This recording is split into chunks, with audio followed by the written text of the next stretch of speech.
This program is a copyrighted production of Indiana Sports Network and cannot be shown, reproduced, or redistributed in any way or in any form without prior written permission from Indiana Sports Network.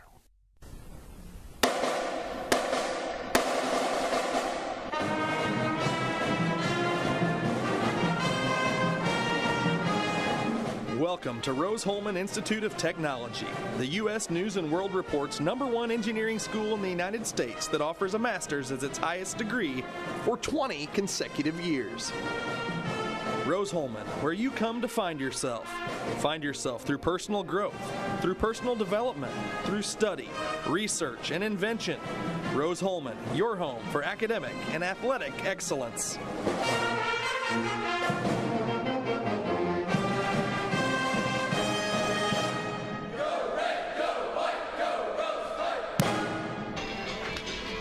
Welcome to Rose-Hulman Institute of Technology here. I'm Dustin Jorgensen, joined by Eric Brown today as we get set for a doubleheader with Rose-Hulman against Earlham in women's and men's soccer.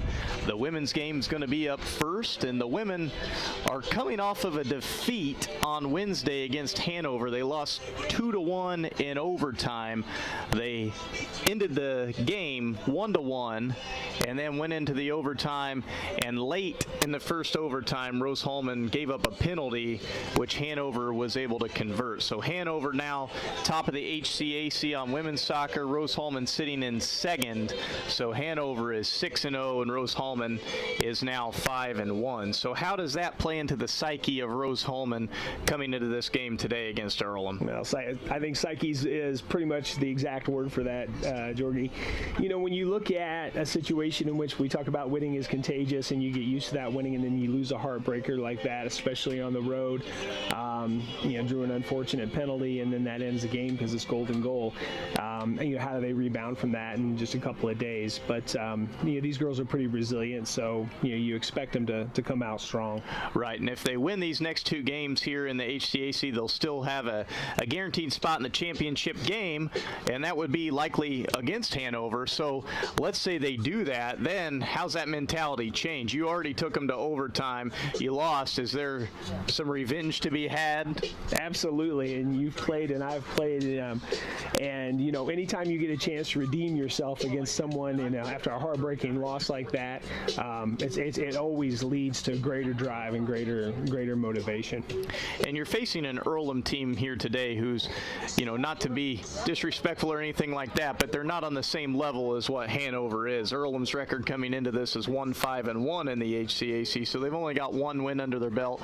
And you look at the lineup, they've only got 16 players on the team, so are tired legs going to be a factor? What's the mentality going to be like for Earlham coming into a game knowing that on paper Rose-Hulman's the better team? Yeah, I think it's a funny old game. On one hand, you've got the engineers that don't want to take their opponent too lightly, looking at their record, but at the same time, you also have a pretty hungry team that are just praying to score that upset and go home and, drive back to Richmond, Indiana with, some really quality win under their belts. So you've got two factors mentally that are taking place here. So, and you think Coach Hellawell too, with the women after that loss on Wednesday, you can't imagine that they're going to come into this game and sit back. They're going to be wanting to show that game was, just a one-off. It was a mistake. Yep. They made a late mistake in overtime. That penalty obviously was not what they were hoping for.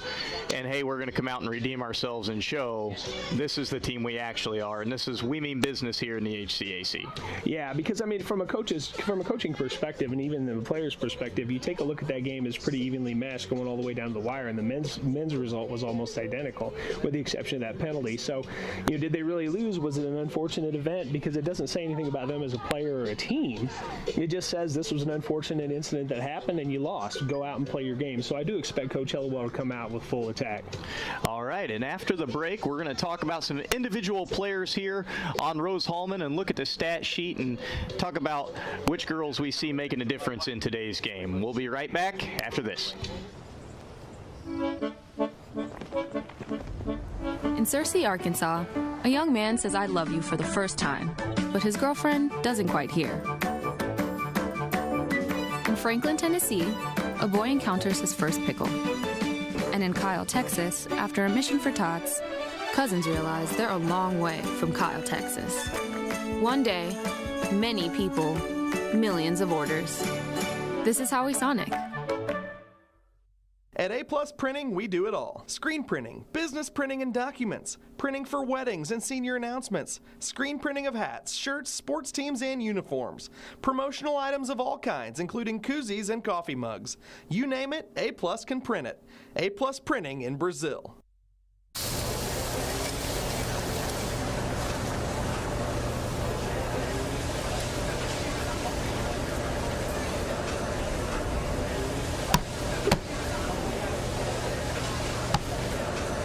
You're watching Rose-Hulman Soccer on the Indiana Sports Network.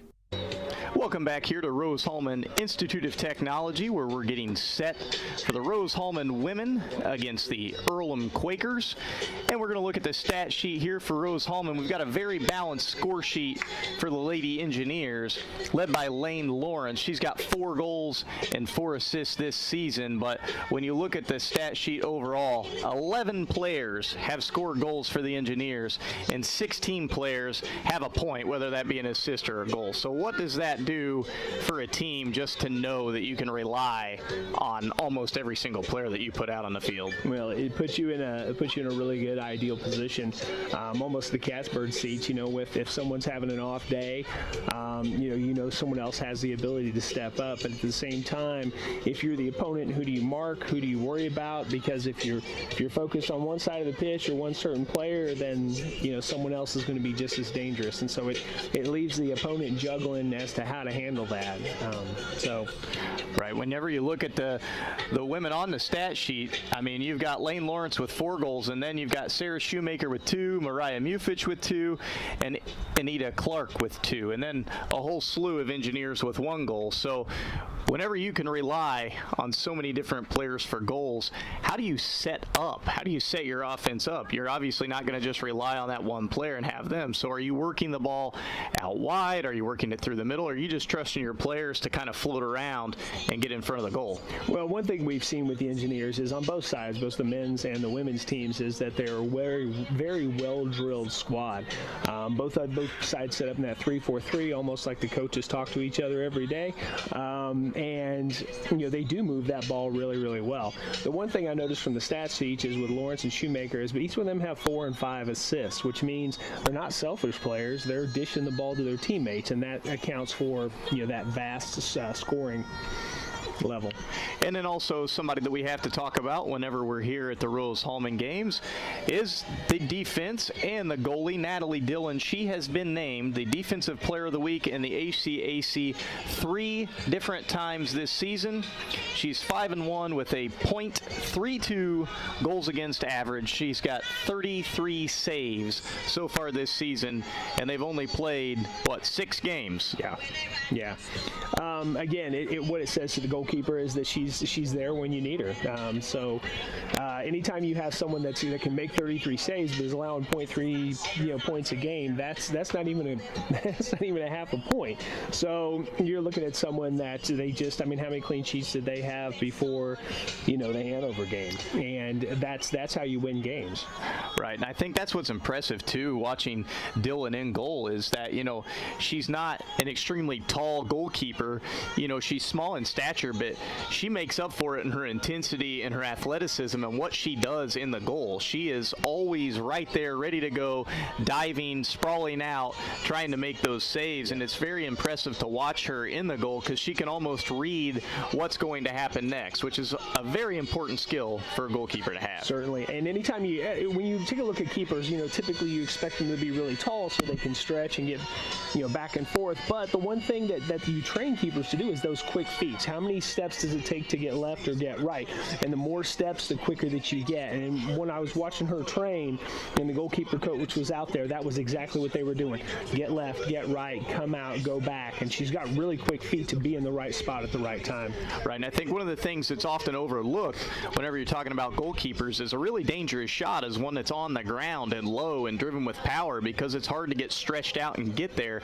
And Natalie has that advantage. She's able to get down a little bit quicker and get there and sprawl out and able to knock those down. So, you have to be very precise precise when you're coming out here against Rose-Hulman, and you've really got to aim for those upper 90s and try to hit, the bottom of the crossbar, do something really special to get past Dylan in the goal. Yeah, she's reliable. She's been there for him 33 times, but that also is a testament to the defense that they're defending well enough that she can read where the ball's going to come from, where the shot's going to come from. Yeah, and unfortunate last week to give up that penalty kick goal in overtime, and that's one of those where, as a goalkeeper, you just got to guess the right direction and you got to get that leap just right in order to save that. Some of those penalty kicks are impossible to save if they're driven, if they have some power behind them and are well placed. It doesn't matter who the keeper is and how fast and how athletic they are, they're never going to stop those. Yeah, and that's one of the things, anytime you see a penalty shootout, that the keeper is only called upon to just save one, and that's because the odds are the other four are going to be made. If you just save one, you should win. And we're very excited as we're winding down time here before the Rose-Hulman Fighting Engineers take on the Earlham Quakers.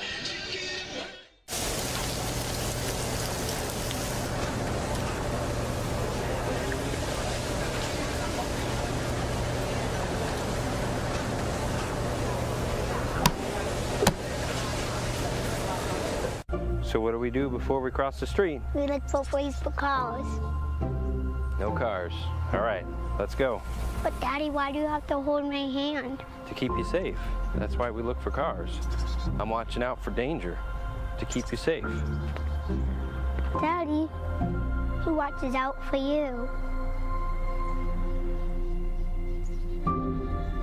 Protect your family and loved ones with Micah Bonomo. I feel like I'm the good kind of spicy. It means you got an edge. I got an edge. You got some and I got some I don't know about your but impatience doesn't equal spicy. Sonic Chicken Slinger. Is it a good or a bad You're watching Rose-Hulman Soccer on the Indiana Sports Network. Welcome back here to Rose-Hulman Institute of Technology, where we're getting set for the national anthem and the starting lineups. You're watching Earlham against Rose-Hulman.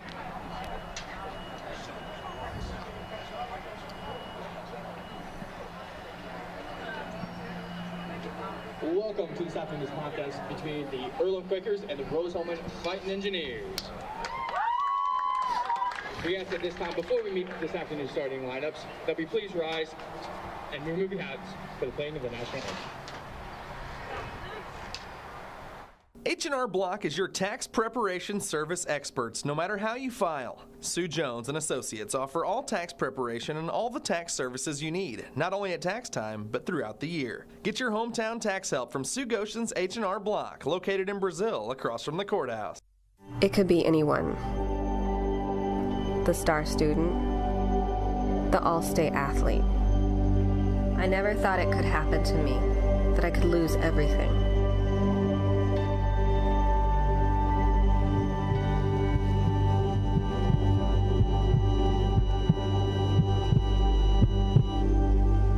I found help, I found hope, I found recovery. I regained something lost. At Lynn's Pharmacy, we're more than just your pharmacists. We're your neighbors. Our kids go to the same schools. We eat at the same restaurants. We sit next to you in church. When I listen to a symptom. When I fill a prescription. When I offer advice, I'm not just helping a customer. I'm helping my neighbor and a friend. My name is Lynn Hofstetter, and I'm the proud owner of Lynn's Pharmacy, a modern pharmacy with old-fashioned values and personal service, dedicated to keeping you, your family, and our community healthy since 1872. Here at Lynn's Pharmacy, downtown Brazil. You're watching Rose-Hulman Soccer on the Indiana Sports Network. Welcome back here to Rose-Hulman Institute of Technology. The starting lineups, we're going to start with the Earlham Quakers. Got number 99, Maria Young. Number 2, Erin Welsh. Number 3, Jenna Ho. Number 8, Nicole Burkett. Number 12, Yana Miller. Number 16, Jennifer Duyere. Number 13, number 19, Sam Snedrowski. Number 22, Esther Mano, number 21, Emma Jones, and number 26, Eva Lyon. And for your Rose-Hulman Fighting Engineers, we've got number 1, Natalie Dillon, number 2, Maggie Sheeran, number 3, Christina Rogers, number 4, Mariah Mufich, number 6, Megan Fodor, number 7, Lane Lawrence, number 10, Kiana Martin, number 17, Ella Vuoto, number 18, Sarah Shoemaker, number 21, Grace Hobson, and number 25, Kylie McKee. The Rose-Hulman Fighting Engineers are coached by Coach Amy Hellowell in her 12th season here at Rose-Hulman. You're watching Earlham versus Rose-Hulman on the Indiana Sports Network. We'd like to thank the sponsors of today's game: Farm Bureau Insurance, Micah Bonomo, Goshen H&R Block, the Hamilton Center, Lynn's Pharmacy, Riddell National Bank, ServPro, Sonic Drive-In, Union Health, and York Automotive. Transportation for Indiana Sports Network is provided by York Automotive with 5 locations in Brazil, Greencastle, Crawfordsville, and Plainfield. Camera operators for today's game are Jace Harper, Kanan Harper, and Paige Lockmiller. And the director and executive producer is Tony Harper. We're getting set here for kickoff. Looks like Earlham will start with the ball here in this first half. Yeah, and Earlham College was just doing some research ahead of the game. Any fans of the internet series Dexter will be pleased to learn that star Michael C. Hall graduated from Earlham College in Richmond, Indiana. So he's one of their most famous alumni. What a fact Eric Brown brings to the booth. And they are going to come out with a new season, so we are looking forward to that if you're a fan. And the head coach for the Earlham Quakers is Stephanie Webb in her first season at Earlham. We're underway here on the beautiful turf field at Rose-Hulman. Rose-Hulman trying to take an early shot. Playing it out wide. Yeah, Rose-Hulman going right at him right out of the gate. It's exactly what you predicted from Coach Hellowell. Number 2, Maggie Sheeran, Rose-Hulman Fighting Engineer, trying to make something happen, hit that far post, and it just a little too wide and goes out for a goal kick. Love it when that happens, when a player sees a shot from outside the box and decides to test the keeper early, you know, see what she's made of. Sheeran heading the ball back in.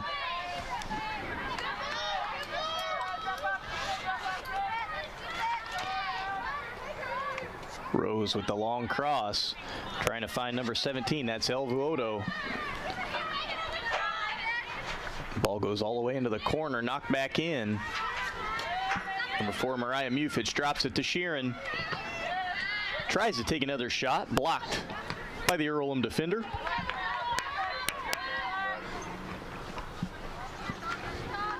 And the Quakers just step in front of that pass. Rose quickly wins possession back. Little through ball there, broken up by the Quakers. Yeah, Sheeran finding some luck and some space there at the top of the box, trying to take advantage of it. Vuoto just knocked down there on the side as the ball goes out. It's going to be a throw for Rose. Number 6, Megan Fodor, put the ball back in for the Engineers.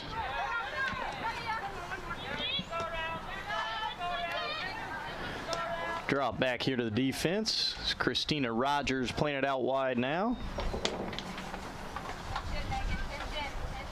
And you can see they're sticking with their game plan, play it wide, a little bit in and out, trying to pick apart that Earlham defense. Mariah Mufich on the ball. Back heel to Sheeran. Once more trying to find that far post. And again, just a little bit wide. Out for a goal kick. Yeah, I would anticipate Coach Hellowell has seen something on the game film that indicates that Maggie's going to be open in that area, and they're going to try to find her. She's going to get one of those in pretty soon. How about Mufich on the back heel? She didn't even have to look. She just back heeled and knew Sheeran would be there, and she was. That's the beauty of this team as well as the men's team. They always know where the other's going to be. Vodo driving down the left side. Left-footed cross, skips over the keeper and in to the back of the net. That's number 17, El Vodo, doing it all on her own. The Engineers are up 1-0. 4 years ago, I drove my daughter to Riddell National Bank, where she opened her savings account. Today, she's still saving money. My relationship with Riddell is better than ever, too. No other bank focuses on relationships as much as they do. I can count on them for small business loans when I need them. Riddell National Bank helps small business owners and their families grow. And we're back underway here. Quakers trying to make something happen on that far side. And Rose-Hulman, number 25, Kyla McKee, hustling down that line, knocking it out for a Quaker throw. And this is the first time in 7 minutes that Earlham has had their ball in Rose-Hulman's half. And the Quakers trying to make something happen off that throw. Rose-Hulman just stepping in front.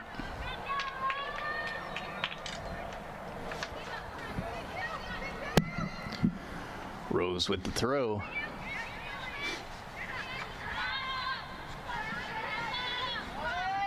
Mufich is staying up really high for the Engineers, just waiting on her defense to make something happen, get that ball and feed it up to her.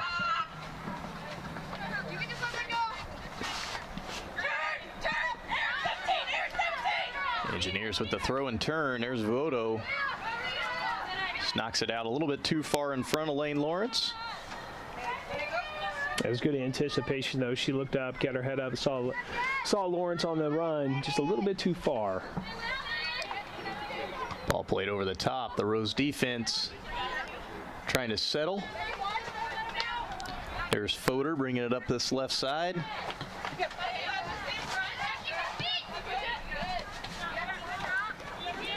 Number 21, Grace Hobson for the Engineers. And as you see, they're going to switch that field back and forth. Just pick and probe that defense till they find the right shot. Sheeran playing it out wide. Vodo with the turn. Lawrence steps in front. A little too far out in front. Gonna be an Earlham throw. Just about 5 minutes gone here in this first half.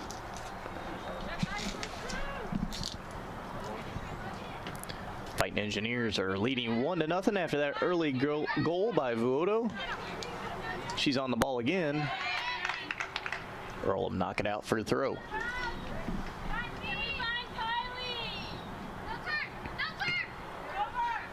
Lawrence with the cross. Mufich. And the Quakers trying to switch the field. Number 18, Sarah Shoemaker for the Engineers, winning possession back.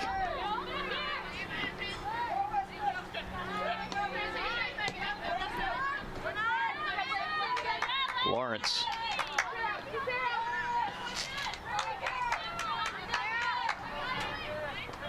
Ufich dropping it outside. Quakers coming out really defensive, almost with a 5 back, and really trying to just contain Rose-Hulman's attack. They do have 2 girls up front that could run onto the ball in a counter, but right now they're playing a really defensive game. Yeah, and you see the entire field compacted to almost a fourth of the field. You've got the backs to the backs, everybody very compact. Sheeran looking through that through ball. Lawrence, well-driven shot, skips in front of the keeper. Earlham keeper able to collect. Yeah, and when a defense sits in like that and really compacts and man marks it, it can be frustrating for a team. And let's see if the Engineers have the patience and the the wherewithal to just take their time and learn where those opportunities are going to come from. McKee with the through ball. Well-driven cross. Vodo plays it back. Unable to find Shoemaker. Unselfish play from Vodo. Maybe she should have probably taken that. She had the shot. McKee keeps the ball in. Lawrence. And the goalkeeper able to claim. Vodo tried to get her head to it.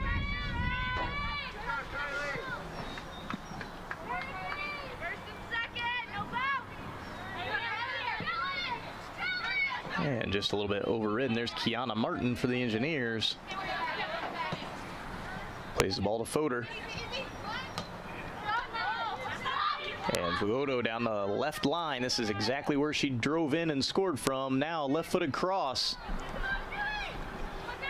Sheeran.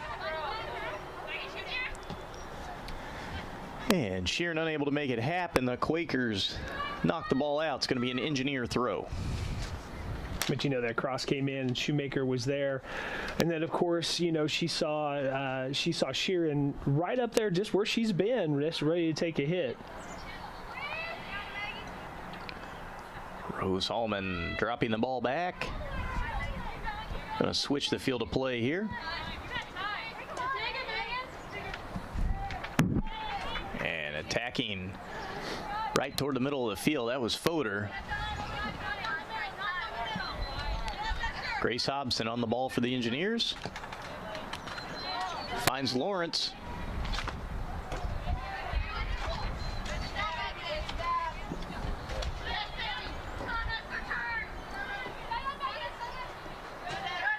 Now, see, this is where Fodor coming up.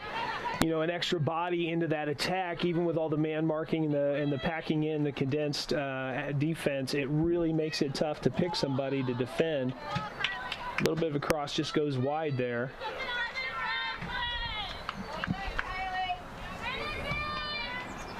It's going to be a goal kick here for Earlham.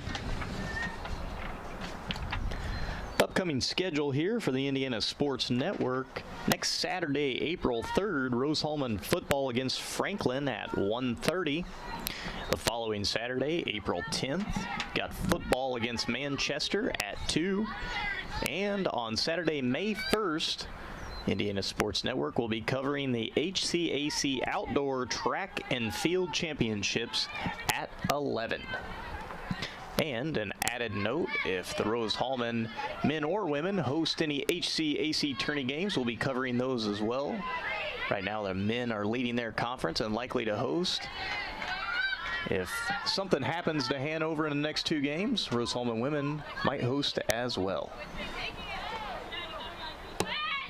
I have to point out so far, Sheeran's been real key in this attack. She's, really picked off a couple of counters back, and she's been in the right position to both connect as well as take shots. Yeah, it seems like she's touched the ball on almost every setup and link-up play that the Engineers have had. Yeah. Photo here in the corner once again. Left-footed cross. Dangerous ball. Mufich with the turn just over the crossbar.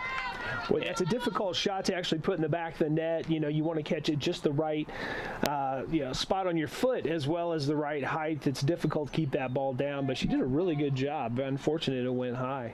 Yeah, it was an excellent little turn, especially with a player on your back defensively. She was still able to make it happen and get her boot on it. Just unfortunately goes over the top.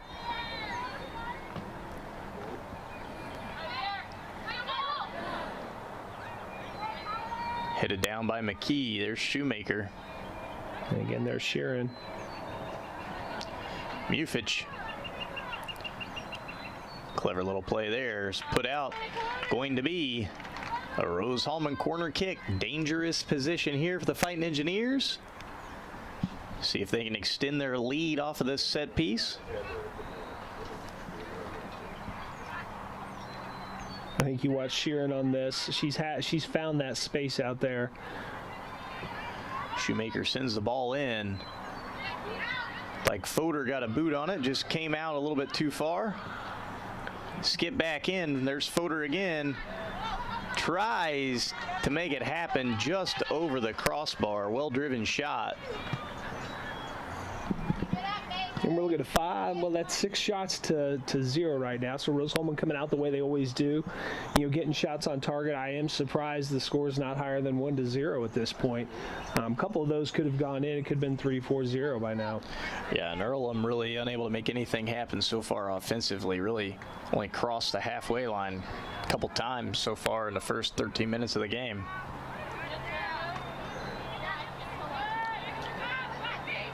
Rose-Hulman all over him defensively in that midfield, winning the ball back. Fodor.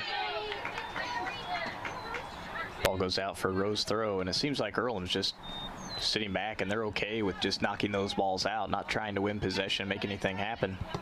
Well, you kind of have to judge, how you set your team up, and there are teams that are very defensively minded. There are some coaches that are very defensively minded, and they're hoping to poach a goal here or there, maybe draw a tie, or get it maybe in a quick counterattack if the team gets out of formation, and that seems to be what the Quakers are doing right now. They call that parking the bus. Get all the defense back and don't let anybody through. And for those of you soccer fans who want to know why they call it parking the bus, in the old 4-4-2 formation, 2 lines of 4 and 2 always look like a bus.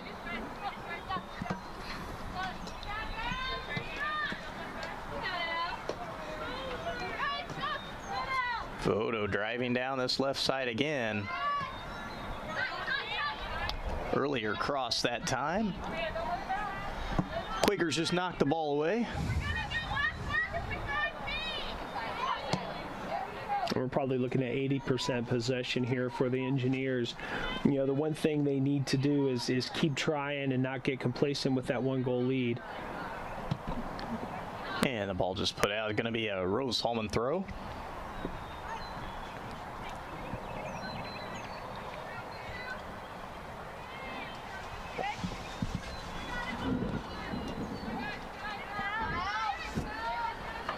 Rose-Hulman's in the box.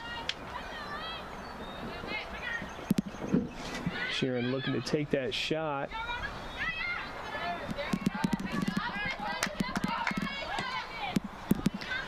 Ball played all the way back. Rogers with the turn. Looks like Miller pulled up with maybe a muscle injury, or she's limping a little bit. And it'll be a substitution here for Earlham. Number 24, Emma Bessard, a junior from Indianapolis, Indiana, coming in for the Quakers. Yeah, I think Yana Miller was just struggling a bit there to put some pace on.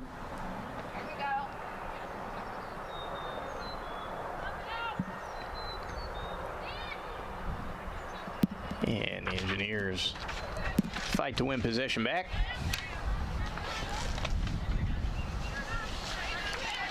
Fodor. And Mufich trying to play it out wide to Vodo just a little bit too much. It was a good thought, trying to use that one touch just to redirect the ball out, keep the speed of play up.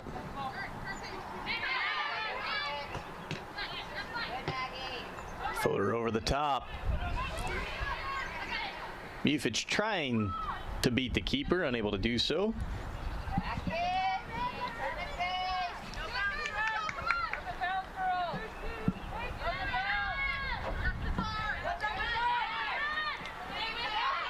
And Rose again. Driving on the offensive side, played out wide. That's Shoemaker.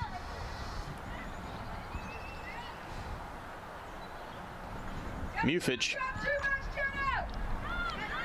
Well-driven cross. Vodo. And the goalkeeper able to scoop it up just inside the box. Vodo doing just enough to pester the goalkeeper there. Yeah, didn't want to miss her opportunity. It was a squeaky bum time for the Quakers there. Wanted to make sure they had control of that ball. And the Quakers trying to make the counterattack happen. Ball played over the top. Rose-Hulman defense able to collect. And looks like they're going to get things back going, the offensive side of things. Just under 28 minutes left here in this first half. Rose-Hulman still leading 1-0, out shooting the Quakers 6-0. Yeah, I think you're right, Eric. It'd be interesting to see what the difference in possession is here so far in this first half. Yeah, Quakers really haven't had a sniff even at goal, let alone they've kind of been locked down in their own half this entire half. Lawrence plays the ball to herself, able to cross it. Kiana Martin. Oh, a tasty ball, just dangling out there, ready for someone to take a hit and put it in the back of the net.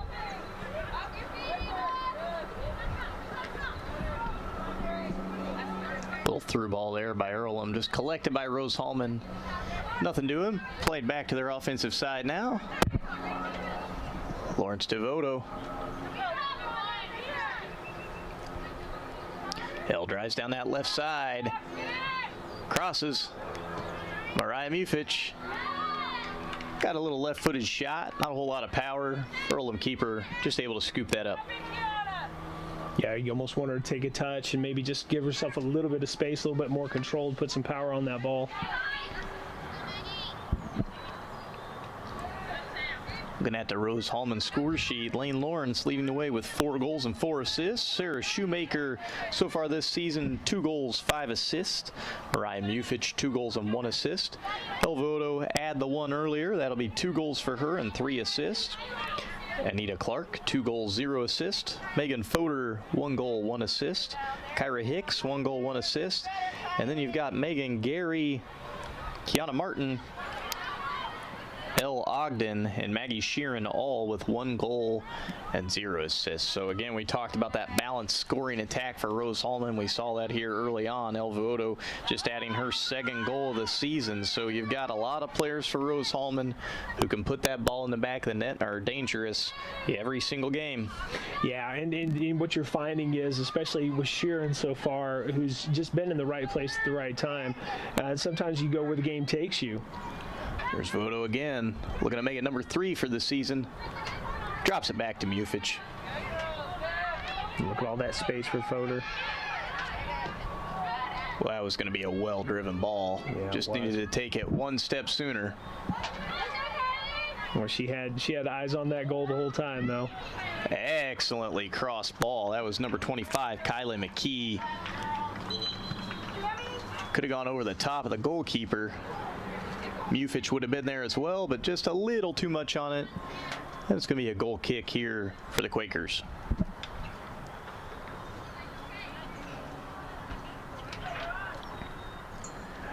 And Eric, we could not ask for better weather for today's game. 70 degrees or so. I don't know. It's probably not there yet. Maybe mid-60s. Sunny.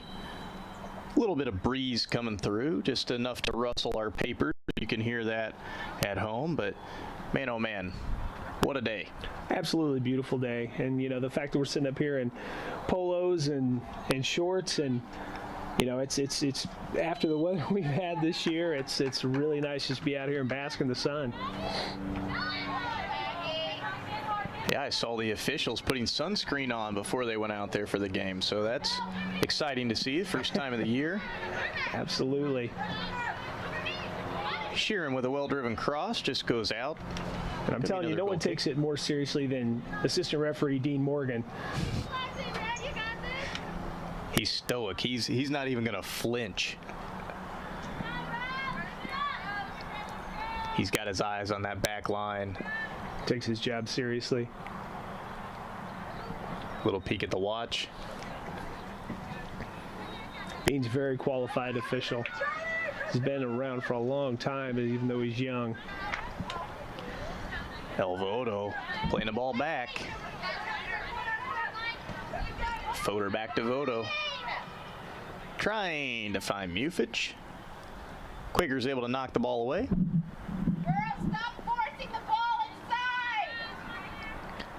Here, Coach Hellewell giving our girls a little bit of tip, telling them to stop forcing the ball inside. We've seen them turn quite a bit there in the middle. Quakers defense standing in. Mufich Sheeran. Excellent little fake out, pulls the ball back. Fodor, good footwork, trying to curl it into that far post. Yeah, you can tell she wanted that back on her favored right foot, and she created enough space for her to get a boot on it. That ball did have a nice little curl on it. Goalkeeper was able to get there, just didn't quite have enough.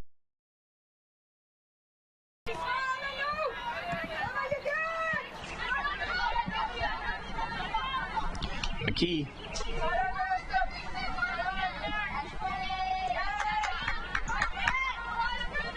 Quakers making an offensive run, and Fodor quickly decides that's not a good idea. And two players whose names don't really get shouted out too much are Grace Hobson and Christina Rogers, who are, just the core of that back line. And, really get that ball moving out. They set the defense and set the offense, and everything gets set in motion once the ball's played back to them. There's Rogers on the ball now. And guess who she found? Hobson.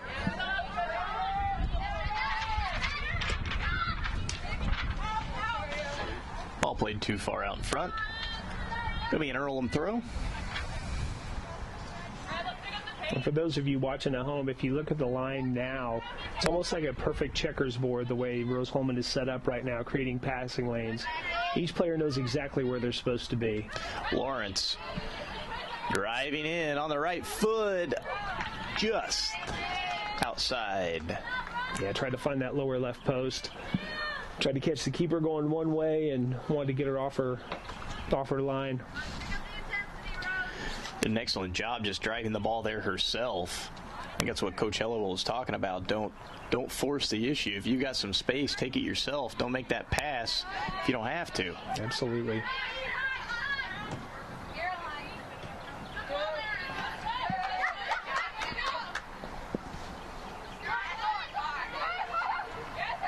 Excellent step there. McKee not giving up on that. Fodor. Yeah, really good job. McKee just sticking a little toe in there, break up that play. Lane Lawrence with the turn to Mufich. Oh, she had Martin wide. Shoemaker. Back to Mufich. Well driven cross. Keeper able just to smack it away. Yeah, Kiana Martin just wanting that ball as she was on the run. They were a little late finding her. A couple of substitutions here for the Engineers. Number 24, Caroline House coming in, and number 32, Kyra Hicks as well. Caroline House is a freshman from Houston, Texas, and Kyra Hicks is a freshman from Linwood, Washington.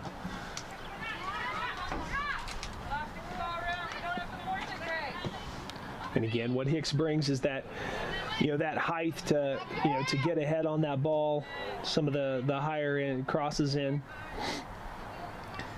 And scooped up again by the goalkeeper. It looks like it's 11 shots so far for the Engineers, only one of them getting past the keeper. I think Dillon's only touched the ball one time for the Engineers, and that was a back pass from her own defense.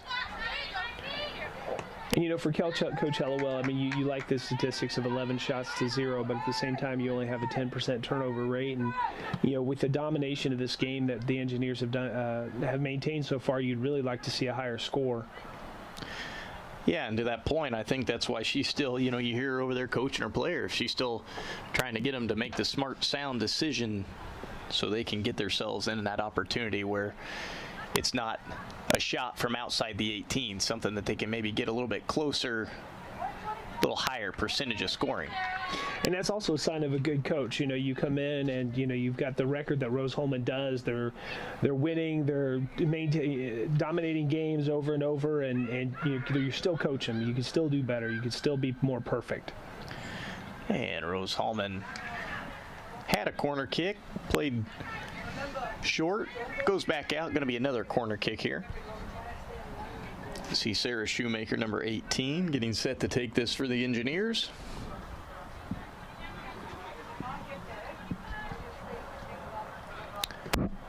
Excellent ball in. Over the top of Fodor. Vodo, really well done. Low-driven ball just to that near post. See the Earlham defender got her foot on it. Kind of hurt her foot, it looked like. That's how hard that ball was driven. Yeah, good reactive play by Esther Mano just to get a toe on that and get it out the back. Ball driven in there for the Engineers. Number 21. There we go. That was Grace Hobson. You had mentioned we hadn't said her name very much, and I think she heard you, Eric. She said, I'm going to get myself on the score sheet. They're going to have to say my name. So she does. And that is her first goal of the season. So great way for Grace to get her name on the score sheet. And, for mom and dad and family listening at home. And Grace is a sophomore from Hanover, Michigan. Congratulations to her on that shot. Excellently well-driven ball.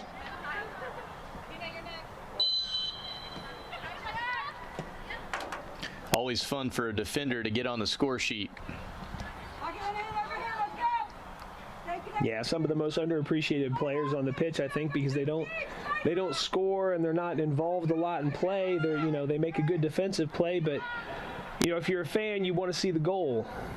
Yeah, and especially like a game like this for Rose-Hulman where you're pretty much dominating possession. Your midfield and forwards are doing all the work. They're the ones getting everything, and you're really only getting a touch once every 4 or 5 minutes. And so to be able to go up like that on a corner kick, get your foot on the ball, know what you're doing, well placed, very exciting.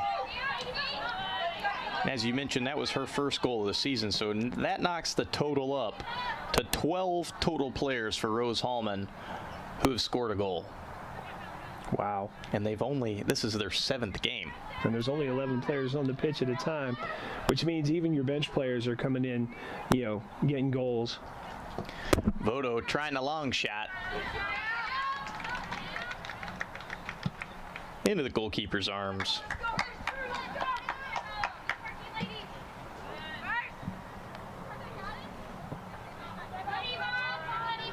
Christina Rogers playing the ball out wide. Shoemaker.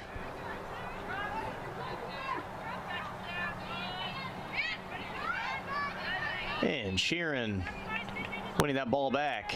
Excellently done.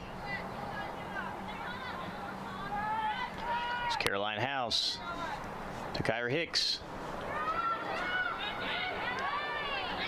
Kyra strong to maintain that defensive pressure, hold on to the ball. Fodor trying to get in on the action. Into the goalkeeper's arms. A couple of times there she had a really good pump fake. Looked like she was going to take that shot, just trying to get the defense to step up and do something, catch them off balance. Yeah, between Fodor and Hobson, I think both of them are going to want to make this a defensive scoring game. Just keep the ball from the strikers. House to Hicks. Back to House. Maggie Sheeran just too far wide. Again, Maggie at the top of the D, just finding space. Yeah, I would say that's about the 3rd or 4th time we've seen Maggie take that shot from different sides of the field, and each time so far she's just been wide. And Dustin, it's hard to believe we've only played 30 minutes of this game, and we've had 15 shots on goal. Yeah, an excellent job so far by Rose-Hulman, just getting themselves in position. A lot of those shots have been, as you mentioned, kind of right outside that 18 on the top there. The D, as you call it, and just a couple of them have gone. You saw Hobson nail the back of the net. She took a shot from right about there. Vodo's was from the inside. Little left-footed cross went in the back of the net. She's going to claim it was a shot. I'd claim it. Shoemaker wins the ball back. I will say, Eric, you mentioned 30 minutes. I don't believe we've had a single foul called this entire game. Both teams playing very clean. It's a really good point. I didn't even realize that. But yeah, it's still a physical game, though. It's just not been too overly strenuous. Hicks Sheeran, back of the net. There it is, number 2, Maggie Sheeran, the senior from O'Fallon, Illinois. Rose-Hulman Fighting Engineers are now leading their Earlham Quakers 3-0. That's going to be Maggie Sheeran's second goal of the season. Really well taken goal by Sheeran. Again, she's been in those right positions the entire game. Every 30 minutes, she's right there in the right spot at the right time, taking that shot. You knew one of those was going to go in for her. And substitution for Rose-Hulman, number 15, Anita Clark, the freshman from Crystal, Minnesota. She's got 2 goals so far this season for the Engineers.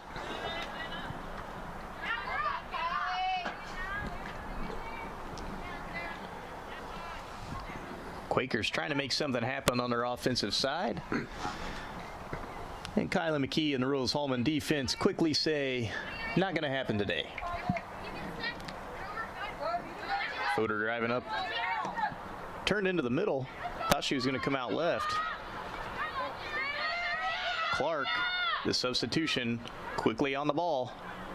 And looks like there's our first foul of the game we just talked about. Again, this commentator's curse or commentator's blessing. I think Clark heard us before she went in as a substitute and said, you know, I'm going to try to make these guys be wrong again.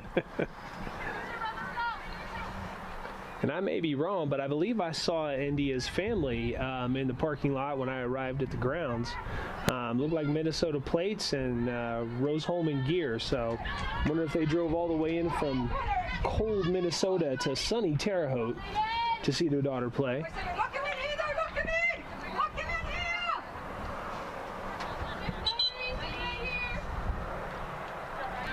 Number 34, Megan Gary, coming in for the Rose-Hulman Fighting Engineers. She's also on the score sheet this season. She's got 1 goal. And Sheeran being congratulated by her teammates as she comes off. And Earlham putting the ball in a dangerous position. Natalie Dillon making a save. Able to slide in, scoop that ball up. I think that may be the first time she's really had to have any effort on goal there. And Rogers playing the ball across now, switching the field for the defense. Familiar faces, Fodor and Vodo here on the left side. Excellent little ball to herself. Able to keep it in play. You know, one of the fortunate things about having a comfortable lead and maintaining as much possession as you do is you do get younger players, playing time and experience, and what that does is help to build your team and, going forward, after you graduate the seniors. Clark trying to make something happen. Fodor wins the ball back. Hicks unable to get that head on it.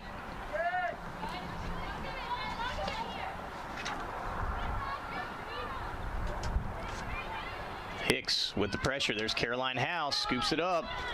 Takes a shot near post. Into the goalkeeper's arms. Ambitious shot.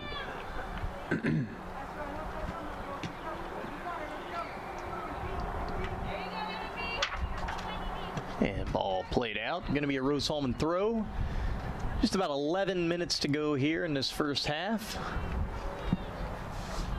Rose-Hulman leading the Earlham Quakers 3-0.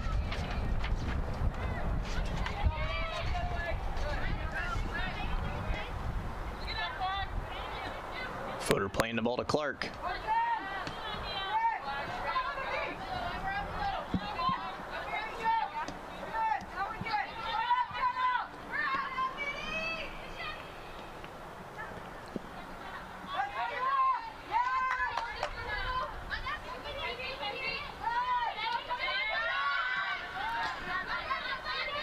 House. Plays the ball out, Vodo. Yes, battle in the midfield right now. And a foul called against Earlham. Going to be a Rose-Hulman kick here on this near side. Yeah, a bit of a late challenge. Apologizing all around. more clumsy than it was intentional. McKee stepping in front. Rogers intercepts. And Shoemaker able to keep that in.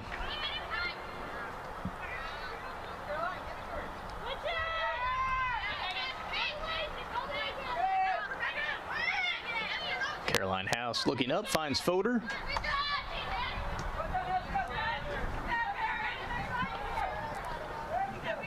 Fodor, left foot. It'll be a corner kick for the Engineers. Good job. And again, that's another game. It's another name that I think we've mentioned several times today is Vodo, and how many times she's, been key in terms of bringing the ball down and getting that cross and earning the corner in that instance.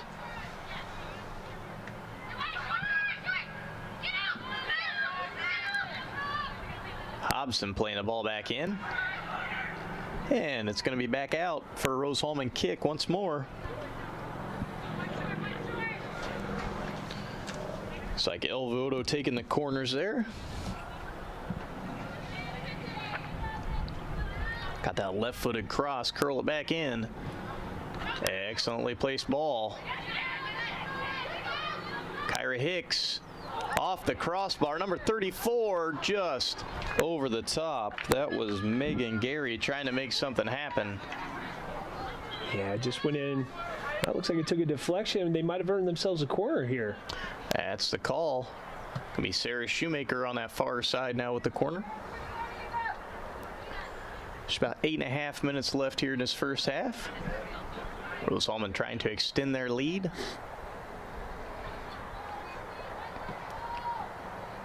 Corner comes all the way in. Deflects off Kyra Hicks and going to be a Quaker goal kick.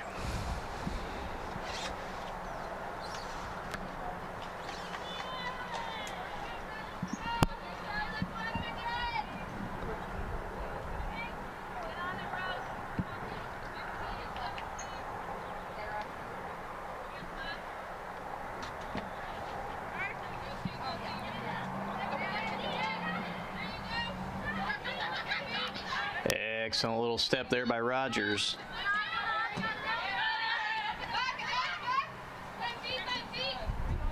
And Rose-Hulman back in control. You can see what the Quakers are trying to do. It's just, they're getting out, getting those plays broken up. Vodo plays the ball wide. Gary to Shoemaker. Shoemaker with the cross. She was just trying to find Clark there. Good pace by Shoemaker down the sideline there. Really quick on the ball. Ball goes out. Going to be a Rose-Hulman throw. A couple of substitutions here for the Engineers. Number 19, Lily Bailey coming on for the Fighting Engineers. And also number 31, Elisa Simone. And Elisa Simone, the freshman from right here in Terre Haute, Indiana, from North Vigo High School. Yes, good little player.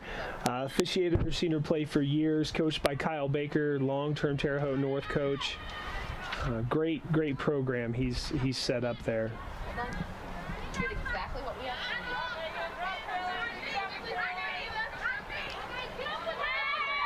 Here Coach Hellowell encouraging her players as they come off as well and telling them you did exactly what we asked you to do, and that's a sign of a good coach. She's told them, they do it. Sign of a great coach, also sign of a great player that they do listen, and again, it's a testament to them functioning as a machine, each player knowing where they're supposed to go and what they're supposed to do. House winning the ball back.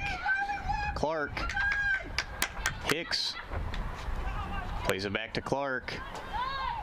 Out wide. Number 19, Lily Bailey. Caroline House. Deflected. Gonna be a corner kick here for the Engineers. Engineers sitting on this 3-0 lead with 5.5 minutes left in the first half. 19 shots on goal so far for Rose-Hulman.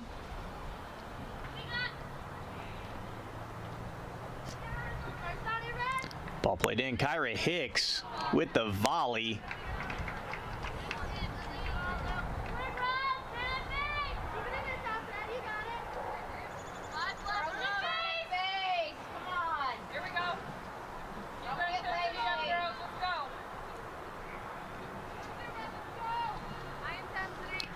Quaker goal kick.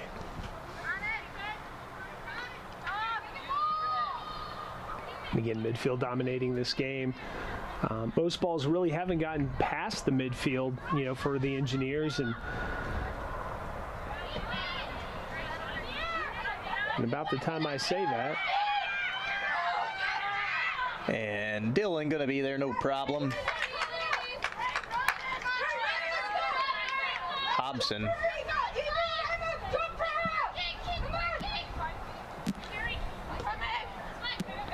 Clark. Finds Simone, back to Clark. Hicks runs on.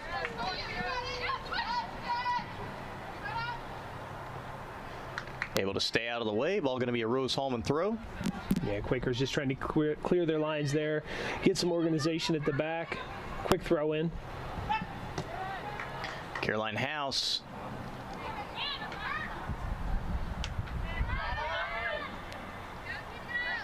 There's Rogers, plays it out wide.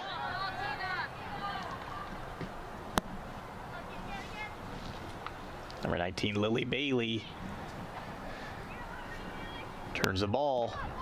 House. Seen that 2 or 3 times there by Caroline House. Top of the 18, just tries to flick the ball in there. Each time it seems to have gone to the near post into the goalkeeper's hands. Yeah, the fortunate thing, especially for this Engineer team, is that when you look at that right side, you have a right-footed winger that can put the ball in, and then even when El Voto comes in on this side, she's really strong on her left foot. She can put the ball in as well. So they can play equally strong on both sides. But what you've seen when, as El went out, they're a little bit more leaning to the right flanks now, as opposed to switching all the way over. 21 shots for the Engineers. And the one time that Dylan did have to scoop up the ball didn't count as a shot, so still 0 shots for the Quakers. Hicks steps in front. Gary plays the ball out wide. Bailey trying to find Clark. Back to Bailey.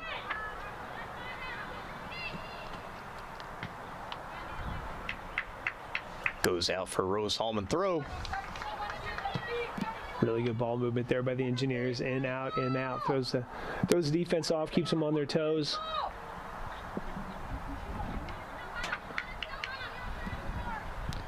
Rose-Hulman plays a cross in. Quakers trying to make something happen on the counterattack. And as usual for this game, Rose-Hulman just steps in front, wins the ball back. Bailey to Hicks. Just unable to make anything happen. Fodor. A little ticky-tack foul called there against Fodor. Ball going to come the other way. Yeah, she's smiling. I think she thought she was going to get away with that. I think the first 20 minutes of the game she would have.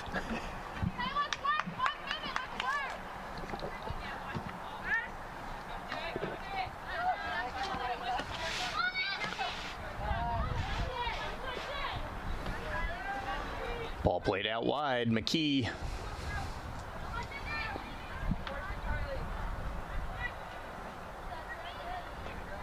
Bailey. Back to Bailey. 1 minute. 1 minute remaining in the half. And ball goes out. Going to be a goal kick. Just under a minute remaining here in this first half. Rose-Hulman leading Earlham 3-0. Out shooting them 21 shots to 0. And Eric Brown, commentator of the half so far. Dustin Jorgen, color commentator of the half so far. There's Gary. Ricochets off. Simone. Alyssa trying to get back on that favored left foot, get a little bit more power behind it.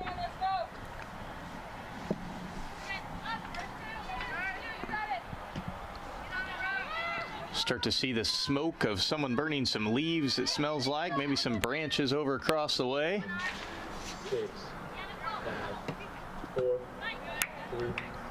Ball going to be played out. And that's going to wind down our first half here, where you've been watching college soccer featuring Earlham and Rose-Hulman, where Rose-Hulman lead 3-0. We'll be back right after this. At ServPro, we offer cleaning services, including the removal of biohazard containments. We have the specialized training and products to get your property back to business. We are here to help get your business back to normal. ServPro in the Wabash Valley, here to help. Athletes know that injuries happen. When they do, let our team help get you back to your team sooner. Union Center for Sports Medicine. We prevent, diagnose, repair, and rehabilitate injuries to get you back in the game. Union Center for Sports Medicine. Get a fresh start at York Chevy Buick on US Highway 40 in Brazil. We have fresh discounts on Chevy Silverado up to $10,000 off. Chevy Trax, $87 per month. Buick Encore, $117 per month. Or Chevy Equinoxes up to $6,500 off. It's a new year. Get a new ride at YorkChevy.com. Stop by today and we'll show you why we're not number one, you are. We're not number one. You are. You're number one at York. We were choosing colors for the house, and I stopped and looked at Mike and said, "We're really doing this, aren't we?" The process was challenging, but Riddell was there for us every step of the way. The mortgage, closing, they eased our stress. It made sense when Mike said, "We're really doing this." Mortgage loans made easy from Riddell. Making friends since 1885. You're watching Rose-Hulman Soccer on the Indiana Sports Network.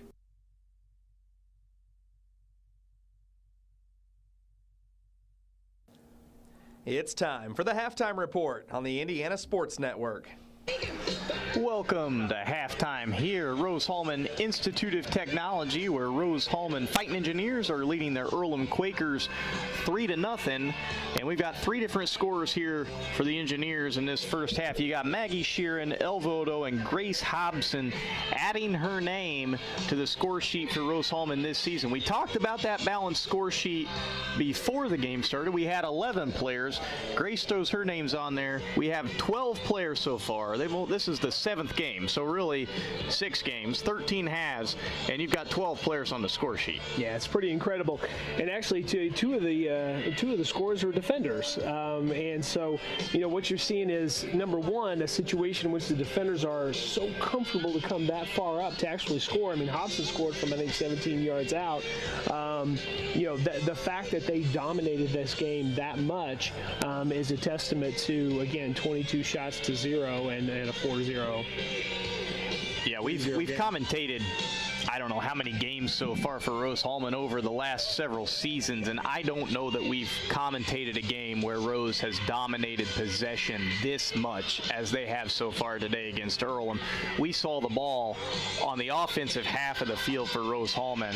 I mean, we obviously aren't keeping track, but I would say of the 45 minutes, 41 of those minutes were spent on the offensive half for Rose-Hulman, and most of the time they had possession. Now, when they lost possession, Earlham may have got their foot on the ball, but very quickly Rose-Hulman just compressed and got right on top of the Earlham defense or midfield, won the ball back very quickly. There were only 2 or 3 times that Earlham actually made their way down to their offensive half, their offensive third, and then only really once or twice Natalie Dillon had to do anything as a Rose-Hulman keeper. So what do you do defensively? What do you do as a goalkeeper when your offense is doing so much? You just sit there and have to be prepared. You keep you're warming up, you're moving around, you're trying to stay warm just in case that opportunity comes, because you don't want to let a goal in this game.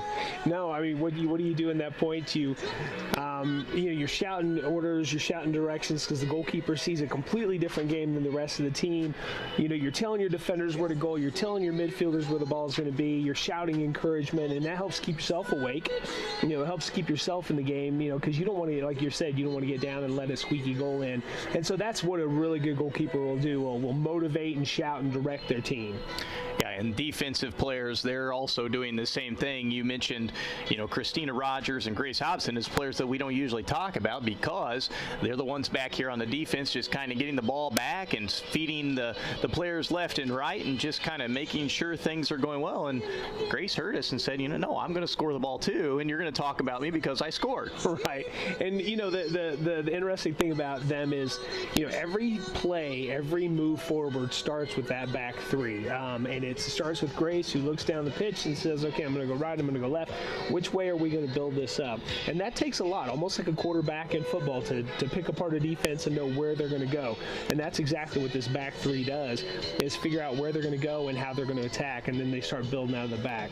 Yeah, and we've talked about the wing play as well for Rose-Hulman quite a bit, and I know on the right side, Sarah Shoemaker, a lot in that first half, she was winning the ball and she was trying to cross it in from that right side, doing a great job out there. And then here on this left side, the near side to us, Elva Odo, the same thing, just pulling the ball in. She often took the ball down the line and then tried to cut back in. Those left-footed crosses, she was sending those in time and time again. She was able to send one into the back of the net for herself, get herself on the score sheet. Yeah, how fortunate, and again, I mentioned it during the game, was how fortunate it is to have someone with a strong left foot. And so often you see people that favor a right foot or favor left foot, almost like you see in pitchers in baseball. But in soccer, when you have someone that can put an in-swinger in with their left, a good cross, even a good shot with the left foot, it adds so much dimension to the team because you can go right or left, and that's exactly what this team does.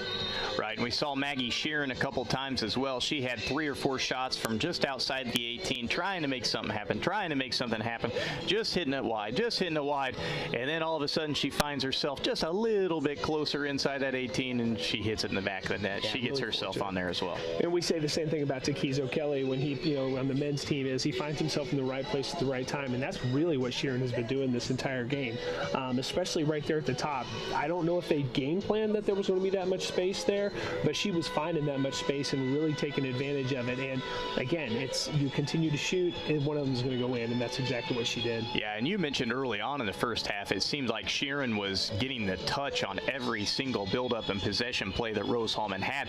They had the ball. It went through Sheeran for the first 20, 25 minutes of the game until things started to settle down. They started to add some substitutions into the mix, and then Sheeran did come off the field. But man, oh man, that first half, she was kind of that key player. She was just, it looked like organizing and making the offense happen. So very impressive play by her. And before I start singing some Journey, we better take a halftime break here.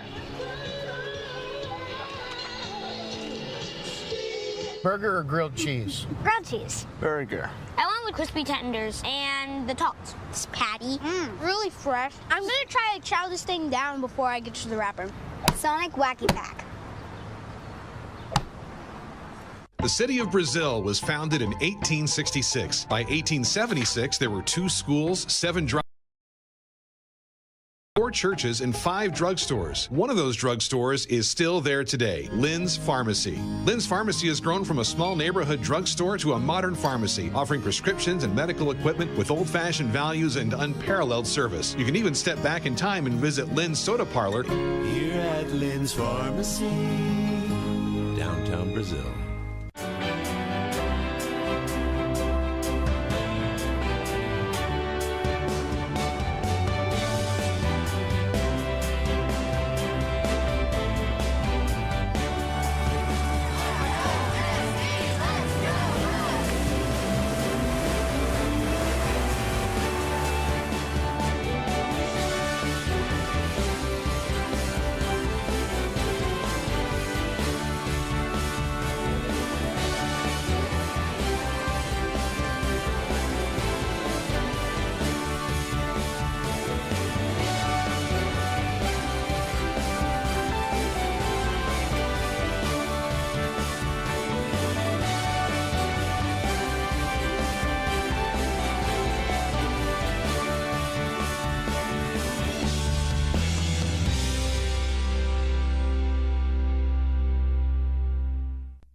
This program is a copyrighted production of Indiana Sports Network and cannot be shown, reproduced, or redistributed in any way or in any form without prior written permission from Indiana Sports Network.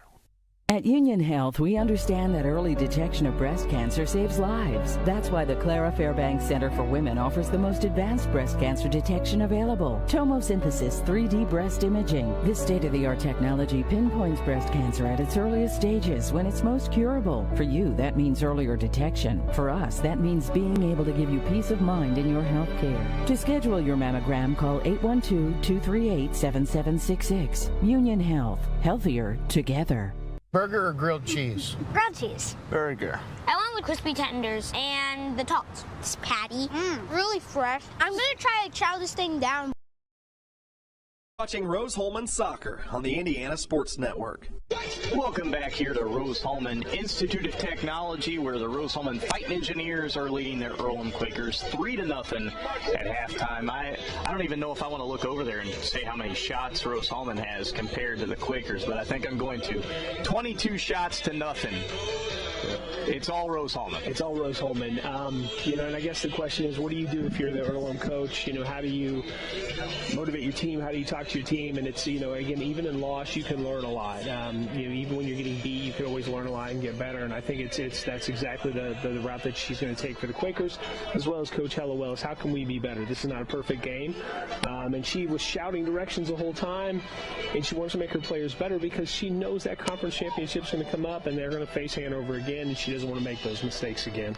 Right, and just that's what I was kind of peeking to look at Rose-Hulman and see kind of how their players look right now compared to Earlham over here to our left, and that's what the Earlham players just sitting kind of looking dejected, whereas the Rose-Hulman players, they're being coached right now. They're trying to make sure that they get back out here, and you've got a lot of substitutions coming on, so you got a lot of players trying to come on for Rose-Hulman, make an impact, get their name on the score sheet.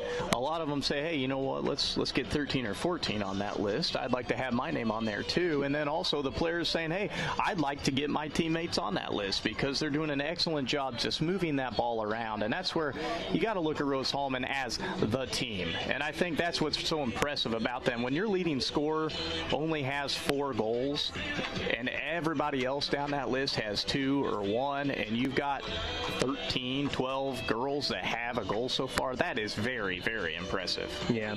It's, and it's one of those in that you don't see that selfishness in the players that you do in some teams, where you'll have one player that will constantly take shots and really wants that glory. Everybody is going to share in that. And to your point of talking about team, they function as one. There are some standouts. There are players that are very important in different spots. But what you see during the game is every player plays a very important role, whether it be the defense, in the midfield, out to the strikers. Everybody's key to the way that team moves. And this 3-0, 22-0, I think it's also a measure of class for Coach Hellowell that she is putting substitutions in and not running up the score, which sometimes you see. And I think Coach Hellowell as well, there's a point where almost Rose-Hulman maybe becomes too unselfish, where somebody needs to do something selfishly. And you heard Coach Hellowell a couple of times say, quit forcing the pass. They were trying to force that pass into the midfield, into the inside, right at the top of the 18, and they could have just, taken a little step back, a cutback onto the left, and been wide open themselves. And so that's a point that I think Coach Hellowell's trying to make to her players as well, is, yes, make those passes, make those touches, but if the opportunity doesn't present itself, don't force yourself, especially during this game right now. Let's make sure that we're working on those things that we need to work on when we do go back out here against Hanover in a couple of weeks, and make sure that it matters and we're able to win this conference title. Yep. And again, it's a measure of good coach, a measure of good teams. And here's the deal: it's not necessarily that the coach can talk out of their till they're blue in the face. Do their players listen, and do the players respond? And that's exactly what you see with this team: is they trust their coach, they trust the gaffer, they believe what she says, and they react. Yeah, and one of the big differences as well, which we don't usually talk about officiating, but a big difference between the game that we commentated on Wednesday with the men and the game today with the women is we've only had maybe 3 fouls. The whistle's only blown a couple of times by the official. It's really been a pretty good game to watch from that standpoint, is it's not been interrupted. It's not been stopped all the time. You don't have all these things that are, making players or parents or coaches angry. You just have the players going out there and playing. They're just doing what they're supposed to do, which is play the game, and things are moving along. Precisely. And as an official, anytime you're in the middle of that pitch, you want the game to dictate the game. You want the players to dictate the game. You don't even want to get involved. And that's exactly what this crew has done. But the game has dictated the game, and the players have dictated the game. He's just there to make sure it doesn't get crazy. And we're going to take another very quick break before we get set here for our second half. In Searcy, Arkansas, a young man says I love you for the first time, but his girlfriend doesn't quite hear. In Franklin, Tennessee, a boy encounters his first pickle. And in Kyle, Texas, after a mission for tots, cousins realize they're a long way from Kyle, Texas. One day, many people, millions of orders. This is how we saw Nick. At A+ Printing, we do it all. Screen printing, business printing and documents, printing for weddings and senior announcements, screen printing of hats, shirts, sports teams, and uniforms, promotional items of all kinds, including koozies and coffee mugs. You name it, A+ can print it. A+ Printing in Brazil. You're watching Rose-Hulman Soccer on the Indiana Sports Network. Welcome back here to Rose-Hulman Institute of Technology, where we get set for the second half between Rose-Hulman and Earlham. Kickoff just underway, and as a reminder, you're watching college soccer here on the Indiana Sports Network. We would like to thank our sponsors: Farm Bureau Insurance, Micah Bonomo, Goshen H&R Block, Hamilton Center, Lynn's Pharmacy, Riddell National Bank, Serve Pro, Sonic Drive-In, Union Health, York Automotive. Transportation for Indiana Sports Network is provided by York Automotive with 5 locations in Brazil, Greencastle, Crawfordsville, and Plainfield. Camera operators for today's game are Jace Harper, Kanan Harper, and Paige Lockmiller. The director and executive producer is Tony Harper. And the ball goes out. It's going to be a Quaker goal kick. And what we're seeing in the second half is almost an entirely different Rose-Hulman team, rather than their first 11 starters and some of their substitutes, which is really key to getting minutes for those players that don't always get on the pitch as much. Yeah, I'm going to try to look around here and let anybody know that's watching, trying to find a child or a friend out here playing. We got number 35, Alyssa Taylor, on the field for the Fighting Engineers. Also see number 14, Rachel Enrici.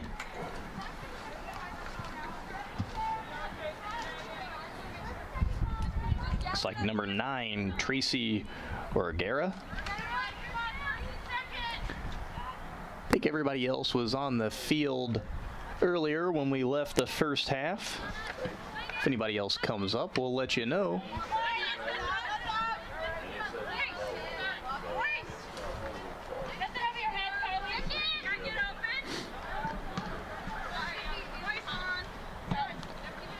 And Kylie McKee just going to let that go out. It's going to be a Rose-Hulman throw.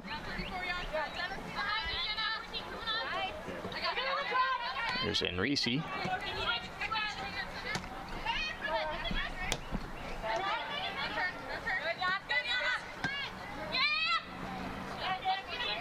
Would like to take this time to give a shout out to Neil, who is watching on the internet in Bamako, Mali in West Africa from the U.S. Embassy. Hello, Neil. And I believe, Dustin, you played soccer with Neil. I played soccer with Neil Brown in high school. A fun kid to play soccer with and just be around in general. Excited that he's watching. Been a long time since I've seen or talked to Neil. And I think he said you guys were famous for the Italian job in the sectional game against Danville. Is that correct? I believe, Neil, that was all him. Well, it was effective. Earlham playing the ball up from the back. There's Clark. Turns the ball in. Lily Bailey trying to run onto it. Number 34, Megan Gary.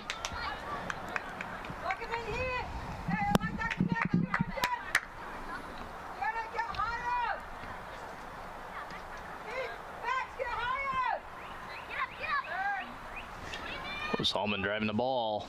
Far side, that's number 31, Elisa Simone. From right here in Terre Haute, trying to make something happen.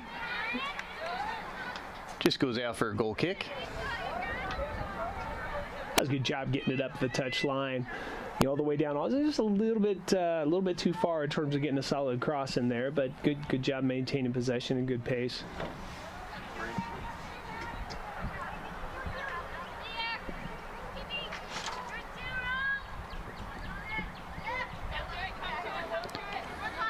Ball played up here for Earlham.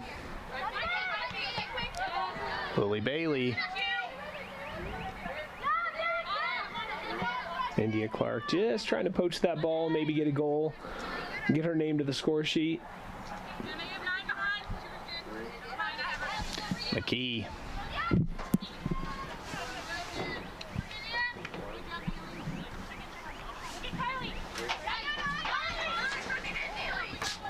Throw comes in.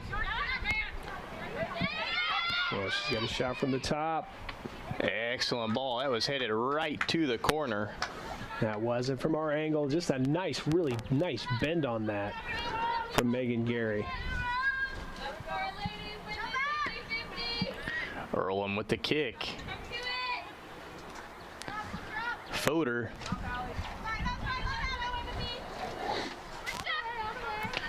Number 35, Alyssa Taylor there for the Engineers. Finds McKee. Clark with the turn. Through ball, Bailey. Left-footed shot. Goes in. Good take. To the Earlham keeper's hands. Excellent job by Rose-Hulman. The substitutes trying to continue what everybody was doing in the first half for Rose-Hulman. Putting the pressure on. Gary plays it to Bailey. Clark making the run. Little step over. Through ball. Unfortunate. What you saw there was Clark, really good job making that run to draw the defender away and create space, through for that through ball from Orguera. Yeah, an unfortunate number 9, Tracy Orguera. Great run, just unable to make it happen with the ball. A good awareness from Clark, the freshman, to realize to draw that center back out. Taylor playing the ball over the top.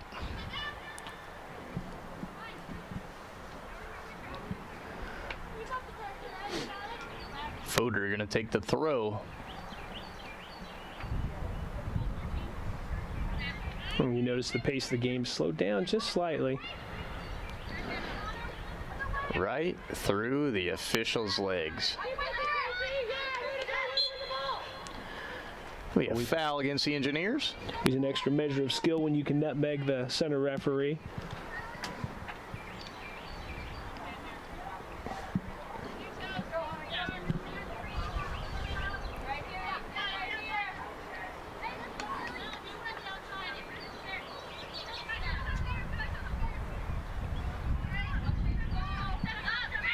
Fulham set up here to take this free kick just about the middle of the field. Pushing all their players forward, taking short. Played in, and Rose-Hulman knocking it right back out. Clark trying to make it happen now on her own on the counter. Got a runner, number 14, Enrique on the far side. Tries to play it short to Bailey. Looks like she's going to get there. And the Earlham defender just knocks it out. We got 3 versus 1 that, it seems like the Quakers should have stepped up and given Clark a bit more of a challenge. What a driven ball by Kylie McKee right there. That was headed to the far post.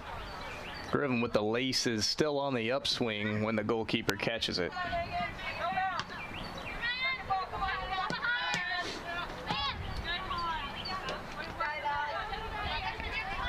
Taylor. Taylor's a junior from Gardena, California.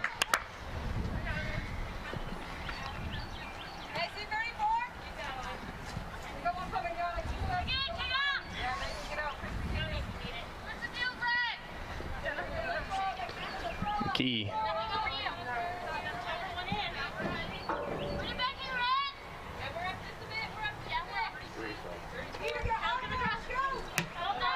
Key steps in front. Bailey.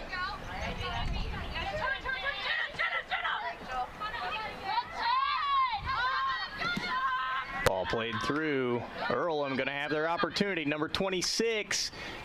Just wide of the goal. That was number 26, Eva Lyon, the sophomore from Dayton, Ohio, trying to make something happen there for Earlham.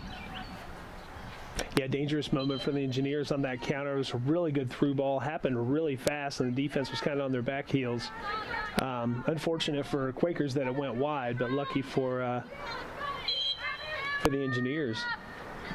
And just a quick stop of time there by the official. Just a check on a player went down.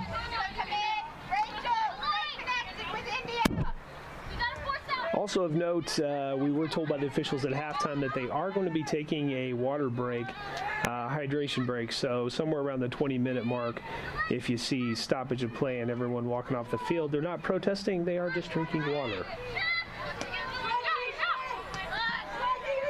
McKee out wide to Bailey. Nice little through ball there. The ball took a nice little bounce, almost as if it saw the foot and said, I'm going to get through here.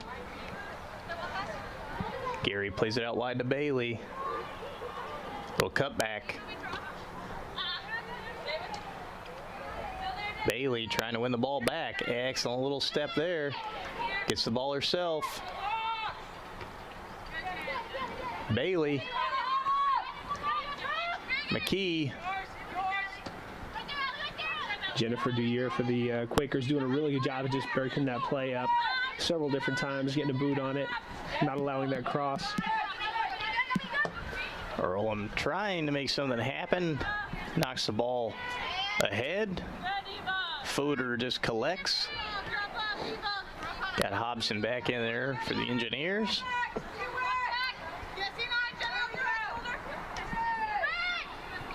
You can hear both coaches barking instructions at their team.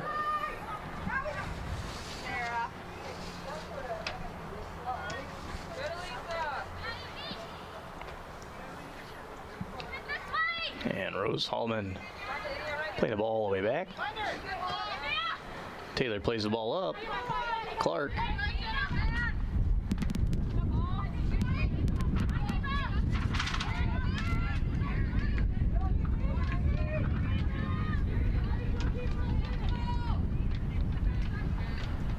Earlham trying to make something happen.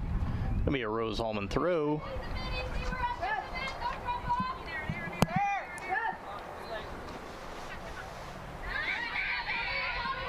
Earlham step in front. And Taylor just steps back in front for the Engineers, wins the ball back.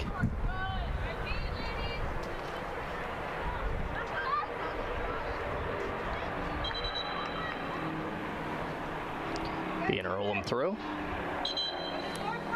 Substitutions here for both teams. Number 18, Sarah Shoemaker, the junior from Chesterfield, Missouri, coming back in for the Fighting Engineers. And number 19, Lily Bailey, the junior from Birmingham, Alabama, coming back off.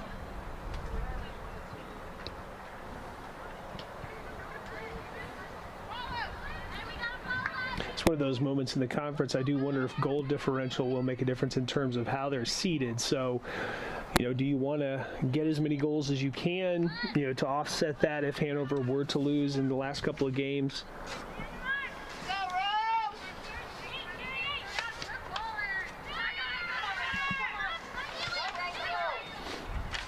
Earlham playing the ball up. Clark. India Clark's in the right spot. Shoemaker just comes back on. Excellent little ball. Tried to find Clark. Runs in front. Clark a little step over. Again. Finds number 9. That was Tracy Orgera. Just hits the ball over the top of the crossbar. Credit to Shoemaker, good piece of skill to keep that drive going. And then again, we talk about that unselfishness. That's exactly what we saw with India Clark right there. You know, dish the ball off to her teammate Orgera for that shot as opposed to trying to take it in herself.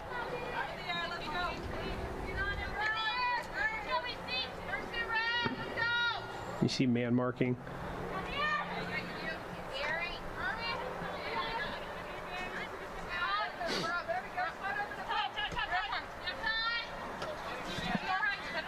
And Kyla McKee playing the ball, trying to find Gary in the middle.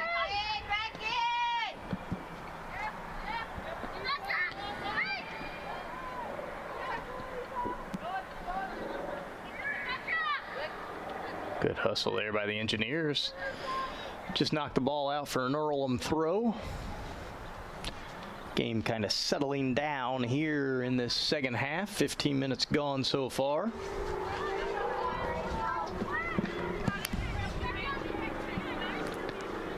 And Reese trying to put some pressure up on the Quaker D.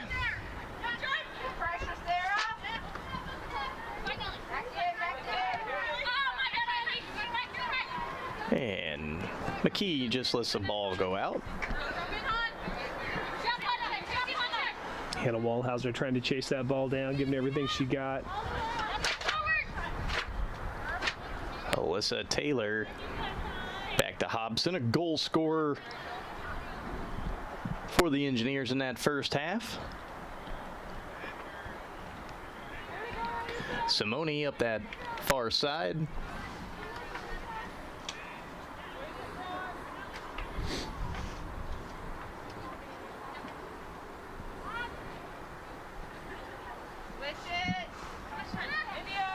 Taylor looking to find Shoemaker. And there she is, stepping in front, winning the ball back. All the way back to Taylor. Hobson.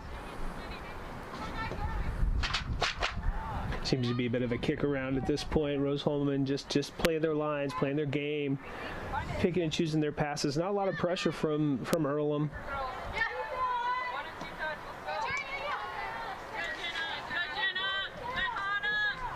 And Orgera trying to make something happen. Finds Shoemaker out wide.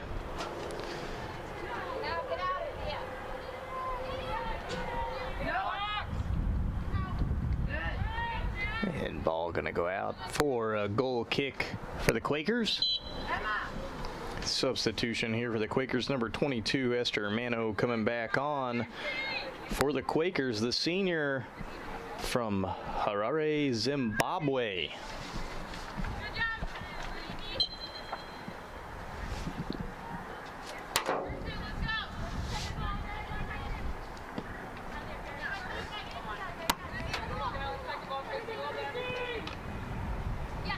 Orgera, Clark. All the way back to McKee. Tried to cross the field. Gary gonna knock it out wide. Finds Clark.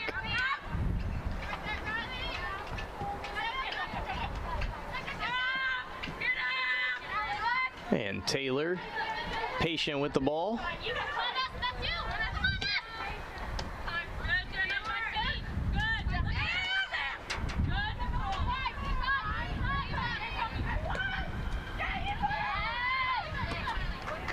Ball played through. Quakers trying to make something happen offensively. And a shot taken from about 30 yards. Goes wide. Rose-Hulman going to have a goal kick. Yeah, better from Earlham, moving the ball, getting the ball up the pitch. So often they've been pinned down in their own half. Much better job of getting up. Just a little bit too much, still a bit too far away. And there's Taylor playing the ball up from the back.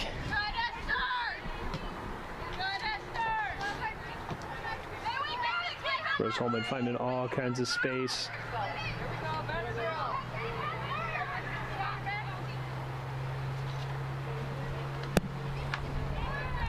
Hobson.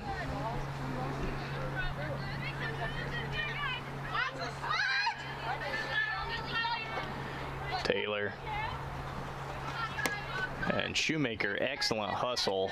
Keep that ball alive. She's going to do it herself down the line. Crosses. Orgera.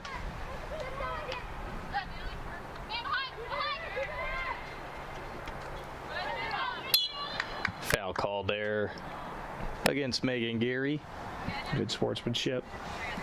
Sportswomanship. Just went in a little too hard.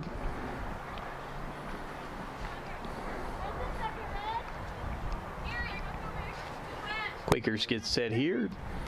Just over 25 minutes remain here in the second half. Rose-Hulman still leading 3-0.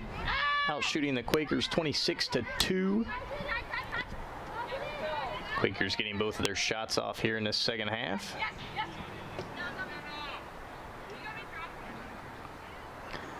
And the ball goes out. It's going to be a Rose-Hulman throw. A couple of substitutions coming back on for the Fighting Engineers. Number 24, Caroline House.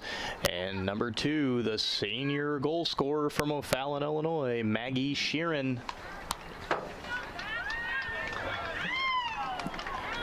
Number 9, Tracy Orgera, and number 34, Megan Geary coming off for the Engineers. Really good job by the substitutes to continue to maintain attack, maintain possession, and again it's a testament to how deep this bench is. McKee plays it out wide, finds Shoemaker. What she does well on that wide side of the field. Plays the ball all the way through the 18. No Engineers able to.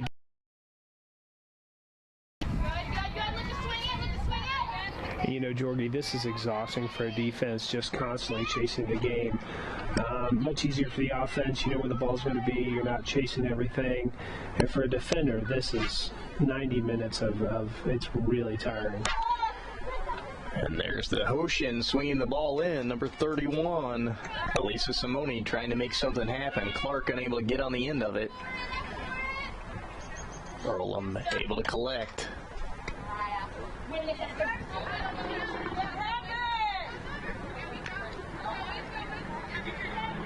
And played all the way back to Dillon in goal, the 3-time HCAC Defensive Player of the Week, Natalie Dillon. Finally getting a touch on the ball this first half. Dillon is 5-1 with a .32 goal against average and 33 saves for this season.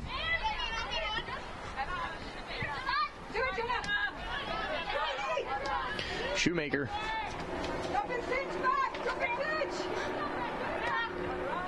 Plays it out wide to Fodor.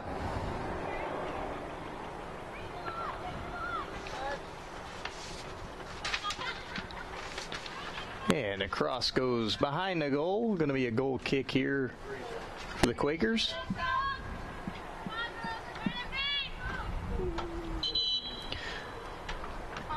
Substitutions. Number 4, Mariah Mufich, the senior from Larkspur, Colorado, coming in for the Engineers.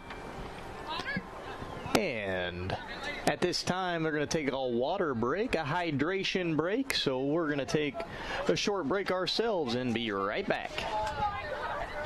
So what do we do before we cross the street? We look for ways for cars. No cars. All right, let's go. But Daddy, why do you have to hold my hand? To keep you safe. That's why we look for cars.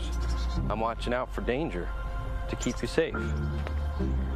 Daddy, who watches out for you. Protect your family and loved ones with Micah Bonomo. H&R Block is your tax preparation service experts, no matter how you file. Sue Jones and Associates offer all tax preparation and all the tax services you need, not only at tax time, but throughout the year. Get your hometown tax help from Sue Goshen's H&R Block, located in Brazil, across from the courthouse. It could be anyone. The star student, the all-state athlete. I never thought it could happen to me, that I could lose everything.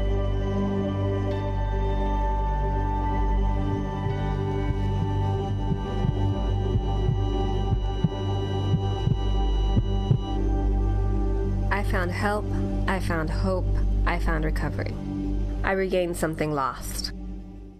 At Lynn's Pharmacy, we're more than just your pharmacist. We're your neighbors. Our kids go to the same schools. We eat at the same restaurants. We sit next to you in church. When I listen to a symptom. When I fill a prescription. When I offer advice, I'm not just helping a customer. I'm helping my neighbor and a friend. My name is Lynn Hofstetter, and I'm the proud owner of Lynn's Pharmacy, a modern pharmacy with old-fashioned values and personal service, dedicated to keeping you, your family, and our community healthy since 1872. Here at Lynn's Pharmacy, downtown Brazil. You're watching Rose-Hulman Soccer on the Indiana Sports Network. Welcome back here to Rose-Hulman Institute of Technology. The Rose-Hulman women are leading the Earlham Quakers 3-0, just finishing up with the hydration break. My choice would have been a nice malt from Lynn's Pharmacy, the soda fountain. Just getting ready to say that, Dustin, that I don't think there's any better piece of nostalgia being from Clay County is walking into Lynn's and order up a malt. Taylor playing the ball back. Our executive producer, Tony Harper, would prefer a chocolate soda from Lynn's Pharmacy. Mufich.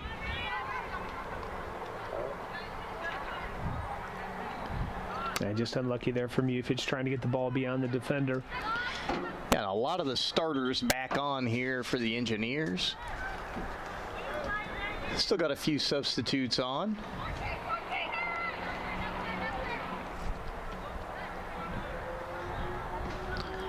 Going to be a throw in here for the Engineers.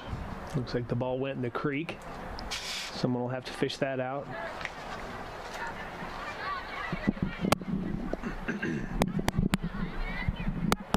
Fodor. And once again, going to be a Rose-Hulman throw.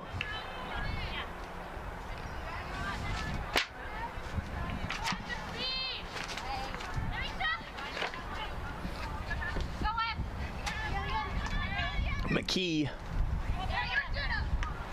Almost a good through ball. Trying to make that connection just a little bit well defended. Gonna be a Rose-Hulman throw.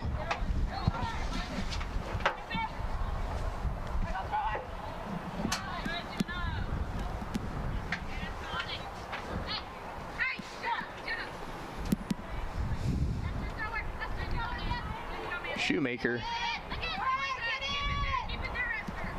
plays it all the way back to Taylor. Crosses the field. Fodor collects. Caroline House out to Shoemaker. Right-footed cross.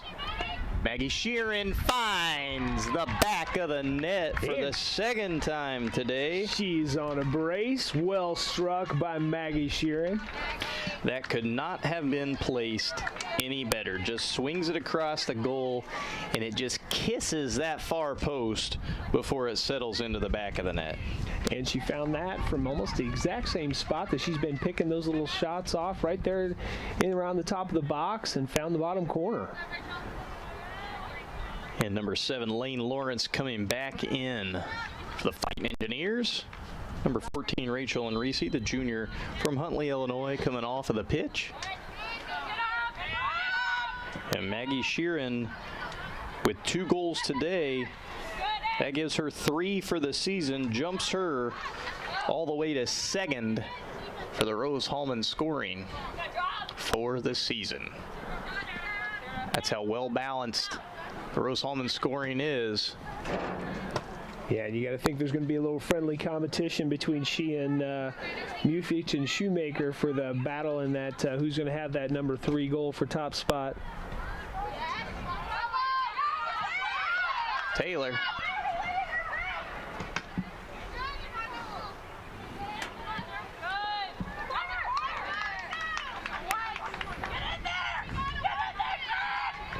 And this is the first corner for the Quakers in the entire game, I believe.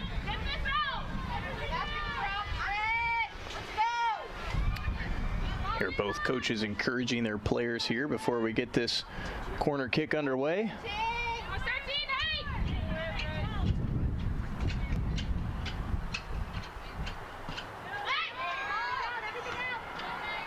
And ball headed out by Megan Fodor.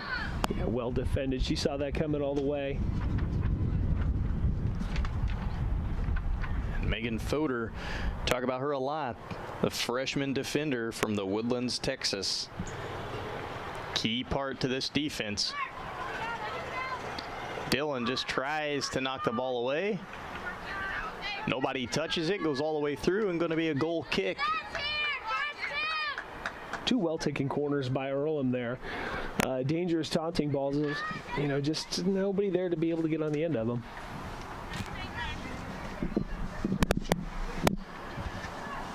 And Rose-Hulman taking the short goal kick. Taylor able to collect off the mistake. Ricochets. Dillon comes out. Just a little foul there against Earlham, knocking the defense out of the way. Just eager trying to get their team on the score sheet. Yeah, Yana Miller just saw the goal and thought she'd take a shot at it. Took a player out with her. Can't fault her for that. And McKee out wide to Shoemaker. Lawrence has the ball. That little give and go.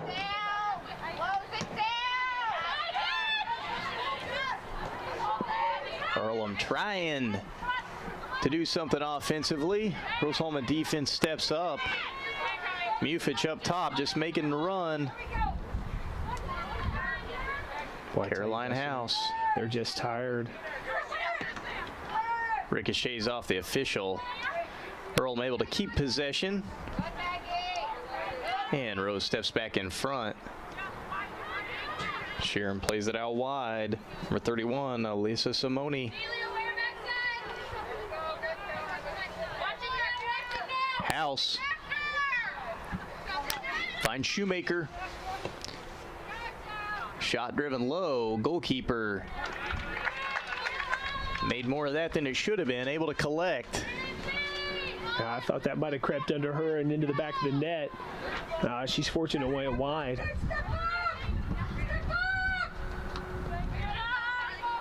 And Hobson just heads the ball up. We'll buy some time for the Rose defense and midfield to get back in support. Now you see a bit higher press from the Quakers. And House tries to find Lawrence. Gets played out wide. Excellent run by Mufich. And she's onside. Just knocked off the ball. Big, strong Earlham defense there.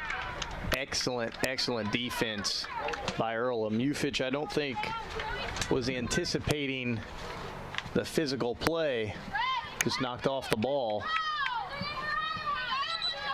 Yeah, good defense. Well challenged. Nothing in it.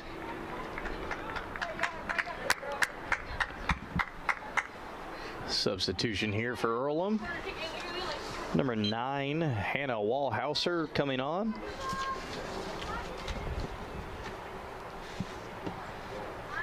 Goal kick taken.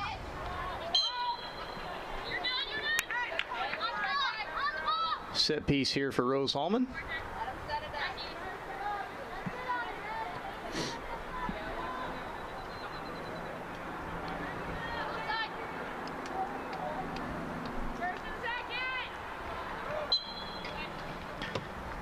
with an excellently driven ball.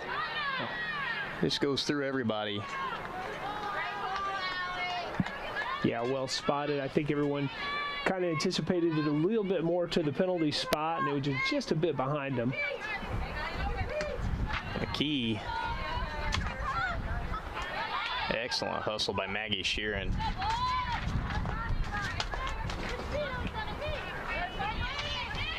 Simone finds Lane Lawrence. Lawrence with the cutback. Almost found Mufich. See the Earlham men's team walking across the far side there, getting set for their game to take place here at about 3:30 this afternoon. Following this game, we'll be covering that game as well. Also got some other upcoming Rose-Hulman games and Rose-Hulman schedule here on the Indiana Sports Network. Saturday, April 3rd, football against Franklin at 1:30. Saturday, April 10th, football against Manchester at 2. And on May 1st, the HCAC Outdoor Track and Field Championships at 11. And again, if Rose-Hulman host HCAC conference games here in the tournament, we will cover those as well. So far, the men are leading the conference and would look to do that. Women are in second place. If they could get back up to first, they may host the championship game as well. Bit of a late challenge there by Alyssa Taylor. Came in, stopped the run, broke it up. Good advantage play by the official. Wanted to see where it went, realized the advantage was lost, called it back.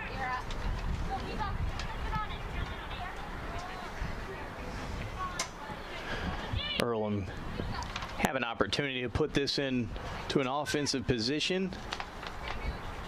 Make something happen. Ball headed on. Taylor trying to make it. And it goes out. Yeah, well pressured by the Quakers there, forcing the Engineers to just kick the ball out and reorganize themselves.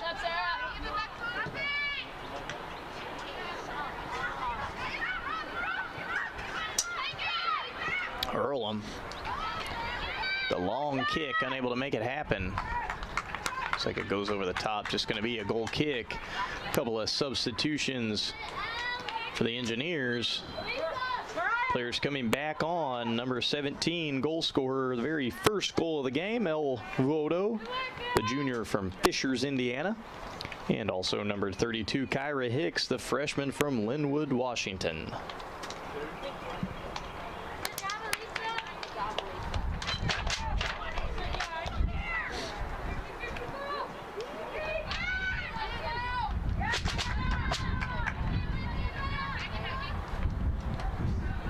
And Sharon just plays the ball back. Looks like a little foul.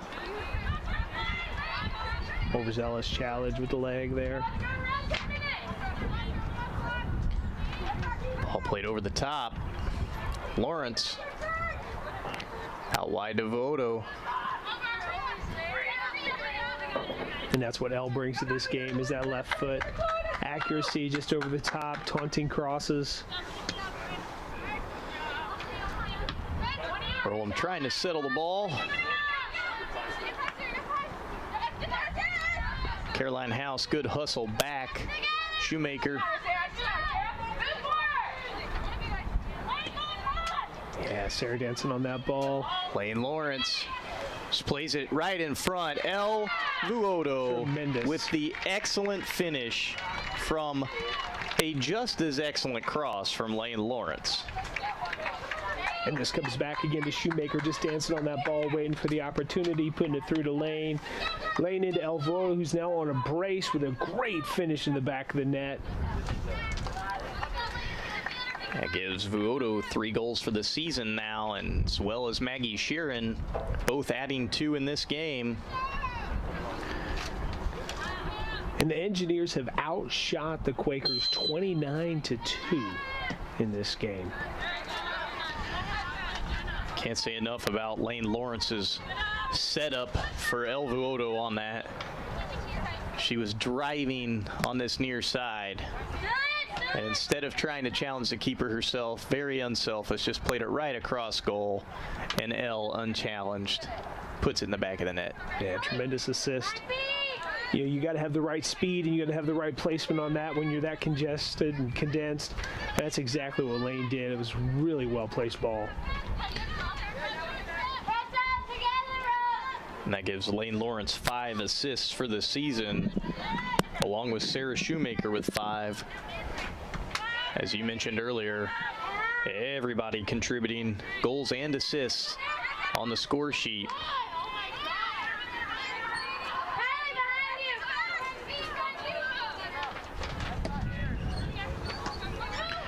And Dustin, that's now 6 players who each have 2 goals apiece on this team. Led only by Lane Lawrence with 4. That's tremendous statistic. Yeah, when you look now at the score sheet, Lane Lawrence is going to have 4 goals and 5 assists. Shoemaker, 2 goals, 5 assists. Mufich, 2 goals, 1 assist. Add L's 2 goals in, she'll have 3 goals, 3 assists. India Clark with 2 goals. And then when you add Maggie Sheeran's 2 goals for her, she's going to have 3 goals and 0 assists. So you've got a lot of players sitting at the top, just contributing. Lane Lawrence coming back off for the Fighting Engineers. A high five from Coach Hellowell. Excellent, excellent assist. A good little stint coming in the second half, putting some more minutes in. Just doing a wonderful job. And you can tell what kind of a difference she made in such a short period of time, even coming on, not even getting a lot of minutes in the second half. When she did came on, she really made it work for her.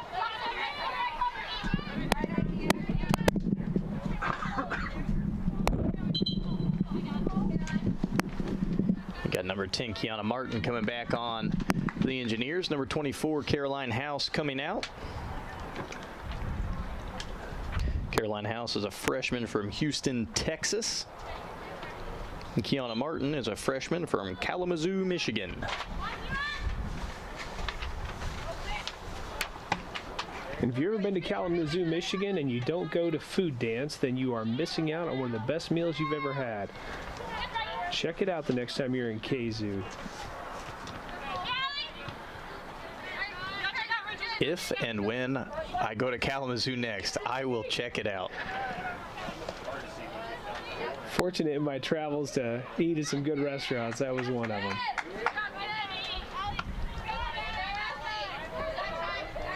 Bailey. Sheeran finds Fodor. Excellent little fake out by Fodor. Really thought she was going to take that. It looked like she wanted it. Bailey, left-footed shot, curls, just a little bit too much. A really good hit, though. Again, a Quaker team they're exhausted. The back line's tired. Rose-Hulman finding more and more opportunities now. And a Quaker goal kick. Rose-Hulman out shooting the Earlham Quakers 30-2. Kyra Hicks plays the ball to Bailey. Good turn by Kiana Martin out wide to Vuoto. Vuoto, good little step over.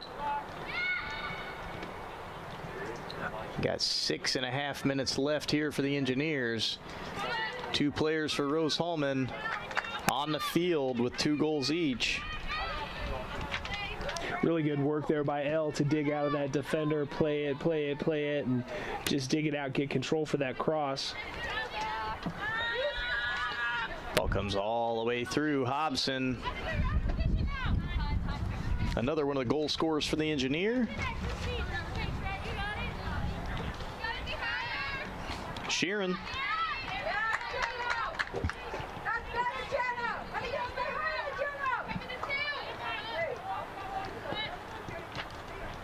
Sheeran dropping back, playing in kind of a holding midfielder role.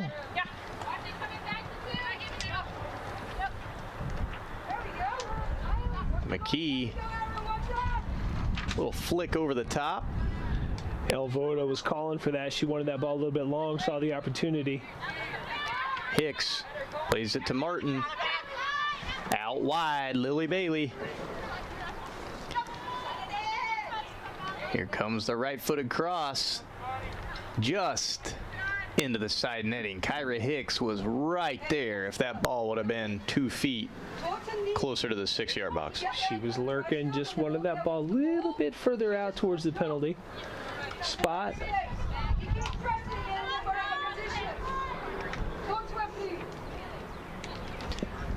And the Earlham Quakers getting set here. 5 minutes remaining in this second half. It's been all Rose-Hulman today.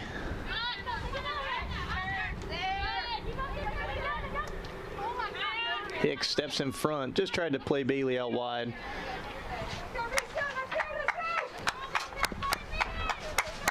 It'll be an Earlham throw. Rose-Hulman putting the pressure on the Quakers.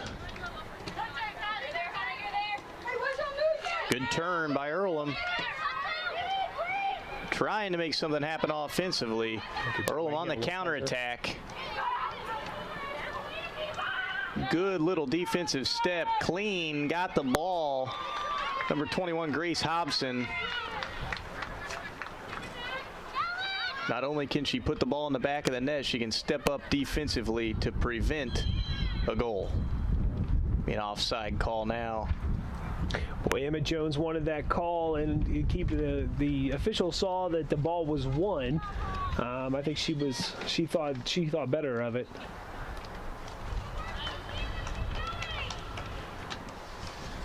And just waiting for the ball to get back before Rose-Hulman can take a free kick here for the offside call. Just about 3.5 minutes remaining in this game. Rose-Hulman still leading 5-0.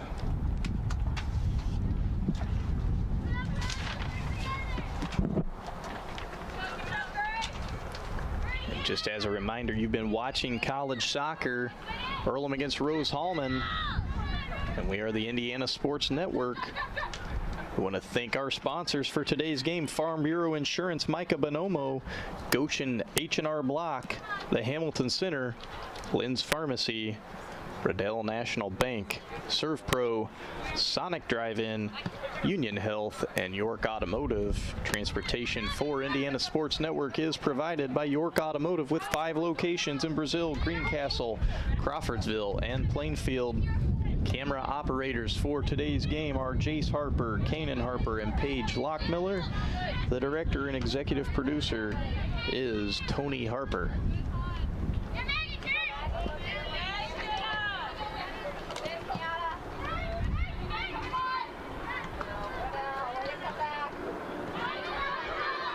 Bodo trying to step in front. Quaker ball just behind the Rose-Hulman goal. Substitution here for Earlham.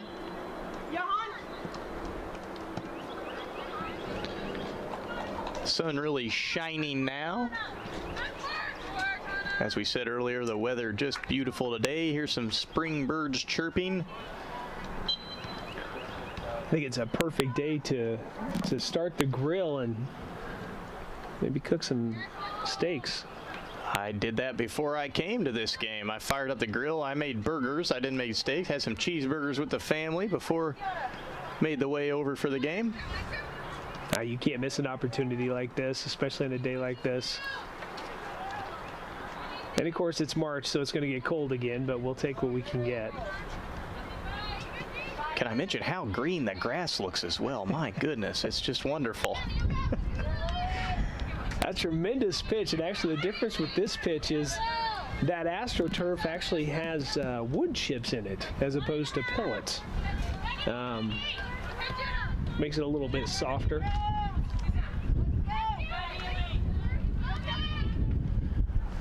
Earlham trying to make something happen here in the last minute of the game. Rose-Hulman just looking to finish things off with a clean sheet for Natalie Dillon.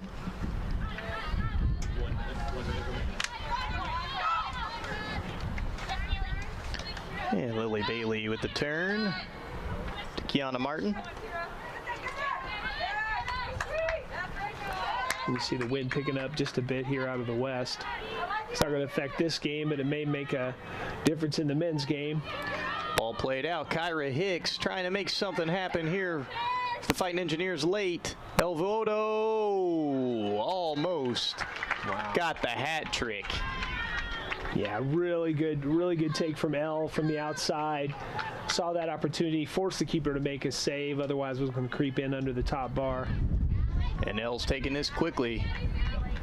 Ball played in. 32 Kyra Hicks gets ahead on it, and then number 19 Lily Bailey left-footed shot. Earlham keeper collects. Time most likely going to wind out here. Megan Fodor playing the ball out wide. And that concludes the women's game between Rose-Hulman Fighting Engineers and the Earlham Quakers. Rose-Hulman wins the game 5-0, out shooting the Quakers 32-2. We will be back for a recap right after this. 4 years ago, I drove my daughter to Riddell National Bank, where she opened her savings account. Today, she's still saving money. My relationship with Riddell is better than ever, too. No other bank focuses on relationships as much as they do. I can count on them for small business loans when I need them. Riddell National Bank helps small business owners and their families grow, both financially and personally. Riddell National Bank, making friends since 1885. At ServPro, we offer cleaning services, including the removal of biohazard containments. We have the specialized training and products to get your property back to business. We are here to help get your business back to normal. ServPro in the Wabash Valley, here to help. Athletes know that injuries happen. When they do, let our team help get you back to your team sooner. Union Center for Sports Medicine. We prevent, diagnose, repair, and rehabilitate injuries to get you back in the game. Union Center for Sports Medicine. You're watching Rose-Hulman Soccer on the Indiana Sports Network. Welcome back here to Rose-Hulman Institute of Technology, where we just witnessed the Rose-Hulman women's team put on a clinic against Earlham, defeating the Quakers 5-0. They were leading 3-0 at halftime. They came out, a lot of substitutions on the field for the Engineers, just kind of playing it easy in that second half. They started to put some of their starters back in. We saw 2 more goals for Rose-Hulman by familiar faces, by El Vuoto and Maggie Sheeran, who both had goals in that first half as well, and both of them 2 goals in today's game. That gives them 3 goals total for the season, so that moves them up the score sheet. And now you've got Lane Lawrence at 4, Maggie Sheeran with 3, and El Vuoto with 3. So that score sheet, we talked about how balanced it was, and boy oh boy, we saw it here today. And you can't forget to mention Grace Hobson's named the defender, getting on that score sheet as well in the first half. But a very balanced team for Rose-Hulman, just a very dominating performance here today. Absolutely.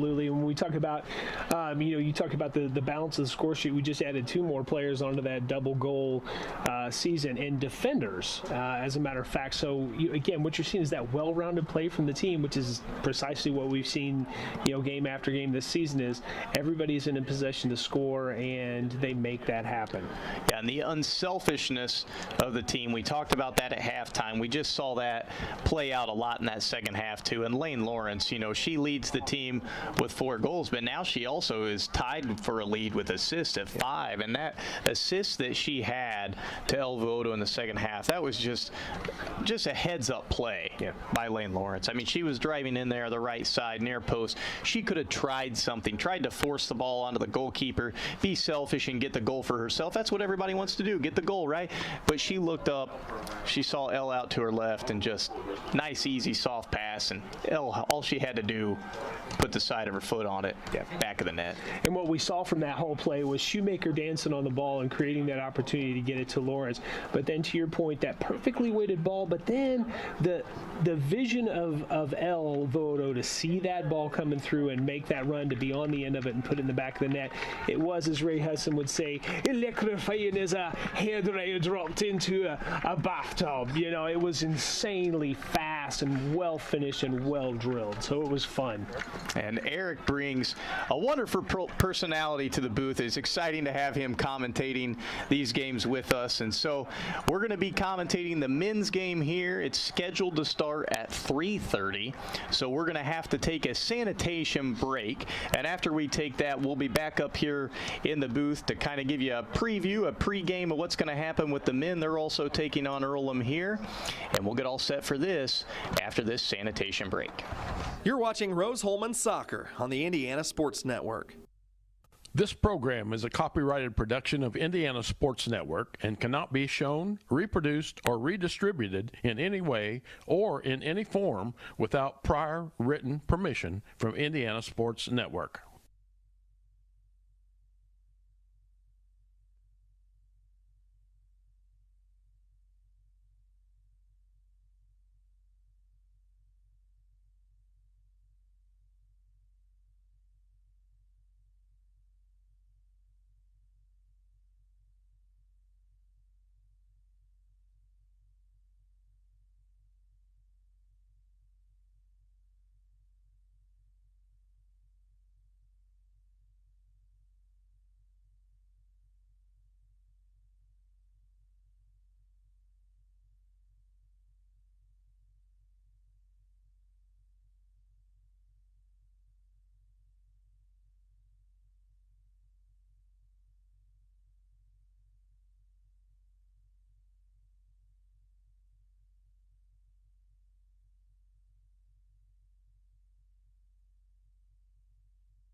This program is a copyrighted production of Indiana Sports Network and cannot be shown, reproduced, or redistributed in any way or in any form without prior written permission from Indiana Sports Network.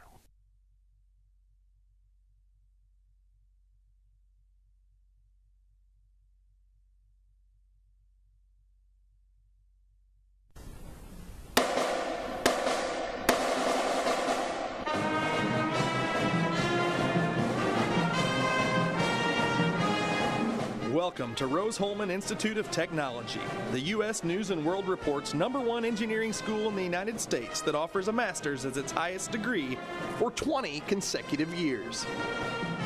Rose-Hulman, where you come to find yourself.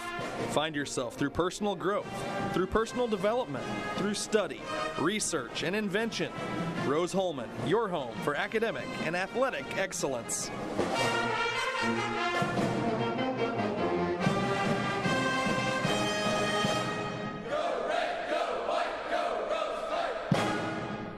You're watching Rose-Hulman Soccer on the Indiana Sports Network. Welcome to Rose-Hulman Institute of Technology, where we're getting set for the Rose-Hulman Fighting Engineers to take on the Earlham Quakers, and Rose-Hulman men's soccer action here today. And whenever you look at this game getting set, you've got the Rose-Hulman Fighting Engineers coming in to this game at 6-0 in the HCAC. They do have that tie that we covered against Hanover on Wednesday, but that keeps them atop of the conference. If they win these last two games, that's going to give them their second HCAC title in a row, and that they already have 7 of those HCAC regular season conference championships to their belt. So how do you think they're going to approach this game today against an Earlham team who's 2-5? I think they're going to take advantage of it, similar to the way the women did. They came off that tough, draw. I mean, it was a well-played game. Unfortunate couple of goals that they let in, but I think they're really going to try to bring it back. And again, it's credit to Coach Hellawell, to keep his team in the game and keep their mindset. But they are going to want some redemption. And I think as they come out, what we're going to see is, stereotypical engineer football, back and forth, highly attacking, spread it wide, back and forth. Fix and Urban, of course, always making a difference in terms of moving it up. Lacey in the middle, distributing the ball, starting, Wyatt in the back. We're going to see a good attacking football team, and I assume a high-scoring game as well. Right. Whenever you look at, similarities and differences between the women and the men, one of the big similarities that we have is that balanced score sheet, the balanced attack that we talk about. Whenever you look at Rose-Hulman, you do have Takizo Kelly leading the score sheet. He's got 5 goals for the season. You've got AJ Yilmaz that has 3 goals, and then we've got 4 different Fighting Engineer players that have 2 goals. So this team, similar to the women's team, you've just got a lot of players on that field that you can trust, and you have a team who's willing to play as a team. You don't have somebody saying, I'm going to get it in the back of the net. Yeah, and that's one of the things where, as opposed to a single person who's not necessarily selfish, but maybe a superstar or a sole focus trying to force the ball in and trying to force a shot that may or may not be really ideal, what you see with both of these teams, particularly men, particularly women, is that they will make that extra pass to find the extra guaranteed shot or even a better angle. Again, it's not necessarily something that's a given in a player. It's taught and it's coached, and credit to Coach Hellawell as well that his players believe that and his players trust it and his players actually act upon it. Right. And how much of that balanced score sheet do you think contributes to the 3-4-3 setup that we see being played? I mean, they usually bring that ball in on the wings, they swing it across wide, and when you're doing that, you're not just looking for one target, because you don't have to just swing it across. You can stop and look back, and maybe you've got somebody hanging out at the top of the 18. You hit them instead, or you drop it back, and you, as you said, maybe Urban or Fix swings it in instead of you. There's just a lot of options. Is that one of the reasons you think we've got a balanced score sheet? Well, yeah, in that if, again, when you spread the field in that 3-4-3, what that does is give you the benefit of drawing one of the defenders out. And so if a defender goes out wide on the wing, that leaves you either a forward or a midfielder that's going to find space in and around the top of the box. And once that starts to happen, then those passing lanes start showing up, and that's why you see whether it comes in from the left side with Fix or from the right side with Urban, whoever's drawing out, you're gonna find that opening. Right. I think, for people who maybe aren't as familiar with soccer, maybe familiar with some other sports like basketball, I think you could kind of compare it to triangle offense. You're trying to get up there, and that just gives yourself a lot of options. You're trying to look around and find who is that man, and then when I make that pass, if I'm moving and we keep our shape as an offense, you've just got options all over the place, and then you can choose what is my best path here. If this lane's blocked, I can drop it back here. If this lane's blocked, I can cross it across the field. And so there's just a lot of options whenever you run this 3-4-3. I love watching Rose-Hulman run it. I love watching it in general. It's become very popular in the world game, and so it's just really neat to see, especially those wing backs. We talk about Urban and Fix for the Engineers, but just in general, wing back play is so exciting to see. Your team has to have really good wing backs to run it, and I think we've seen that with Rose-Hulman. Yeah, and especially when you consider that those wing backs have to be box to box, right? They have to play both offense and defense at different times, and so they are going to be sprinting from one end of the pitch to the other depending on how the game flows, and they got to be almost in better shape than anybody on the pitch. And that's a measurement to matching your players that you have. And I was talking to Coach Andrew Gray about this, matching the players and the skill that you have, and matching that formation with them, and then building it from there. So it's really working out for them this year. One thing we did see on Wednesday is they're going to have to figure out when Takezo is marked how to get around that, because that was a problem for them because he saw very little of the ball against Hanover. Right. He sat kind of in the middle of the pitch, and he was getting the ball quite often, but every time he seemed to get it, they closed down space very quickly, and then play just kind of died in those situations. So you're right. And then another comparison, to the girls team, we also have to talk about goalkeeping. And whenever you look at the Rose-Hulman men, a very similar situation. Their goal against average is just a little bit higher. They've got a .55 goal against average, but you're looking at Evan Hofer, 6-0-1 as a starting goalkeeper. Now, he split some time in the one game, so his goal against average himself is actually .46. So just an outstanding job by Hofer in goal. We talked about him a lot. In that game on Wednesday night against Hanover, when they did have that draw, people are getting tired. I mean, you're going into extra time. If you slip up and make one mistake, that's the game. And so Hofer, he stepped up big several times.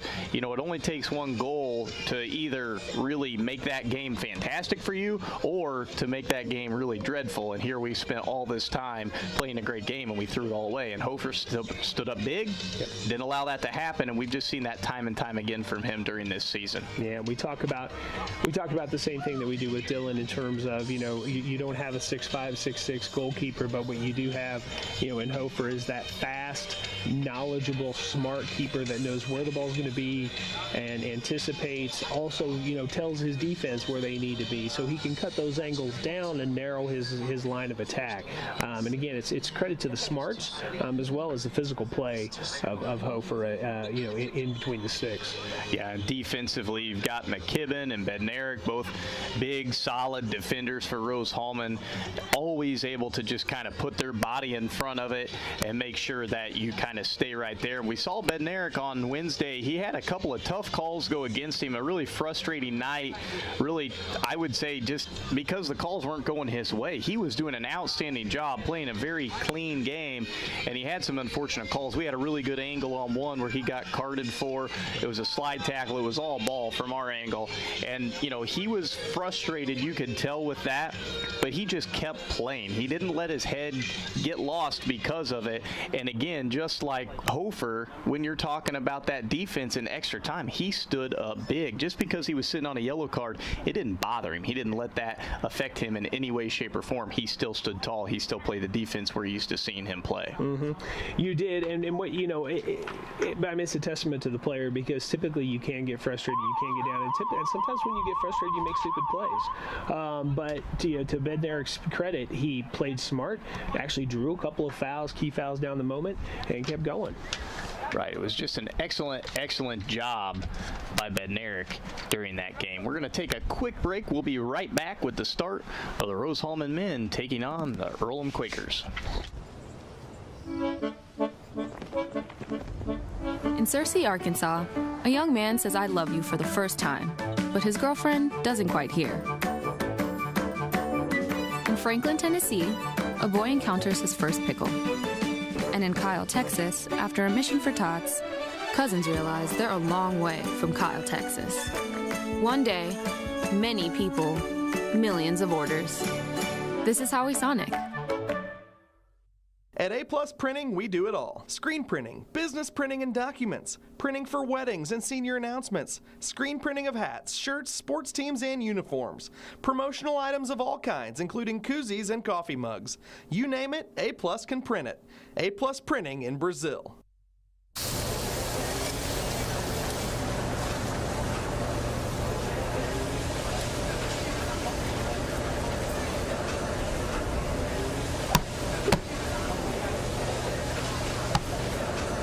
You're watching Rose-Hulman Soccer on the Indiana Sports Network.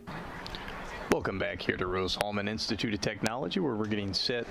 The Rose-Hulman Fighting Engineers taking on the Earlham Quakers. We are the Indiana Sports Network. We'd like to thank the sponsors of today's game: Farm Bureau Insurance, Micah Bonomo, Goshen H&R Block, Hamilton Center, Lynn's Pharmacy, Riddell National Bank, ServPro, Sonic Drive-In, Union Health, and York Automotive. Transportation for Indiana Sports Network is provided by York Automotive, with 5 locations in Brazil, Greencastle, Crawfordsville, and Plainfield. Camera operators for today's game are Jace Harper, Kanan Harper, and Paige Lockmiller, and the director and executive producer is Tony Harper. Both teams getting warmed up and ready to go. I'm Dustin Jorgensen, joined by Eric Brown here in the commentating booth today. We just covered the women's action where the Rose-Hulman women's team defeated the Earlham Quakers 5-0. Kind of similar story on paper whenever you look at the teams in their conference standings. We'll see how the Quaker men can react. Getting ready for the starting lineups for both teams. Earlham Quakers just lining up here right in front of us. Number 0, Colin Karich. Number 4, Jake Pearson. Number 5, Luke Cesar. Here we go, Rex. Number 7, Ben Stoos-Teisver. Number 8, Andrew Bellick. Number 15, Jeffrey Durier. Number 19, Ethan Getman. Number 20, Quentin Berry. Number 22, Drew Fitzgibbon. Welcome. Number 24, Edgar Hernandez. And number 29, Sean Campbell. And your starting lineup for the Rose-Hulman Fighting Engineers: in goal, number 0, Evan Hofer. Number 10, Brevin Lacey. Number 19, Eric Kirby. Number 4, Matt Fix. Number 7, Caleb Urban.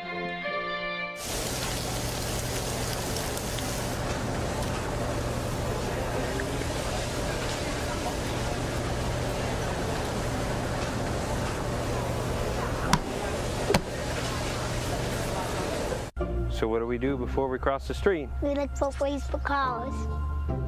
No cars. All right, let's go. But Daddy, why do you have to hold my hand? To keep you safe. That's why we look for cars. I'm watching out for danger to keep you safe. Daddy, he watches out for you.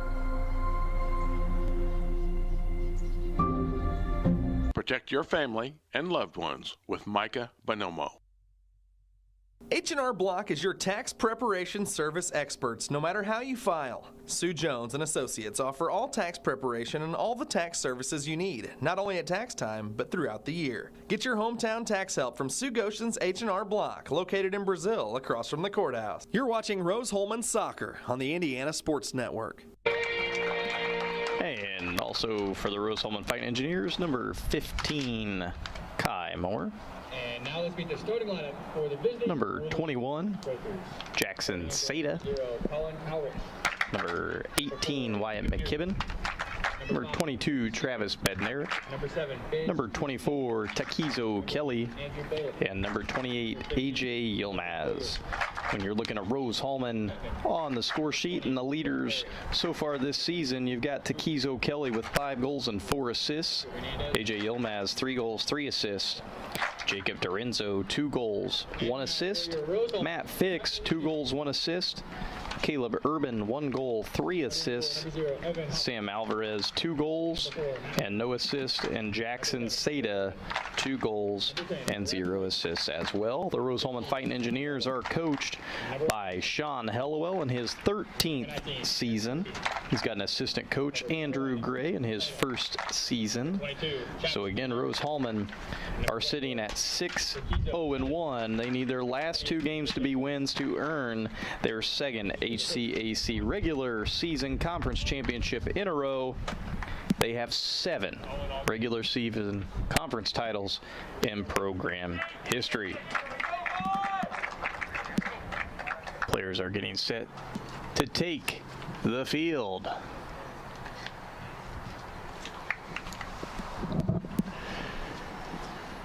And just as we mentioned earlier, if you were tuning in during the women's game, it's a beautiful, beautiful day here in Terre Haute at Rose-Hulman. Sunny, 70-degree weather, just a nice little breeze out of the west.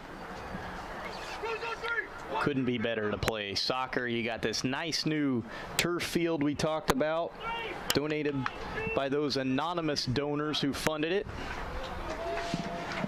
A tremendous day today, you know, in terms of just low humidity. I mean, it's a great day to play a game and sit out in the sun and get some of that vitamin D we've all been lacking over the past winter. And we talk about Rose-Hulman sports facilities overall just being in excellent condition. And here on Indiana Sports Network, covering Rose-Hulman athletics on April 3rd, football against Franklin at 1:30. On April 10th, football against Manchester at 2 o'clock.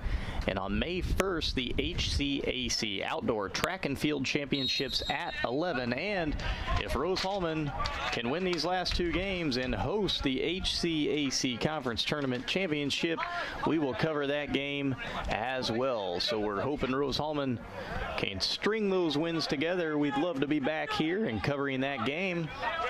Always exciting to watch these fighting engineers on the soccer pitch.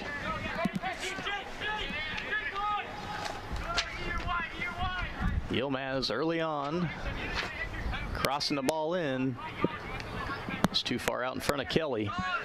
Yeah, but what he saw there was Takizo was open, had some little bit of space and had a lane. It was a little heavier ball, a little bit too far beyond Kelly, but well spotted by AJ.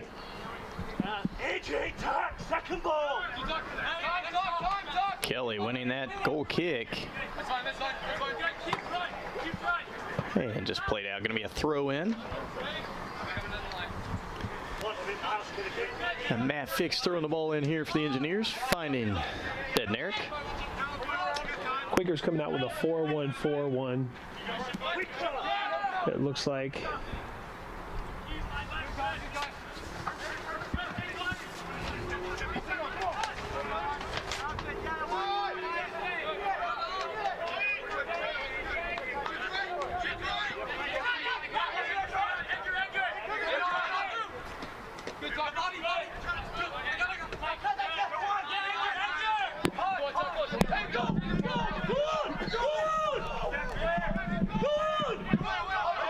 Putting the pressure on Earlham here, trying to win the ball back. Yeah, Coach Hellowell really telling him to get up and press that ball high. He doesn't want to let them out of their own half. Kirby. Put the ball to Seda.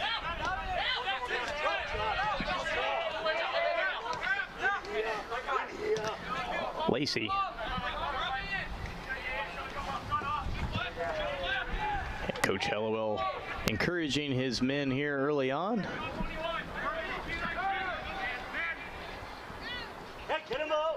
Kirby trying to play that ball through.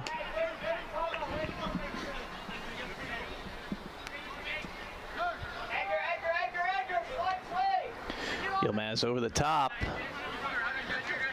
Earlham keeper able to collect. Yeah, Kelly's finding a really good space there. And if, you know, I think if you're the Quakers defenders and you're going to let them take that space. And ball played over the top. McKibben, good physical defense, just wins the ball back for the Fighting Engineers.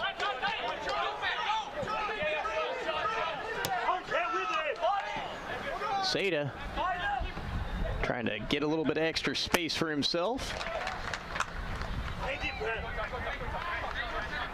Seda really strong on the ball, earning his team a throw in. Kelly with an excellent turn.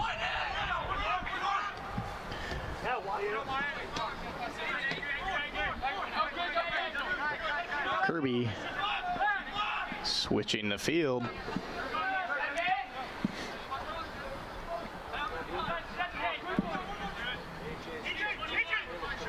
Yilmaz trying to find Urban. Does Urban. Excellent little volley. Wow, well taken ball on the volley. Again, had good pace on it directly at the keeper. Forced the keeper to make a stave out the back from earning himself a corner. Eric Kirby coming up to take the corner kick here for the Engineers. Hey, AJ! AJ!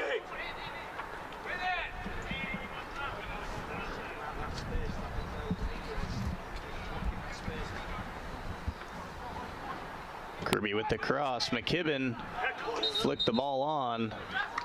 Deflected. Be another Rose-Hulman corner.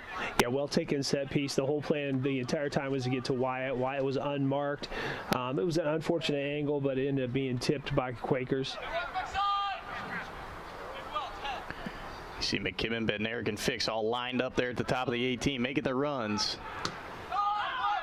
Seda tried to flick that on. Good hustle by Yilmaz. Chase that ball down.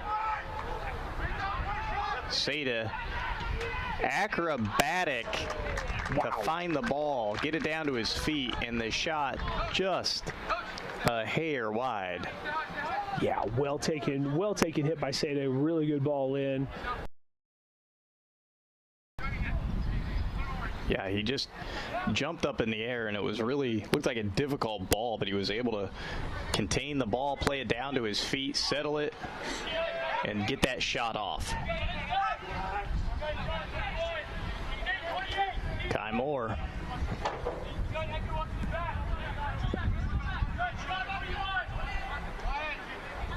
Plays the ball to Lacey. And Brevin Lacey telling Matt Fix to get up the pitch. I was going to send the ball to you. Kelly trying to make something happen. Ball gets played out. Going to be a throw in here for Fix. Lacey to Kelly. Job by Kelly just to get a foot on it. Bednarik.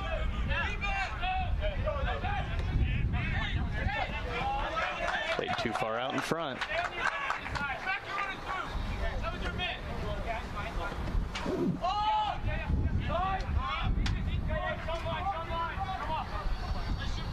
Kai Moore.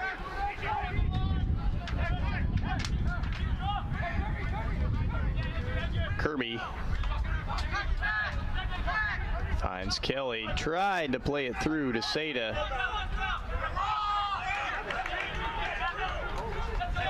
Yeah, Fix just got himself caught a little too far up. Kelly was expecting him to be in that space. Dropped the ball back. Time for the Engineers to kind of gather themselves back up. Reset. Kai Moore, excellent ball to find Caleb Urban. Looks like the flag stayed down. Finds Kelly right in the middle of the field. Slotted home to Kizo Kelly. adds a goal to his leading. And Caleb Urban, what a run he made out wide there. What a run. What a run and what a cross. 1v1 versus the keeper, and it goes back to what we were talking about. He saw that Kelly had a better angle, zipped the ball right to him. Taquizo does what Taquizo does best, puts it in the back of the net, and waves to his family at home and says hello. You can tell this kid really loves the game. Taquizo Kelly, the sophomore from Cincinnati, Ohio, now 6 goals on the season. Caleb Urban adds his 4th assist. Talked about that wing play, and you see Urban and Fix already making a big impact on the game, just speeding out wide, getting themselves up and open. Urban making that run there, collecting, finding Kelly for the easy goal. You can kind of see how narrow Earlham is on this, which is what caught them into trouble the last time, is those wide players, and that's why Urban was so wide open.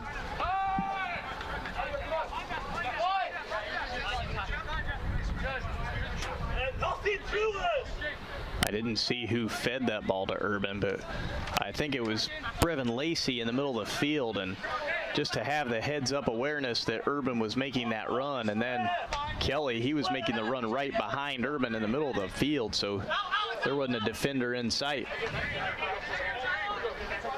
There's a saying about that midfield position: if you watch the game, you won't see Brevin Lacey. If you watch Brevin Lacey, you'll see the whole game.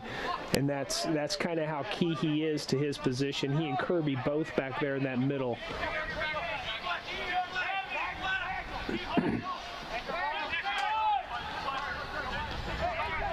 Yilmaz.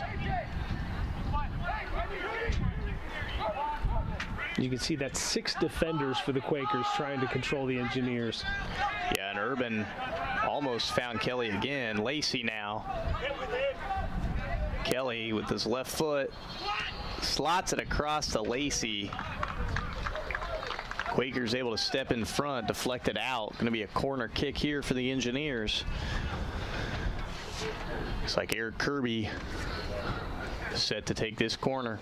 Boy, it's going to be a long day for Earlham if they have to keep weathering these attacks. They're fast, they're accurate. Just 10 minutes, not even 10 minutes gone so far. Kirby with a very long corner kick. Lacey with the volley. Kind of a side-footed volley by Lacey, just trying to place it in the back of the net. Yeah, you can see his mouth was watering on that. Kirby throwing it up to Bednarik. Headed back. Kelly off the head. Tried to play it down to his feet, unable to do so. Unfortunate for Kelly. And Kirby with an excellent step there on defense to just break that counterattack up.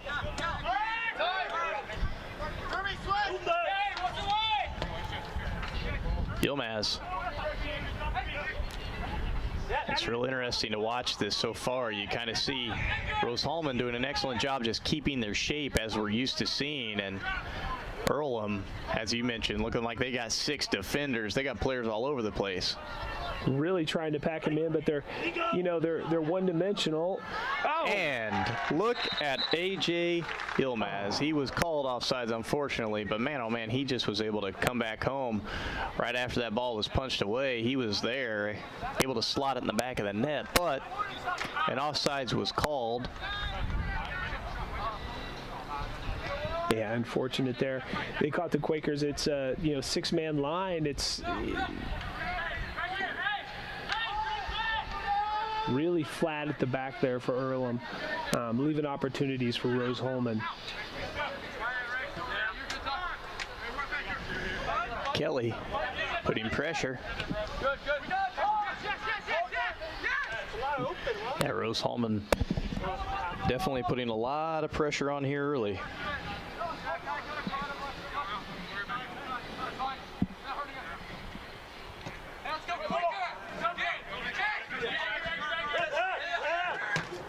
Excellent step by Fix. Still making the run. Plays it to Seda. Back to Fix. Left-footed shot. Tried to find that far post. Just a little bit too much. Excellent job by Fix. We talked about he and Urban again at the beginning of the game, and we're seeing them make a huge impact already. Fix stepped up big to make that steal, intercepted it, hit it back to Seda, back and forth, fed through.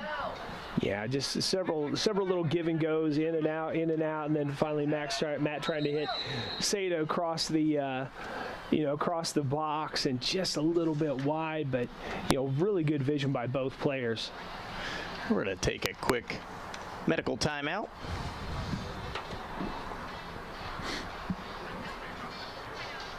Medicine injury timeout. Let the Wabash Valley sports medicine experts take care of you. The Union Center for Sports Injury Clinic is open Saturday mornings from 9 to 10 a.m. at South 6th Street in downtown Terre Haute. No appointment is necessary. Union Health. Healthier together. You're watching Rose-Hulman Soccer on the Indiana Sports Network. Welcome back here to Rose-Hulman Institute of Technology, where we're getting set to get back under play. Earlham player, looks like number 24, Edgar Hernandez, just having some problems, needs a drink, was able to walk off the field on his own. Get a drink of water now, maybe just cramping here early on. Play underway. Yeah, I think oftentimes the average spectator will look and say, well, it's only 73 degrees. What's so bad about that? Well, when you're used to playing at 45 degrees and it pops up 30 degrees, it makes a difference to what your body's used to.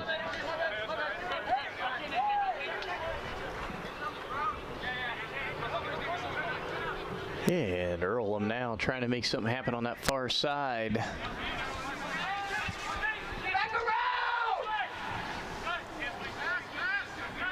And you're the Earlham coach yelling for them to get the ball back around. Did you see him doing that now? No middle, no middle.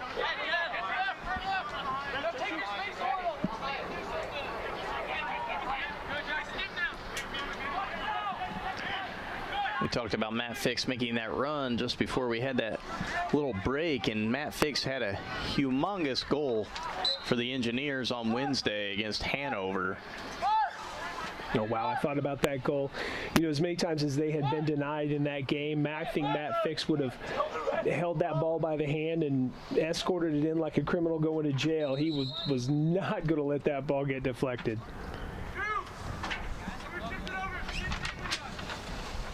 As we mentioned, that was a very exciting game that we covered on Wednesday. Went to extra time. They played both extra times, and we ended in a 2-2 draw. Keeps Rose-Hulman atop the HCAC. They're at 6-0-1. Transylvania is sitting second at 6-1-0. And then Hanover is in third at 5-1-1. You get below that and teams are 500 or worse. Looks like just a reset of the clock there. Took about a minute off, I think.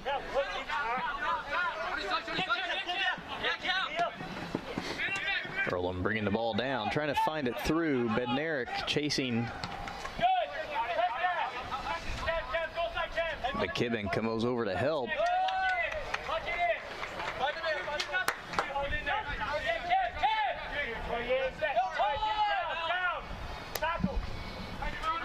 Kirby.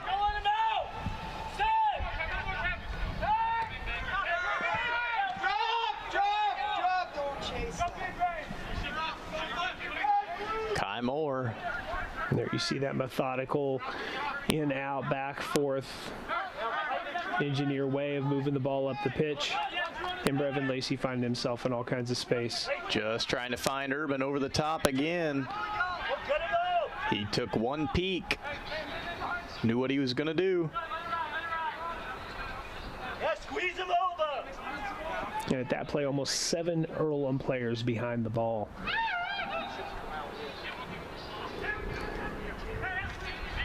Brevin Lacey.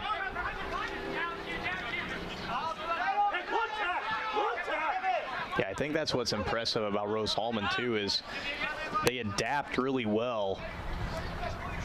Generally, we see them, talk about what we were doing, really passing on the ball, being deliberate, keeping possession, working the ball through, but then Just like we saw with the goal earlier, one peek up. I'm going to slot it over the top and see what I can do. Yilmaz, left-footed shot, just wide. And we saw that in the Hanover game as well. Rose-Hulman wasn't having any luck with possession and working the ball through, so they started trying to feed the ball over the top, which they were able to set themselves up. Whenever you can do both of those things really well and effective, makes yourself a little bit more unpredictable. Yeah, absolutely. And credit to Hanover. They came in with a really good defensive plan, almost that staggered 4-3-3 to kind of pick off the passing lanes. And then, Rose-Hulman decided, well, we're going to have to go a little bit more direct route, and found some success with that.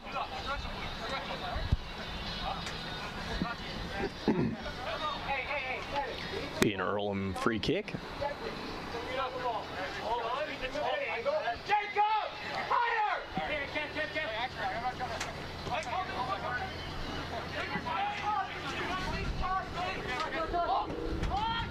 Earlham with the long ball. Bednair just flicks it up to himself, heads it to Matt Fix. And Rose-Hulman back in possession.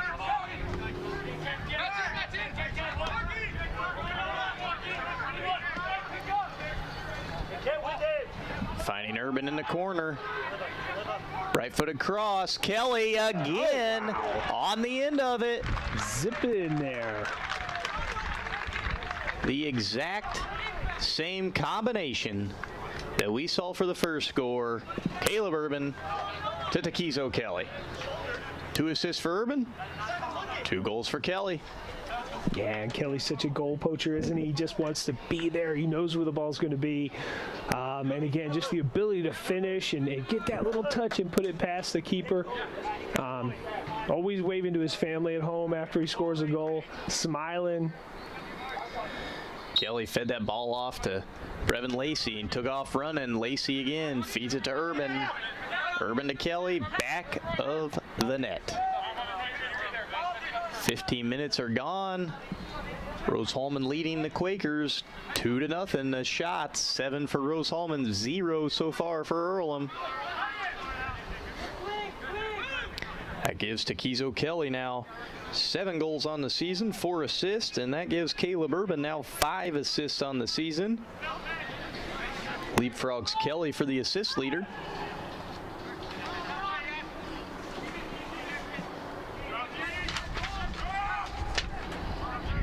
You got to think Kelly's going to be looking for his hat trick in this game. We're 28 minutes left in the first half, and he's already on a brace.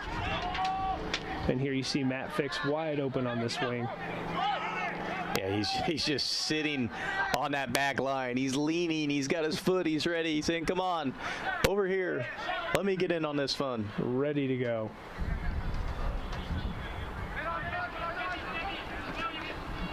Yilmaz plays it over the top. Nobody there that time.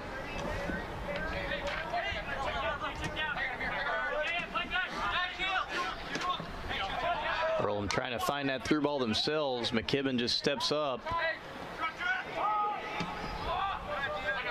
Ball gonna fly out. Gonna be a Rose-Hulman throw.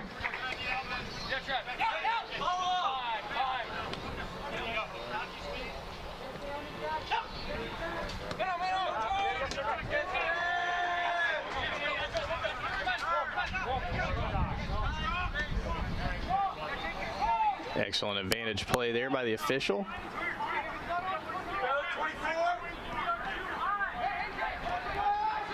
Seda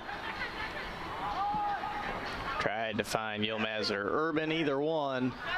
Yeah, Seda dancing on that ball, just a little bit behind Yilmaz. Oh, good step there by AJ, trying to get the ball back. Able to do so with a little help from Kirby to Seda.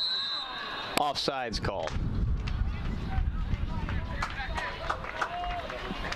Yeah, unfortunate, but I mean, well spotted, well moving. You know, it's really good effort to keep them pinned back down in their own half. And Kelly, he was sitting there just waiting for Seda to hit that ball across to him. Flag went up pretty quickly.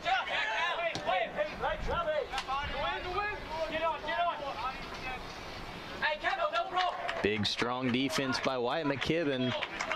Just lets it go out for a goal kick.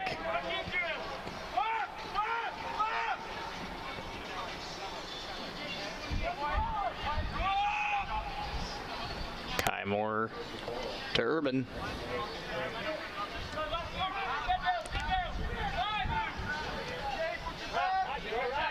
One of the differences I think that we see the way that Earlham's set up is Fix and Urban on those wings. They got some defenders playing a little more closely to them. But again, it's what sacrifice do you make? If you want to play wide, that leaves the middle of the field open, and if you play narrow, that leaves the wings open. So it's a tough balance defensively. Yeah, and both those runs that Urban made, he was actually running more central than he was out wide like we're used to seeing. So adapting to what the defense is doing and being just as lethal.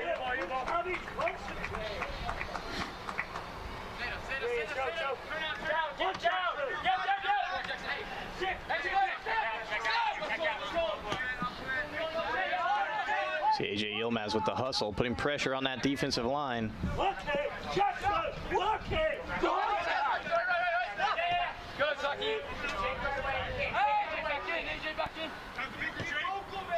Ball played all the way back to the Earlham goalkeeper.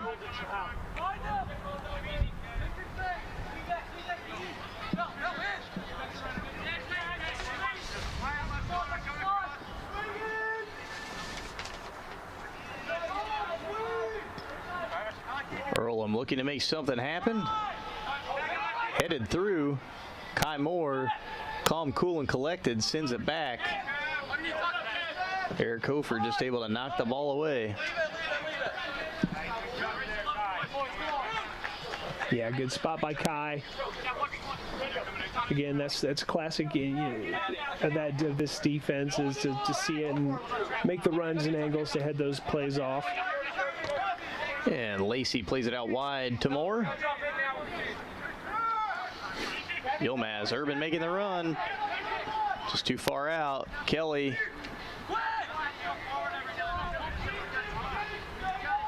Yeah, Urban started making that run, caught himself offside, so he had to let up. Kelly adjusting. He was making the run central.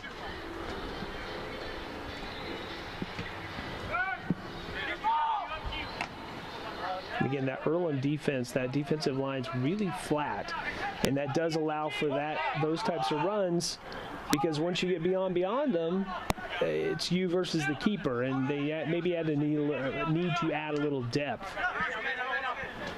Oh, excellent little play there by Brevin Lacey, just pulling the ball behind with his right foot.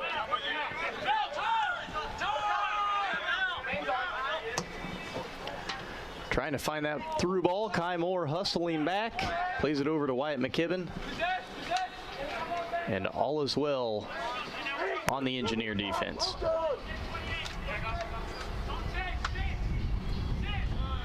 Yeah, no real chance on that. Maybe got the hopes up of the Quakers fans, but it was well spotted and well defended. See the whole Rose-Hulman bench getting up to stretch, warm up. Looks like Coach Hellewell's probably going to add some substitutions here in this first half. Getting all of his players loose. And there's Lacey again in space. Lacey made a little mistake, tried to recover himself, and then Earlham player made it an easy decision for the official, just comes over and knocks him down. Yeah, a bit aggressive.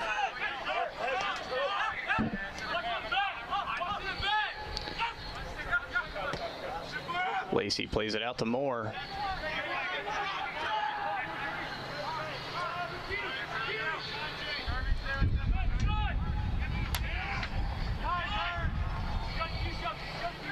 Earlham trying to make something happen on this counterattack. Rose-Hulman defense again. Collects and turns. That's a good decision by Kirby, because he passes it back to his goalkeeper. They could clear their lines, get everybody in the right position, maintain their shape. Kelly just sends it back. McKibben, light on his feet, keeps the ball, tries to find Urban through. Urban, excellent job by himself, just steals it right out of the air, slots it home, bottom right corner. Wow. This guy is having a game. Tremendous work weight. Just like Oliver Trist, picked the pocket of that defender, stole the ball, ran away like it wasn't his, and netted that ball. Caleb Urban, 1 goal, 2 assists so far in this game. If Rose-Hulman's going to score, Caleb Urban's going to be a part of it today. He single-handedly made that happen. He didn't rely on anybody. What an excellent heads-up play, aggressive defense. Just stepped up and won it back. Great effort. Heads-up play, just to be aware that he even had that option.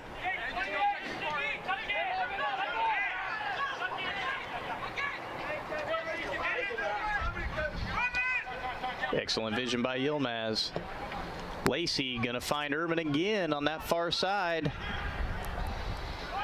Ball gonna be played out for a corner kick. See Eric Kirby come up to take this corner. And it's always interesting, the games that we do, to see who is going to be more impactful in a game, or who's going to see more of the ball. Is it going to be Urban? Is it going to be Fix? Which side are they going? And it seems like today in this half it's going to be Urban. Eric Kirby slot this one in. There's Wyatt making that run. Yilmaz settles with his left. A dart right at the Earlham goalkeeper. Had good pace on it. Just need a little bit wider to miss the keeper. That was a well-driven ball, too.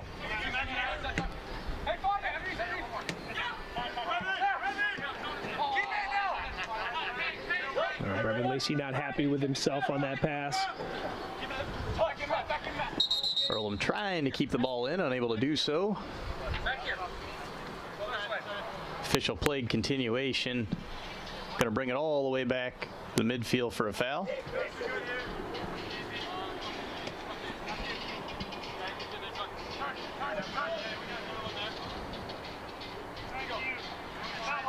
That was so long ago, I don't even know what happened. I was just trying to think back. I think it was yesterday whenever that foul happened. Well, I'm glad the official has longer memories than we do. Ball played all the way over the top.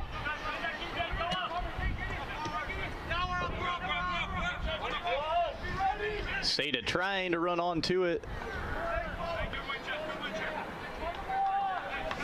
Able to put enough pressure on to win the throw.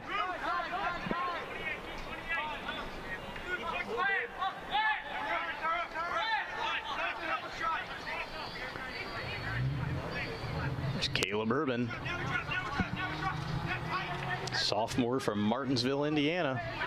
So much respect and space they're giving Caleb. Here he is.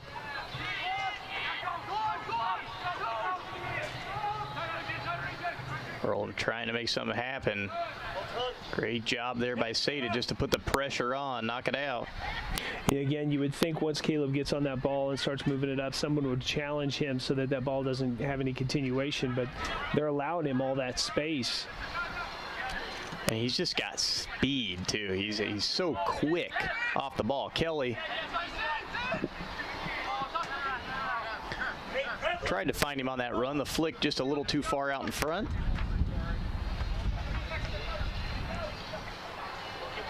And you can see this high press now from the Engineers. Just stepped on the ball. Unfortunate.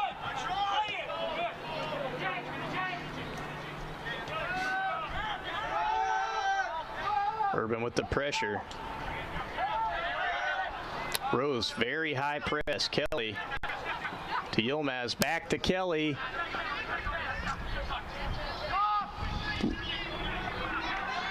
Good defense by Earlham. Kelly just trying to make something happen. Almost trying to draw the foul. Smart heads-up play goes out for a Rose-Hulman corner. Yeah, just dancing on that ball, buying himself some time to pick out a target, and in the meantime, the quicker defender just nipped it off his boot and out the back. See one of the captains, Eric Kirby, for Rose-Hulman, the senior from LaGrange, Kentucky, swinging this corner in.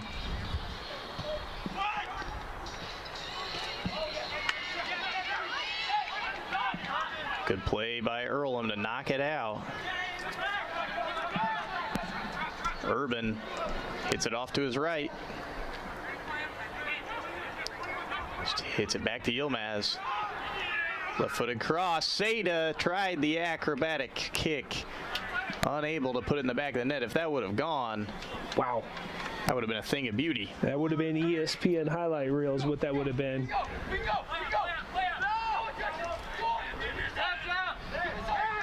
Good step by Kelly. Excellent footwork just to pull that back to himself.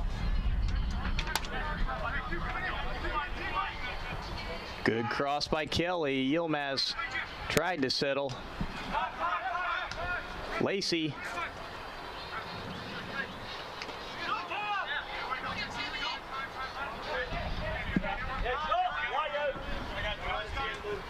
Bednarik. Back to McKibben, around to Moore. Just under 15 minutes remain here in this first half, where Rose-Hulman are leading the Earlham Quakers 3-0. You know, I was thinking about Eric Kirby and from LaGrange, Kentucky, and I do wonder if he grew up in that shack just outside LaGrange, do you think?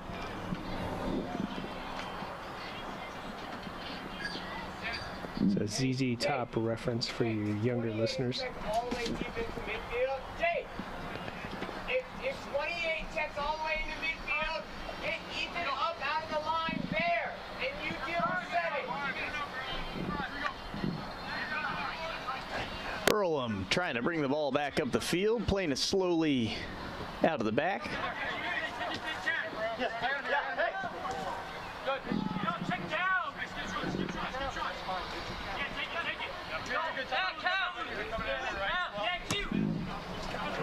Bednarik. Good step by McKibben. Yeah, well spotted by Wyatt to come across, clear the ball, allow his teammates to get back.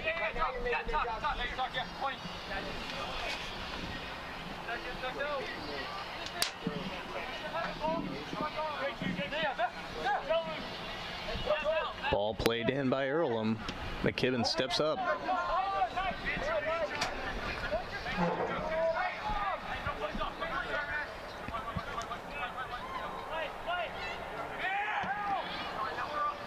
Urban comes in and just knocks that ball to Clay County.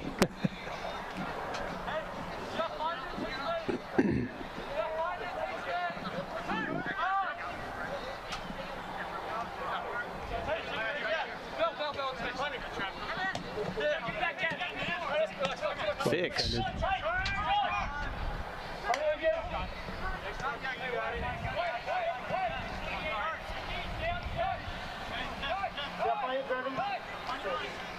Kai Moore finds Urban. Little through ball to Seda, just off sides.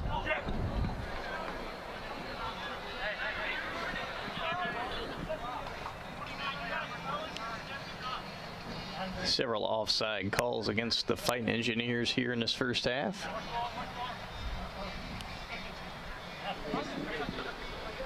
And credit, I think it seems to me that Earlham is trying to hold a high line at some times. I don't know it's very well organized enough to catch them off, all the time. But as flat as they are, it would make sense they would try to take advantage of that. Yeah, it's effective if it works, but we saw Urban twice get through and make some wonderful plays back to Kelly. And he is doing a really good job of just bending his run slightly, keep himself on side. Yilmaz over the top to Seda. Seda, excellent job to just recover. Didn't get the foul call he was wanting. Now he got one against him. recovered, won the ball back. You can see good sportsmanship. Go back to check on the player. Yeah, good bit of skill to keep that ball going. Unfortunately, it was defended well and cleared. And we're going to take another injury timeout. Sports medicine injury timeout. Union Health doctors and certified athletic trainers take care of athletes at 12 Wabash Valley High Schools, Rose-Hulman, and St. Mary of the Woods College. And they can take care of you. Let Union Center for Sports Medicine get you back in the game. Call 812-242-3005 for an appointment. Union Health, healthier together. It's a Union Center for Sports Medicine injury timeout. You don't have to be an athlete to suffer from joint pain. Union Health now offers same-day orthopedic care. Call 812-242-3005 for an appointment and let the Wabash Valley sports medicine experts take care of your knee, hip, or shoulder pain. Union Health, healthier together. Welcome back here to Rose-Hulman Institute of Technology. Play getting set to get underway here again. Number 21, Jackson Seda, the Engineers, just received a yellow card for that foul we talked about before the quick little break. Yeah, a bit of a harsh yellow card. I thought he caught him. Unfortunately, there was no malice in it. He was just, turning around. Urban hustling to win the ball there.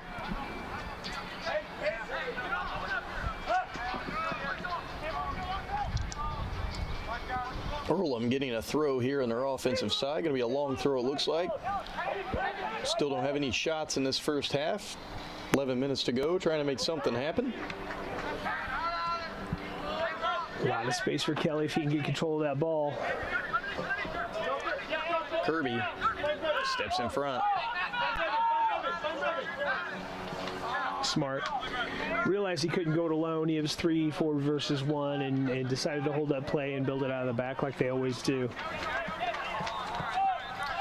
Kai Moore.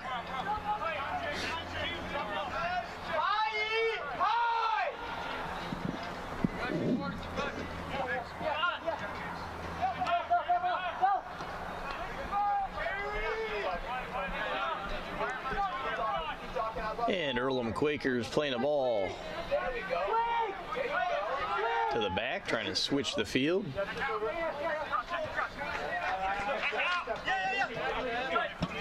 Kelly, excellent defensive step. To be a foul against Earlham.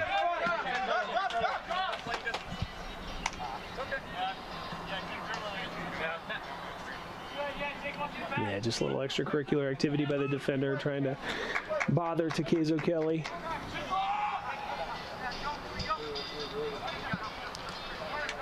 And Yilmaz over the top, trying to find Kelly. Kelly hustling on, keeps the ball alive. Knocked out by Earlham. Tremendous extra effort to Kelly to keep that back in.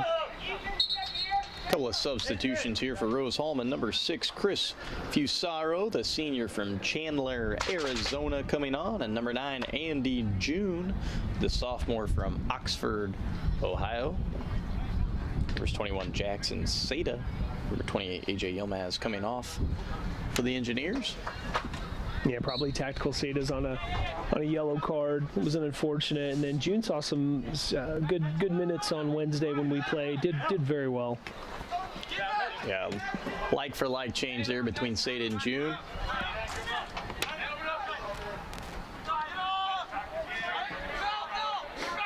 Got Fusaro filling in for Yilmaz on the ball now.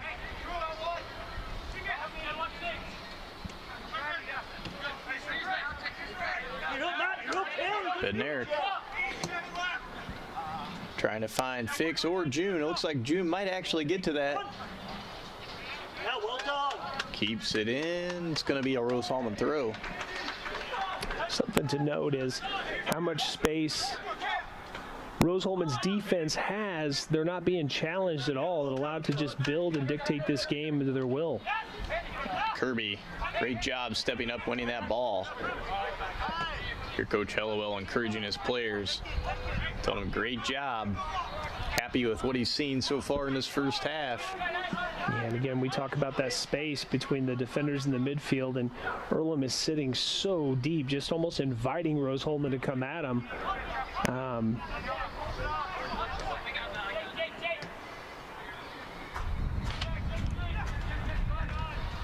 The ball through. Fusaro back to Urban. Cutting inside. The cross. Fix. Unable to make anything happen. Knocks it over the back netting. Be a goal kick. That was a good spot. Well-intentioned. He saw Matt on the far post and tried to get to him, and just a little bit beyond fix. A couple of Earlham substitutions.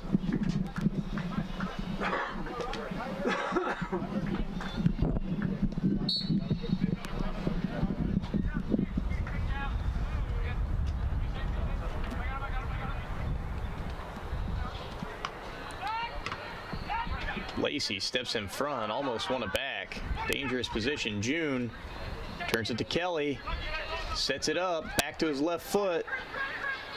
June.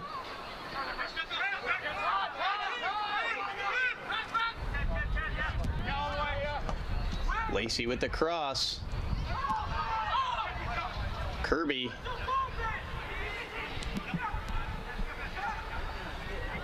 Urban. Lacey with a little flick back, left-footed shot over the top of the keeper. Number 10, Brevin Lacey. How about that? Saw it, looked at it, wanted it, took it, put it in his pocket, went home to show his mom. What a hit. Tremendous skill by Brevin Lacey. I'm not sure who had the assist on that play. I think he assisted himself.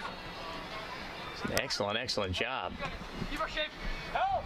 Just won the ball back.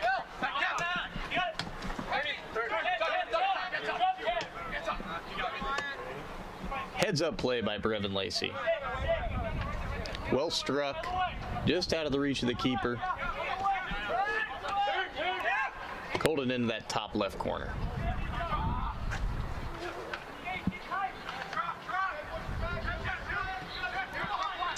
Urban finding that space down that flank. I think he's saying, hey, I was supposed to assist that. What are you doing here?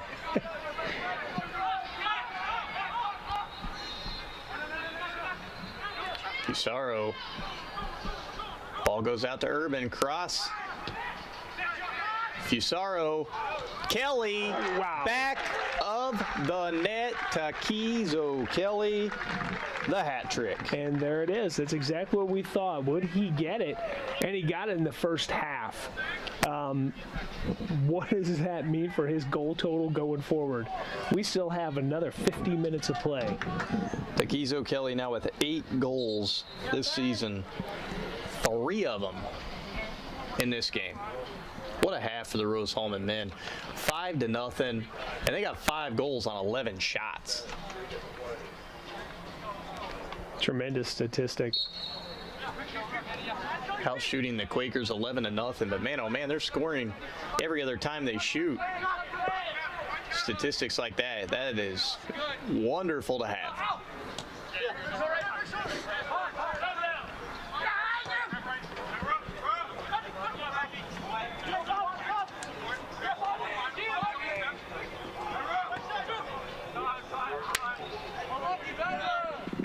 Hofer touching the ball.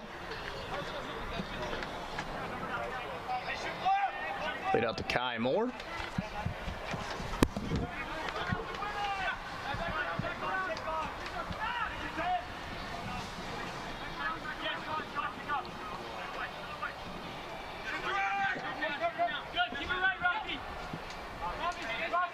Wyatt McKibben.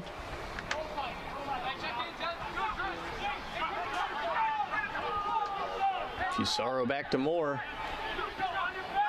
Cuts it across to Lacey. Fix was making the run here on this near side, hoping to be found. Steps back, getting in the action now.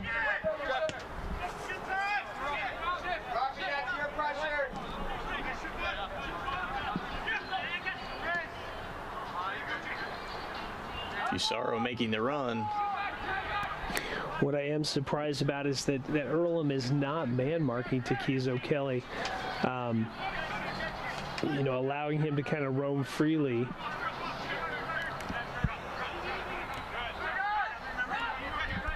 Maybe after his 4th goal. Andy June, beautiful little step over. Did that go in? It did. Zippity-doo-dah off the pitch into the back of the net. What a hit by Andy June. Number 9, Andy June made it happen himself. A beautiful little step over, once with the right, once with the left. Slots it home near post. Almost looked like it went through the side netting. It was that close. I had to look at the official to make sure that it was a good goal. But what a great hit. 3 minutes left in this first half. Rose-Hulman Fighting Engineers leading Earlham 6-0. 6 goals on 12 shots.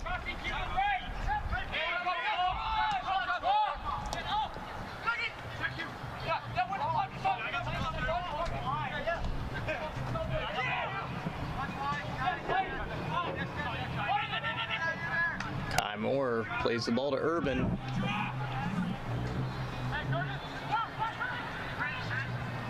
Fusaro. Good diagonal run by Fusaro to keep himself on side. Able to keep the ball in play. Kelly runs on, left-footed shot, and that was going in. The Earlham defender steps up big. Yeah, really great defense, because from our angle, we saw the hole that Takezo saw, and he was going for that bottom far post. And really great job for the defender to come back and clear that ball. Fusaro, great hustle to keep that ball in. Looked like he knocked it out too far in front of himself. Able to maintain, keep it in. And then it looked like Andy June just flicked it back.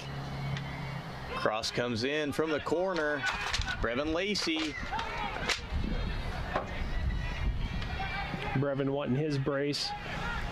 Kelly. It's it back to Fusaro. Urban says, remember me? Urban, middle of the field, which is unfamiliar territory for him. He's used to that touch line area. Ooh, big foul in the middle of the field. Going to go Rose-Hulman's way.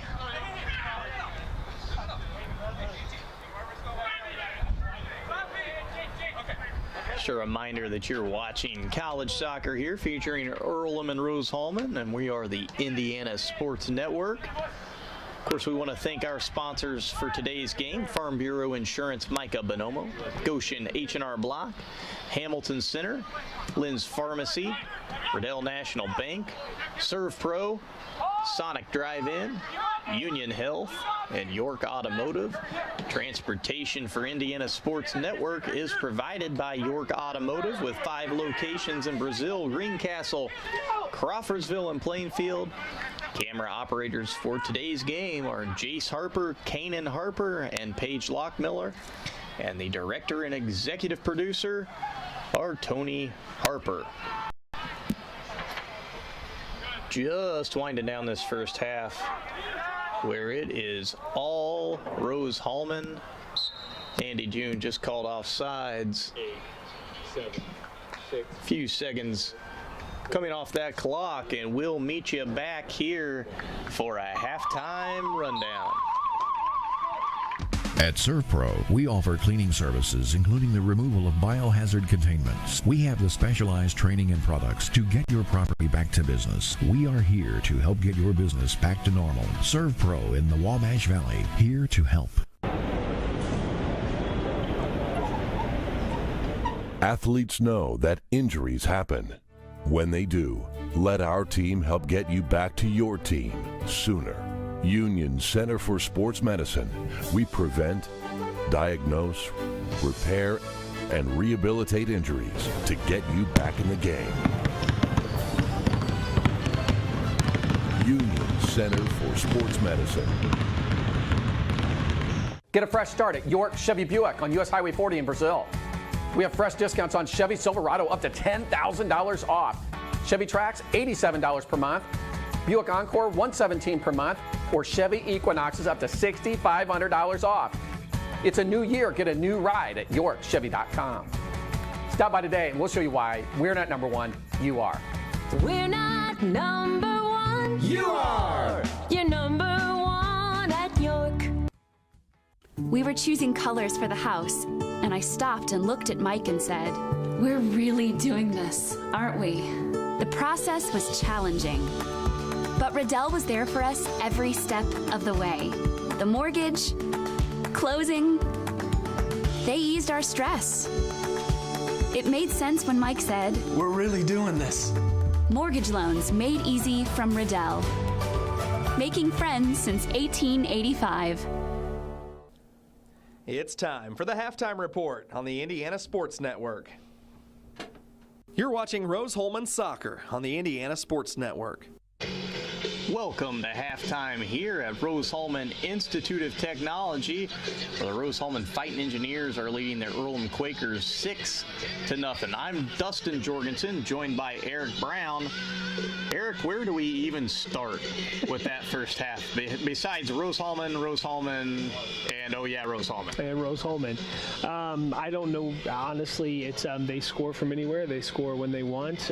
There's a tremendous amount of hustle, right? Especially Urban's goal. We picked it off the defender, walked it in, slotted it home. There's a whole different aspect to that. Earlham very disjointed defensively. They're very flat, very disjointed. Almost there's no congruency in their lines, and so it's a little bit hectic for them.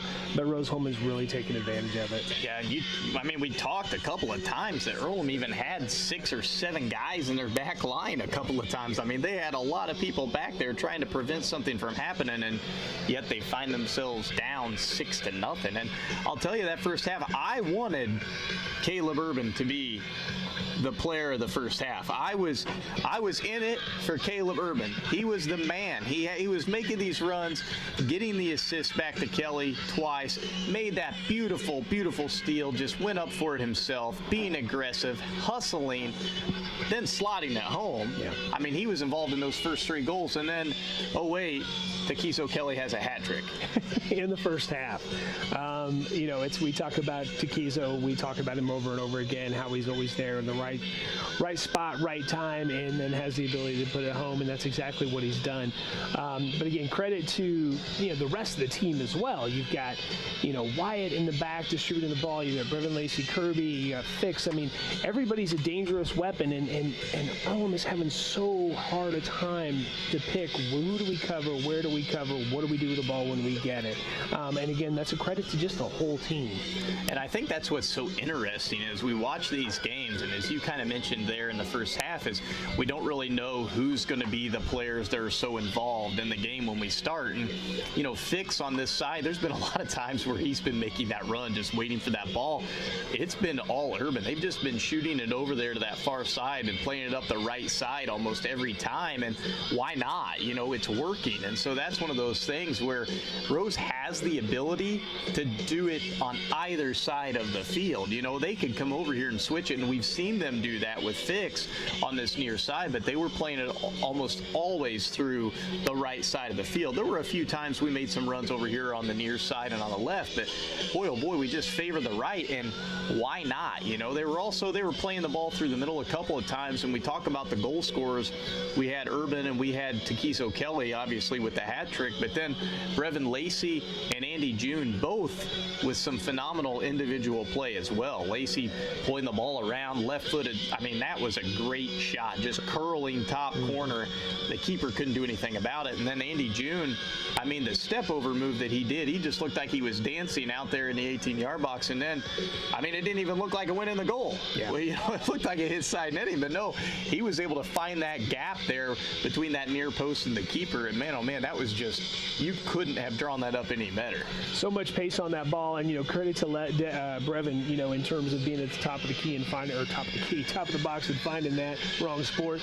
But we talk about how flat Earlham is. That's going to leave a whole bunch of space up there at the top of that box, for one of your midfielders to go for glory and take control of that.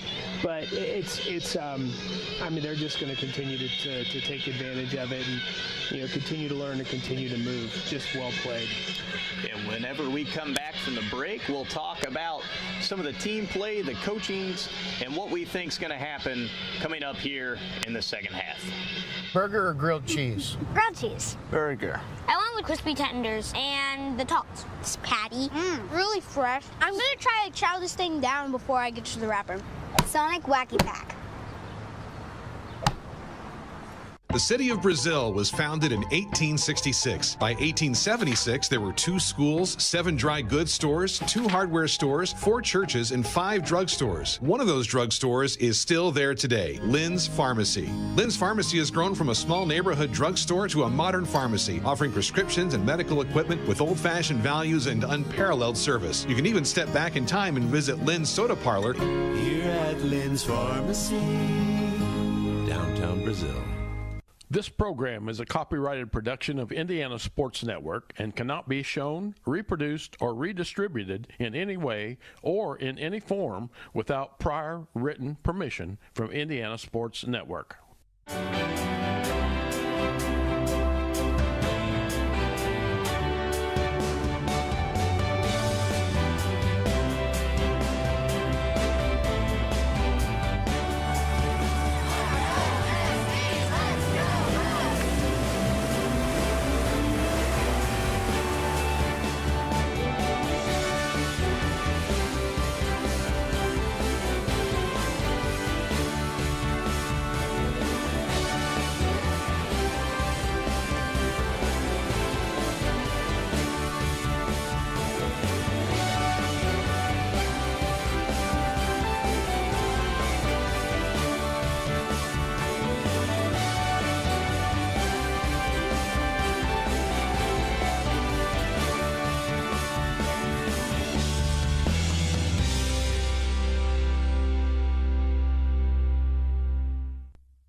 At Union Health, we understand that early detection of breast cancer saves lives. That's why the Clara Fairbanks Center for Women offers the most advanced breast cancer detection available. Tomosynthesis 3D breast imaging. This state-of-the-art technology pinpoints breast cancer at its earliest stages when it's most curable. For you, that means earlier detection. For us, that means being able to give you peace of mind in your health care. To schedule your mammogram, call 812-238-7766. Union Health. Healthier together.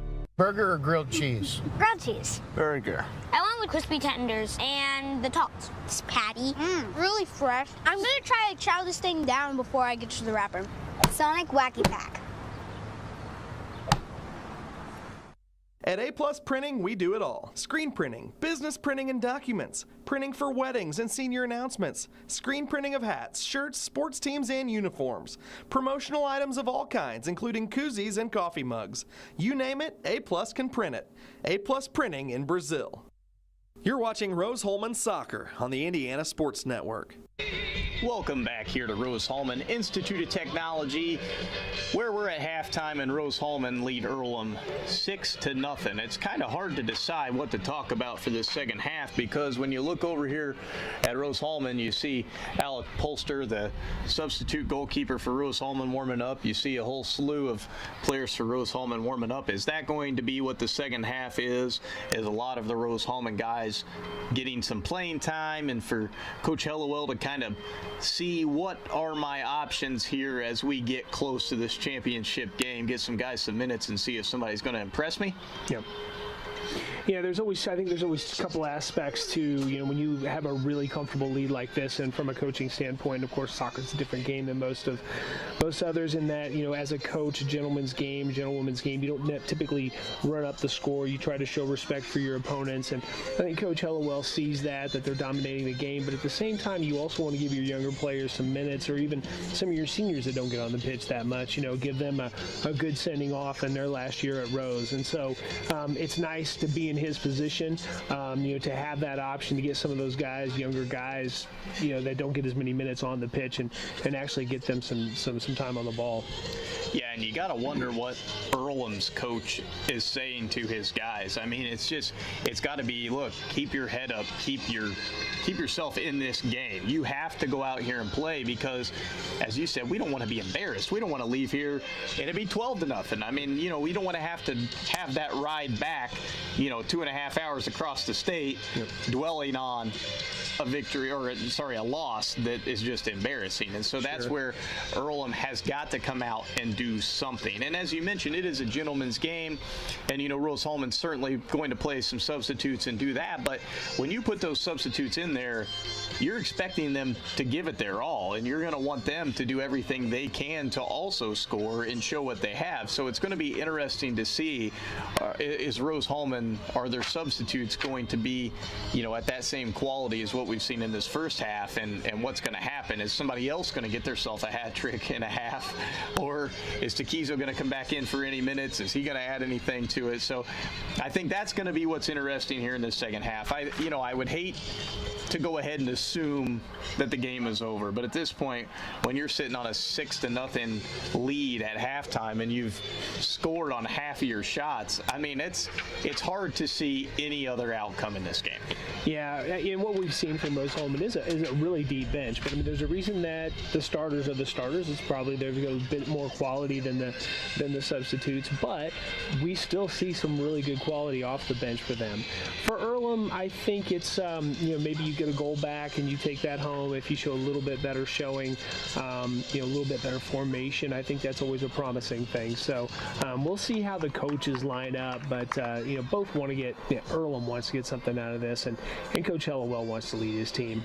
Yeah, and we talked about the quality in substitutes. We saw Fusaro come on as a substitute. He got an assist after he came on, and then Andy June, he came on as a substitute, and just some beautiful individual play, as we said, and he got himself a goal. So if that's the quality of substitutes that we're going to have from Rose-Hulman all the way down the line when we look at this lineup, then it's going to be interesting to see this second half. And it's exciting. It was an exciting half to watch, especially if you're rooting for Rose-Hulman. I mean, my goodness, you couldn't want anything more out of that first half. So we'll see what happens here in this second half.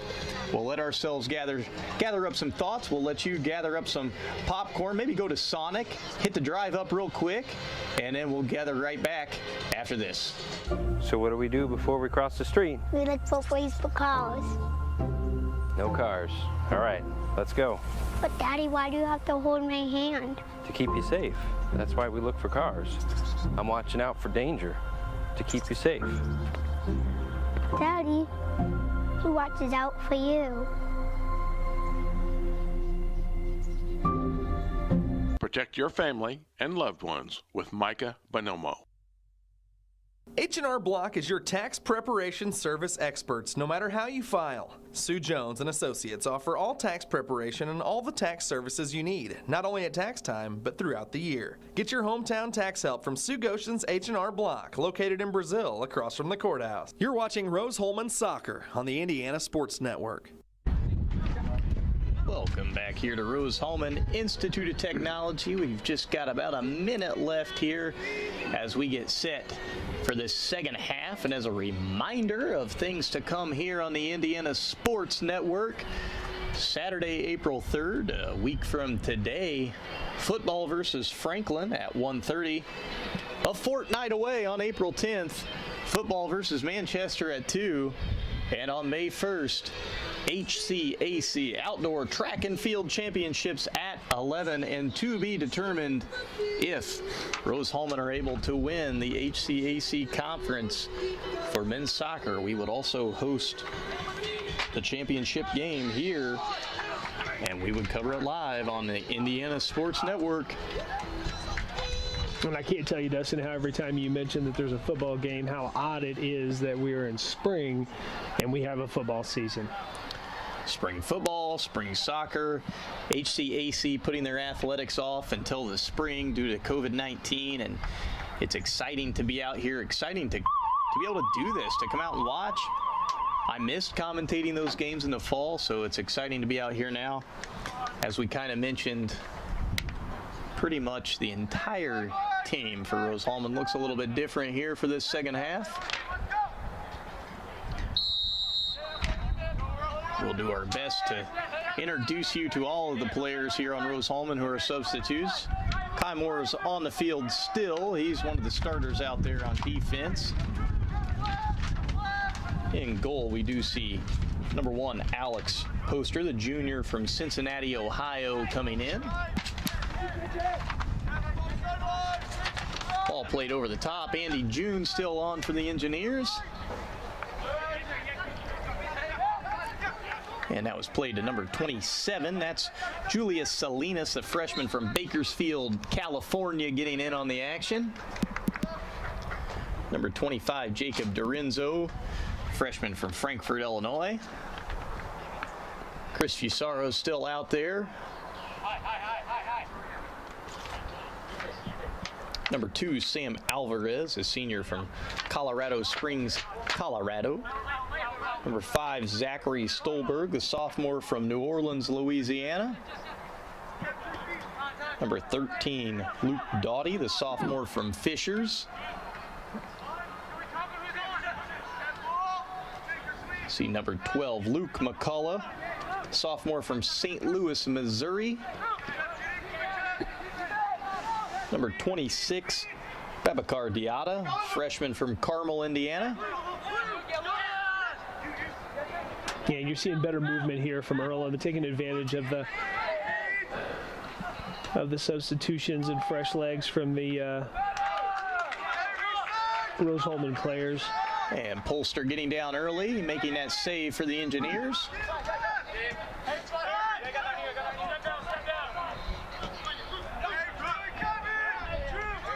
I think I got all the players that have come on as substitutes. Over the top there, Andy June called for the handball, I think, or offsides it is. Yeah, it would have been close, but I think he may have just had his shoulder over.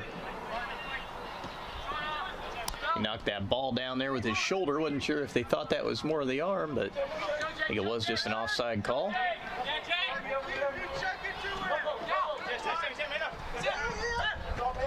Alvarez. Smart play by Alvarez, just trying to pick up the ball and take the throw. The official correcting him that no. Trying to buy one on that one. Can't blame him. Something you teach your players to do. Pick it up and pretend it's yours no matter what. You might just get one that wasn't. I had an old manager that told me walk into a place like you know where you're talking about and nobody will ask you any questions. Stumbled into an operating room one time, surprisingly. I bet they asked some questions when you were in there. I had a few questions of my own. It's not something you expect to walk into. Diatta plays the ball out wide. There's Alvarez. Up to Salinas. Really good touch by Salinas. Ball just goes outside. Did you have any junior mints in the operating room? I had no junior mints.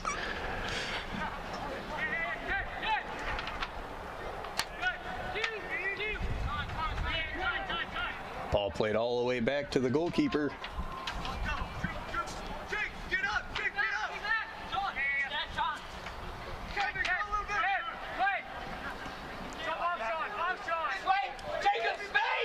Something Earlham's going to have to watch is Salinas' speed. That little first touch and step he's got off the ball has got him beyond that defender. That's going to make him dangerous. Yeah, he's been running this entire time, playing good pressure up top, just trying to make something happen.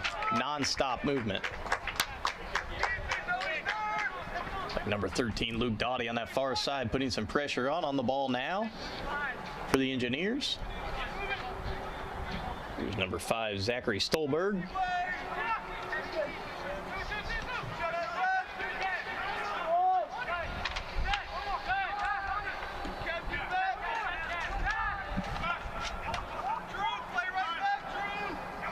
Tried to play the ball through. Yeah, I think June was just kind of caught off guard, wasn't ready for that.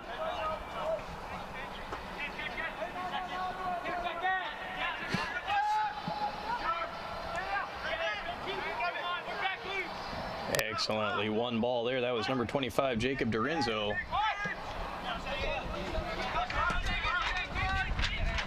Alvarez back to Salinas, to Diata. McCullough.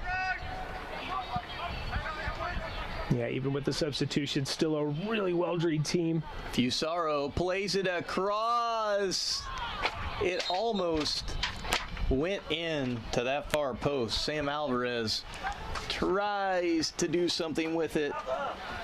Looked like he just knocked it across the end line. Going to be a goal kick. Oh, that was an enticing ball, just floating across that goal line, waiting for someone to put a touch on it.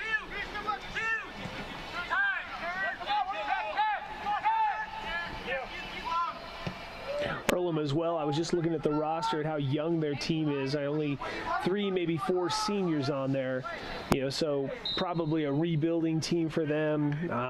In terms of developing a system, for the coach Gustine, and see, what he can build in the future years as well. Yeah, and this is Aaron Gustine's second season with the Quakers. And what you see anytime you have a coach come in, they want to implement their own system. It takes a while to get everybody to switch their mindset and buy in and move the way the coach wants them to move. Ball played in over the top for the Quakers. Rose-Hulman defense has to step up here. Quakers trying to make something happen. Rose-Hulman, there's Diata, just peels the ball away.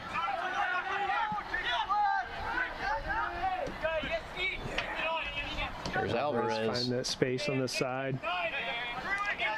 Salinas.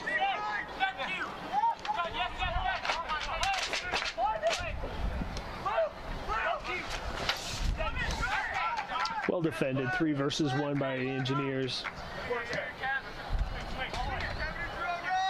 Stolberg in the defense. Diata.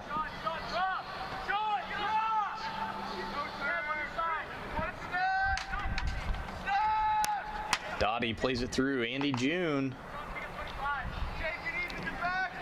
Diata. June on the ball again.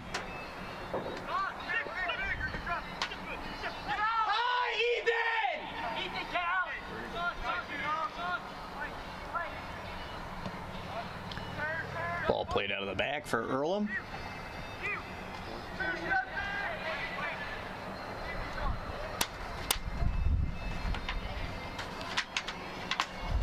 Back to the keeper again. Yeah, Engineers just kind of letting Earlham pass the ball around in the back, no urgency.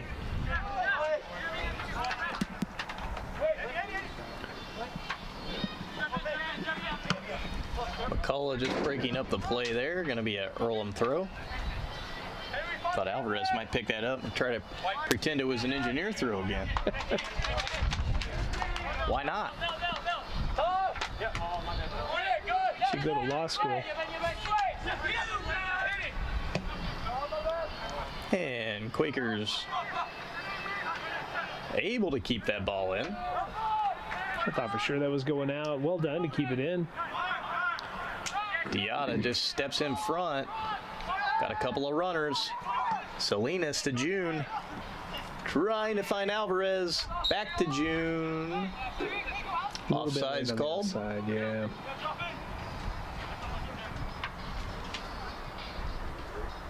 Yeah, it looked like Sam was just came back from an offside position to retrieve that ball.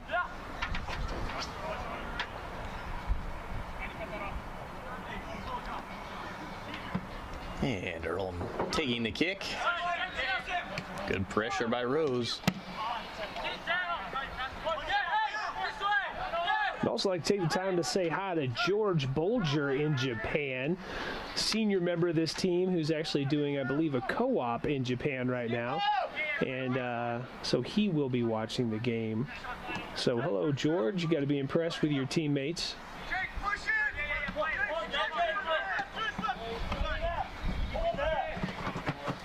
Oh, played off. It should be a Rose-Hulman throw. And the center official corrects himself.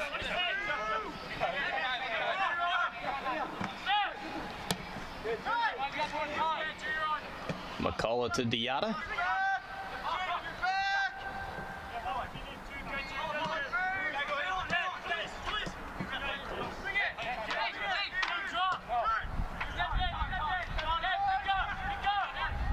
Excellent possession play by the Rose-Hulman Fighting Engineers here in the second half. Swinging the ball around, being patient. Salinas looked like he wanted to go wide to Jacob Dorenzo and just thought better of it. Fusaro, nice little turn. Andy June.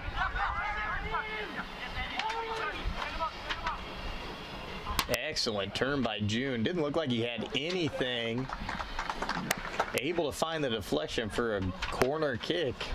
Tremendous job staying on that ball, making something happen, using the skill to get himself in space.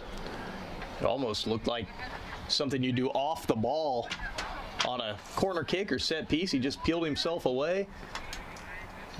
Took the ball with him. McCullough with the corner.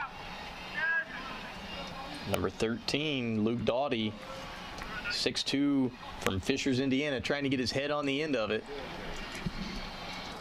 Always enjoy seeing a good defender get up there for a corner kick, try to make something happen. Always like to see the defenders get an opportunity to score.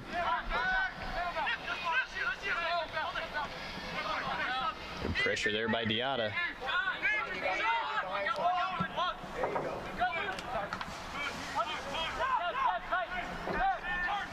Fusaro in space. Time to figure out what he wants to do. Salinas finds an opening. There he is. Offsides called.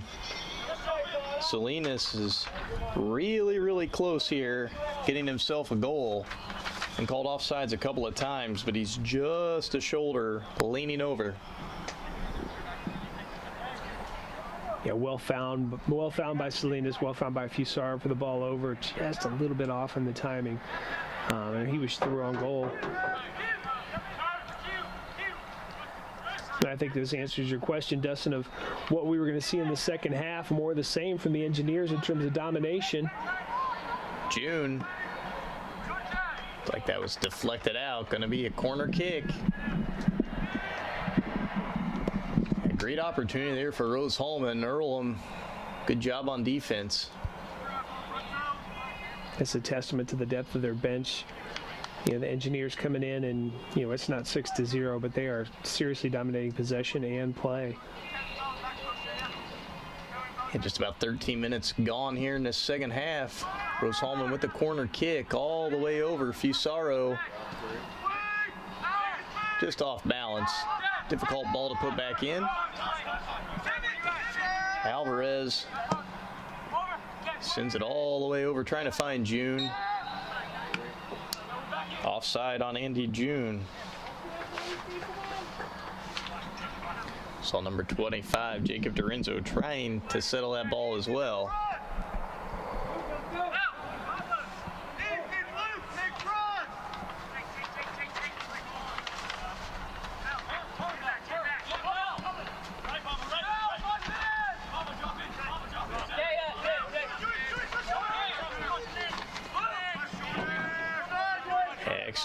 Excellent job by Salinas. Just being a pest, trying to win the ball away.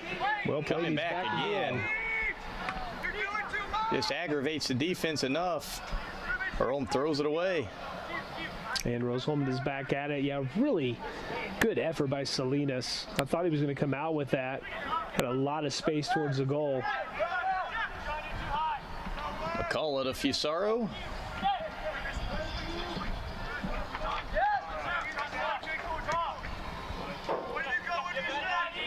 Moore to Alvarez. Excellent little play by Alvarez. Swings the ball in with his left. Headed. Just too much by Dorenzo. All the credit to Dorenzo again to see that. And great effort by Alvarez to get down that flank and get the ball across.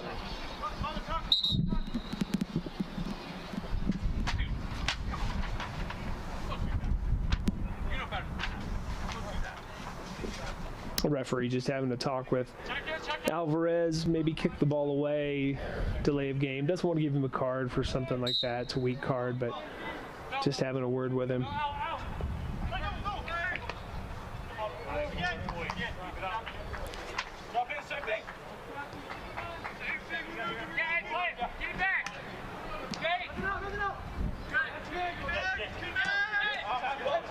Diata.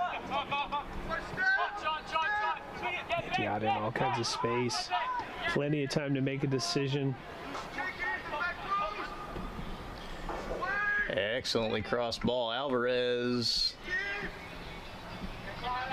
able to keep it in. Easy for the keeper.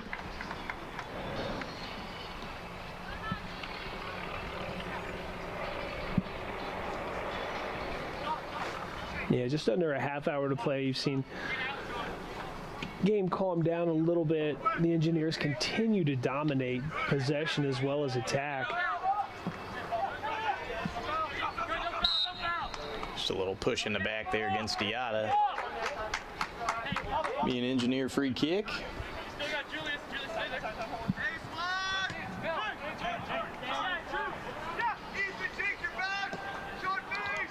Excellent ball out wide. Dorenzo swings it in with his right. Alvarez able to get a foot on it. Alvarez acrobatic on that, just trying to get a touch. Awkward to get good pace on that, but how about Dorenzo to find all that space down the far side?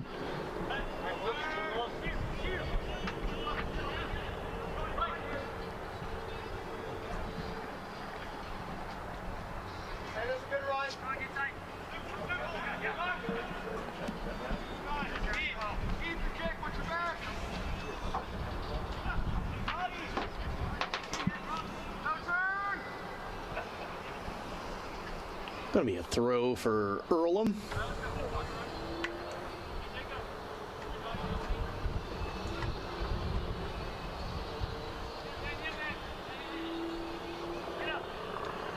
McCullough with pressure. Diata.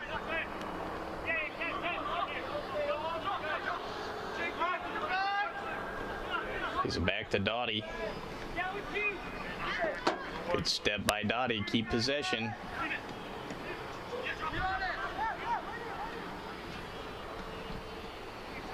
Yeah, I think McCullough took that ball, and it was probably meant for Kai Moore. Dorenzo with the cross. Alvarez again. Left foot. Whoa. Back of the net. Sam Alvarez, the senior from Colorado Springs, Colorado. That's exciting for that senior. Get on the score sheet. Make something happen for himself. He's already got 2 goals this season. Add a third. A really good work rate from Alvarez since he's come into the second half. He's, really fought for the ball. He's done a lot of running. He's really put in the effort. I mean, he deserved that goal. A really good take. Just about 27 minutes remain here in this second half where Rose-Hulman lead Earlham 7-0.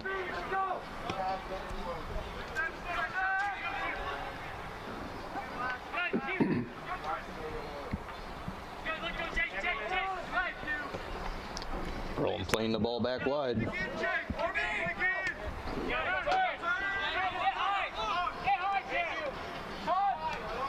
Ball played through. McCullough, good step in defense there by McCullough just to win the ball back. Fusaro tried to feed McCullough back through on the run. Diata steps up. June and McCullough, a little give and go.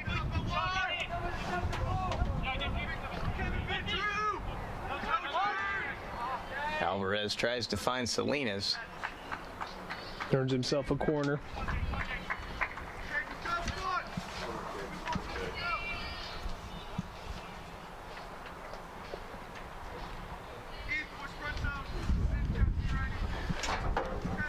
Number 12, Luke McCullough. I think if we go with these set pieces that Coach Hellowell looks, you look at Stroberg coming off that top of that D. Doughty getting way up in the air, trying to make it happen.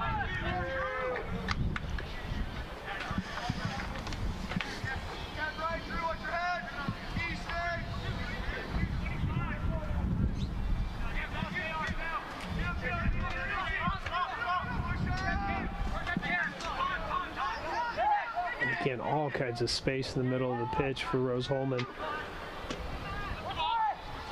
Andy June, excellent little footwork. Keeps the ball. Great piece of skill. June is a fun player to watch on the ball. He's got a lot of great ability. Excellent footwork, good skill.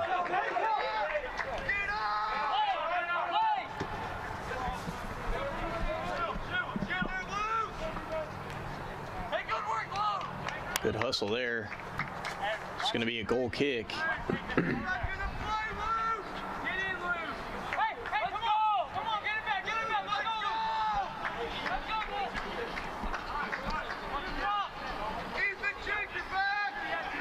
The officials today trying to make it easy for just a regular old sports fan, somebody who watches baseball. So if they mess up today, you can yell, "Come on, Blue!"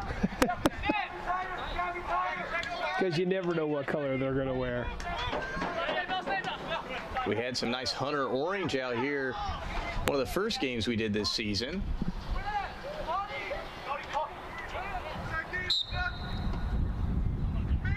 Like a handball called there against Rose-Hulman.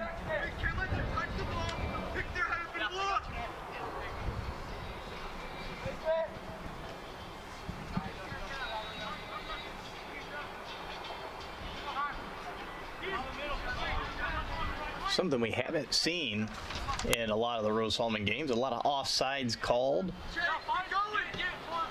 Yeah, they do a really good job of timing their runs.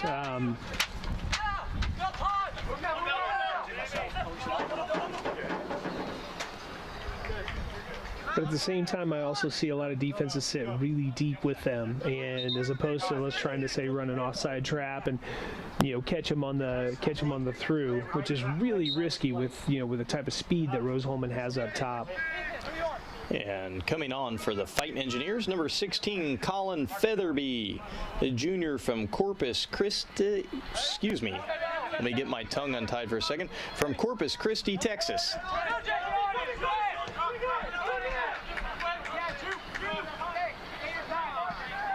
There's something else to measure. We talk about the movement and the setup and the plan for Rose-Hulman, but you also take these players and the amount of skill that they have and just the basic tenets of soccer, the first touch, the movement with the ball at their feet. That's something that you have to learn at a younger age that is a real struggle if you don't get that younger. And each one of them have that, so you're not losing the ball on a through pass. Yeah, and Rose-Hulman just switching some things up with that substitution with Featherby coming on. We see a little bit of a switch and a rotation. Fusaro comes over here on this kind of the wing back play that we're used to seeing Fix and Urban on. We saw Alvarez was over here on this right wing earlier, and Alvarez has shifted back now into that right back position where we saw Kai Moore playing. Number 5, yeah. Zachary Stolberg still right there in the center for the Engineers. I think Coach Hellewell put Alvarez out on that wing, and he was really efficient, a great work rate, but I think his normal position from what we've seen is usually is that right back. Probably put him in there to get his goal, for today as a senior.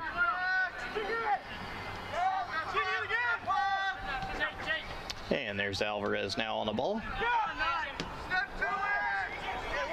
Plays it to McCullough. To Diata.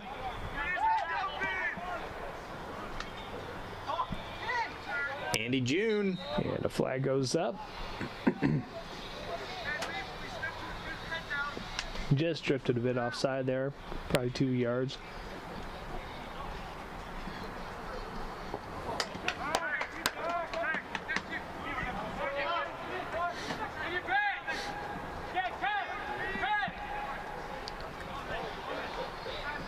Earlham, long ball.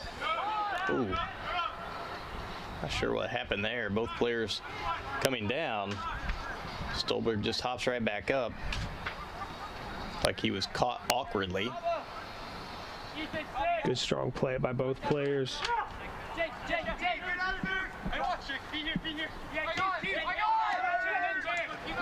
June plays it back to Alvarez. Fusaro making the run.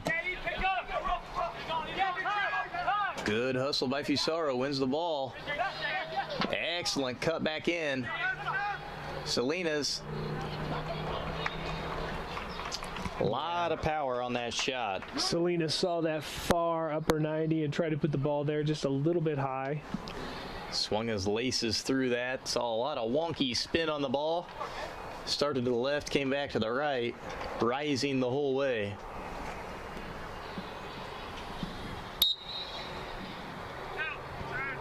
Number 27, Yuto Yamada in the game from Yokohama, Japan. Earlham substitution on the ball there. Little foul there called. I think the wind blew a little bit too hard against the Earlham player.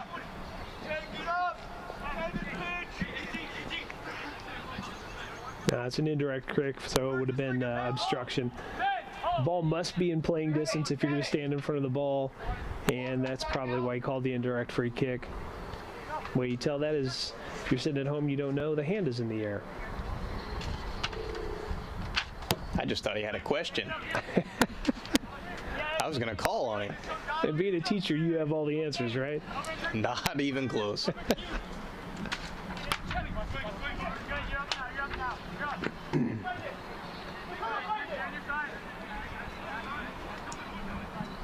Dottie.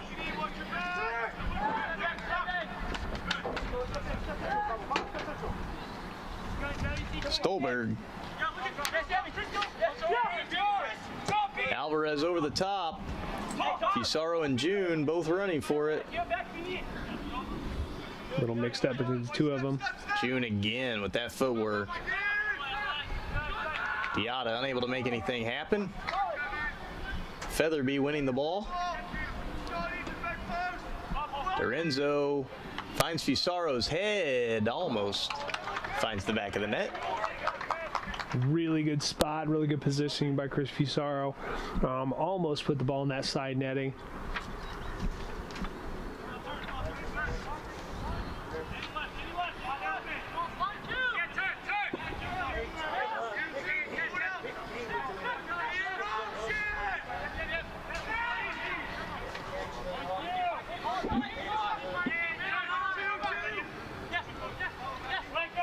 Earlham playing the ball out of the back.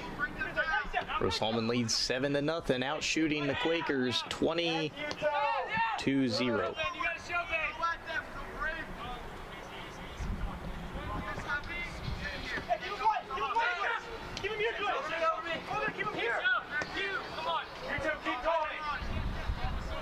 Yeah, not a high press, just again letting Earlham kick the ball around, letting the Quakers kind of pick their spots, and then once it gets a little bit more condensed towards the center circle, that's when Rose-Hulman decides to, trouble them, make their move, pick the ball out, and then set their movement forward.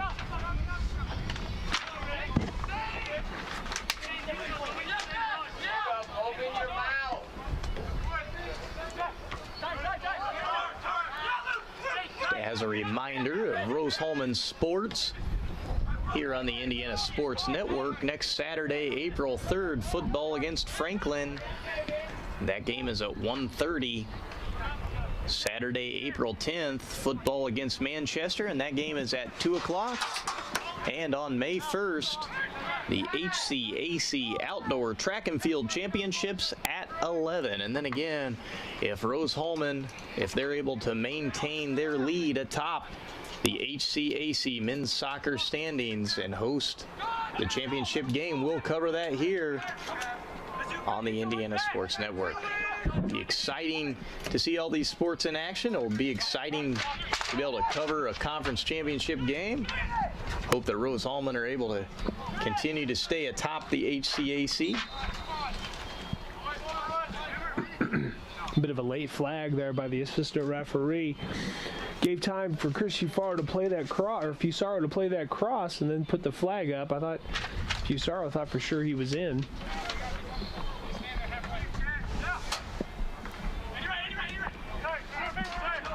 Rose-Hulman currently in the HCAC. 6 wins, 0 losses, and 1 tie. We saw the other night against Hanover here. Transylvania is sitting second with 6 wins, 1 loss, and 0 ties, and Hanover is sitting third with 5 wins, 1 loss, and 1 tie. Now, one more game remaining here for Rose-Hulman in the conference after today's game. Looking to win their 8th regular season conference title, looking to go back-to-back and conference championships. Be excellent for those seniors to go out with 2 HCAC titles in a row.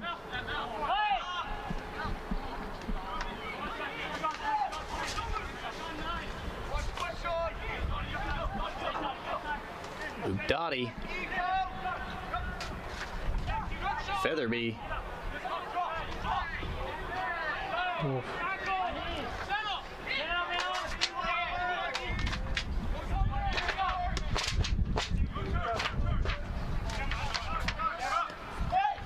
McCullough plays the ball back. Stolberg.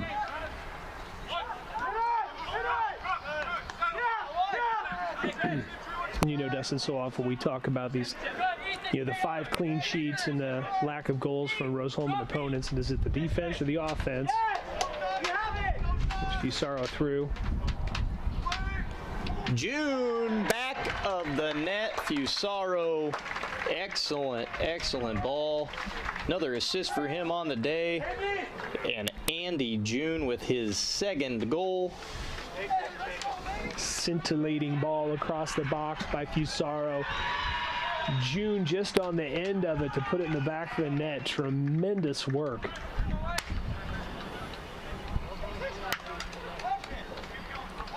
But we talk about, is it offensive, is it defensive? And, you know, this team is such a possession-based team. I don't know if the other team ever has the opportunity to score.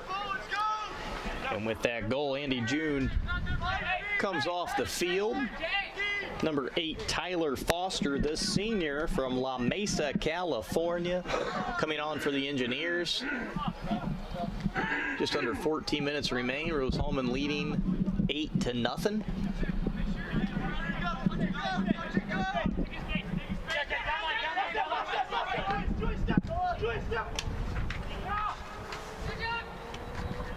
Gotta say, Chris Fusaro can step into that wing play really well. Doesn't miss a beat. It's good speed to get down there, and then that cross to put the speed and pace on that for June to get it, and to keep it away from the defenders. It was still a well-placed ball. Looked very, very similar to the Urban Kelly goal that they had early on in this game. Same exact play almost. That wing play, running onto it, feeding it across. All you got to do is get a foot on it.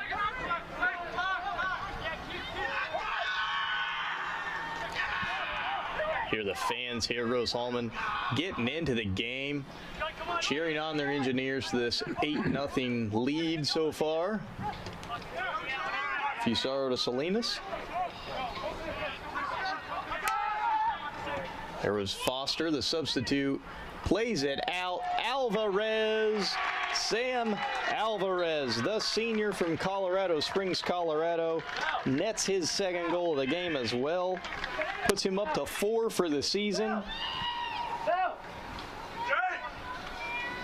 Sam Alvarez jumps his way to number 2 on the score sheet with 4 goals.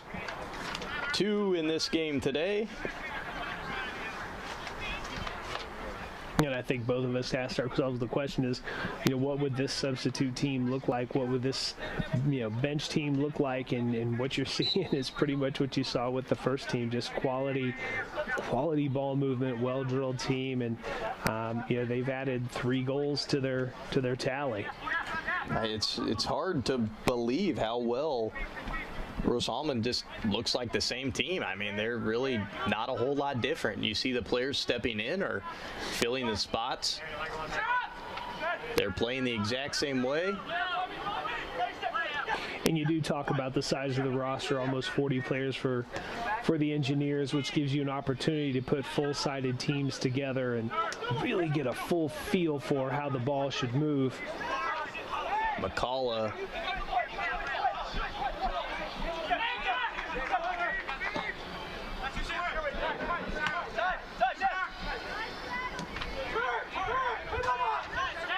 again.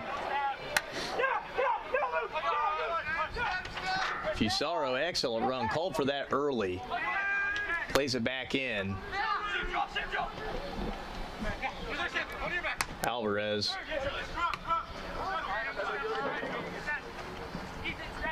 Just a recap on all of these goals we've had today.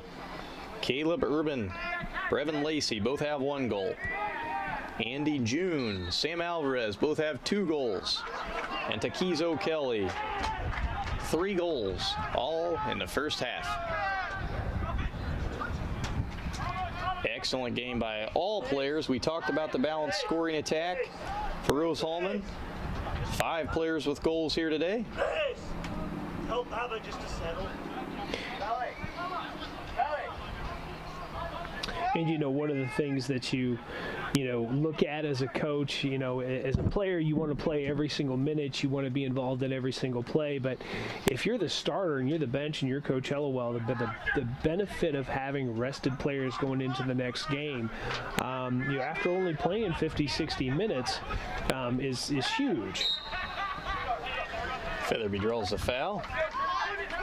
Quickly taken, well done. Salinas finds Diata, offsides called. Well spotted by Salinas.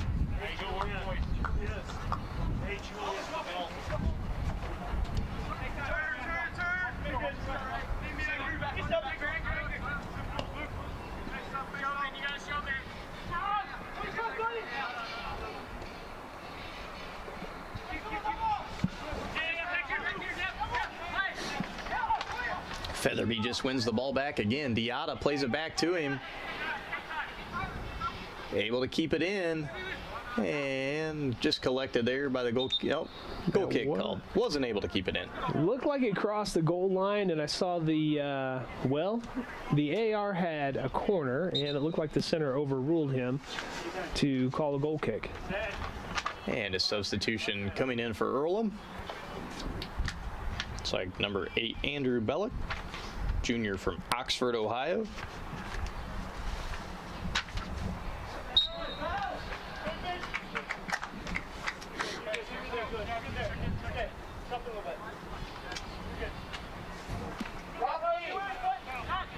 Just under 9 minutes remain here.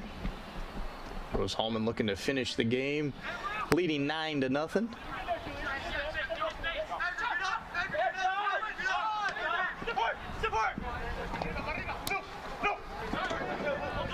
Good step by McCullough. Plays it to Foster. Senior Tyler Foster. Excellent little cross back to himself. Earlham able to win the ball back. Fusaro quickly steps back in. A little too far out in front of Foster. Really good effort by Ben Foster. Tried to get just a toe on that and break up the play. But again, Rose-Hulman continues to dominate. Earlham finding it hard to get out of their own half. Smart play there by Salinas. Didn't want to overrun it. Allowed Fusaro just to win the ball back. Left-footed cross blocked. Little knock back to Featherby. Alvarez won the ball on the slide tackle. Hot cross. Diata chests it down. Foul called.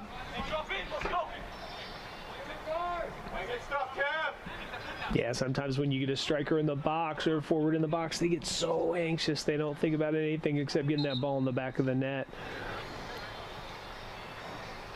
And we'll take a quick timeout here as we got a player down on the field. It's a Union Center for Sports Medicine injury timeout. You don't have to be an athlete to suffer from joint pain. Union Health now offers same-day orthopedic care. Call 812-242-3005 for an appointment and let the Wabash Valley sports medicine experts take care of your knee, hip, or shoulder pain. Union Health, healthier together.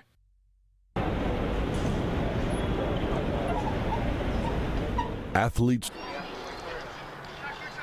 Welcome back here to Rose-Hulman Institute of Technology as we're getting back underway. Player stayed on the field for Earlham. Piata wins the ball back.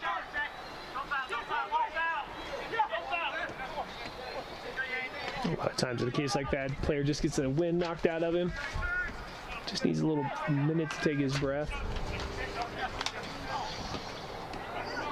Cheeky by Salinas. Out wide looking for a cross. Earned his team a corner.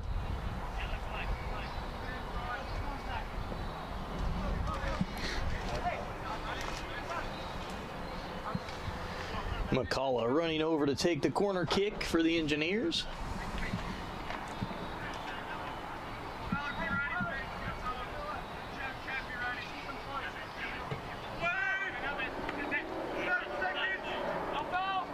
Featherby to McCullough.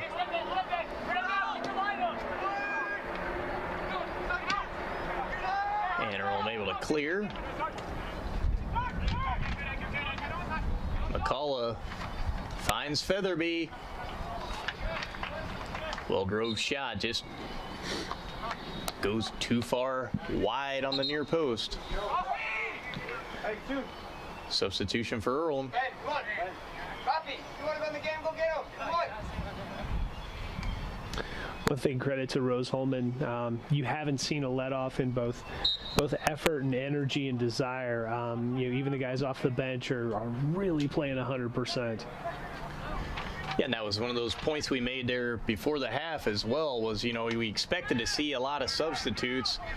And when you do that, you expect them to try to score, to try to do their very best, to play at a high level. And we've seen the Rose-Hulman substitutes do exactly that.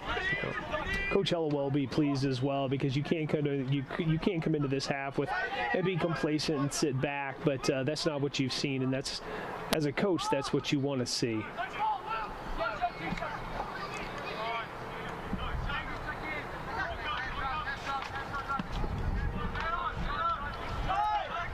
Foster on the ball. Plays it back to Stolberg. Salinas. Fusaro. Crosses it in. Featherby. It's actually knocked back by the defender on Earlham. Almost an own goal there. Good job by the keeper to get down on that ball.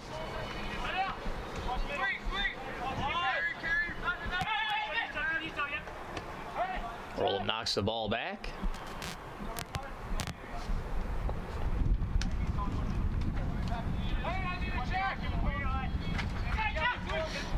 Rose-Hulman just sitting back a little bit more here.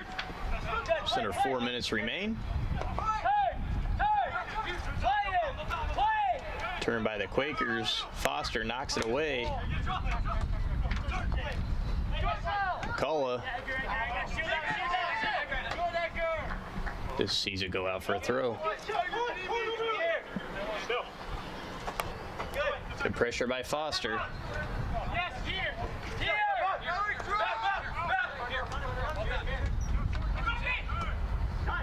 Ball chipped over the top. McCullough.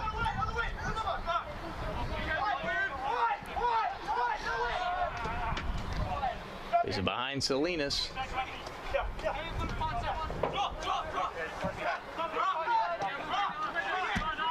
And with 3 minutes remainder, just a reminding that you've been watching college soccer featuring Earlham and Rose-Hulman. We are the Indiana Sports Network.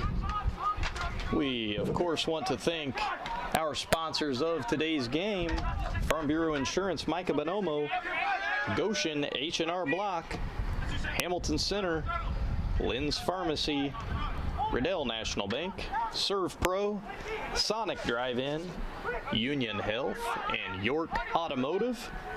Transportation for the Indiana Sports Network is provided by York Automotive with 5 locations in Brazil, Greencastle, Crawfordsville, and Plainfield. Camera operators for today's game are Jace Harper, Kanan Harper, and Paige Lockmiller. The director and executive producer is Tony Harper.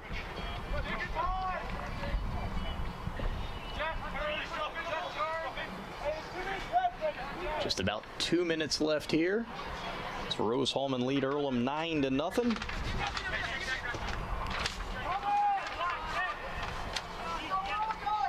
Takizo Kelly had that first half hat trick for the Engineers. Sam Alvarez has added 2 goals of his own. Andy June also with 2 goals, and Caleb Urban and Brevin Lacey with 1 goal apiece. An all-around team effort.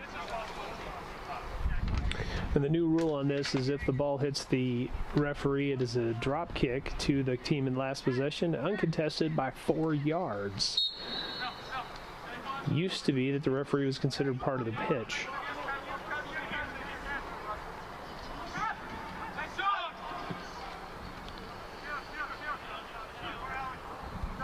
And Polster there, the 6'4" junior from Cincinnati, Ohio, collecting for the Engineers. 1 minute remaining.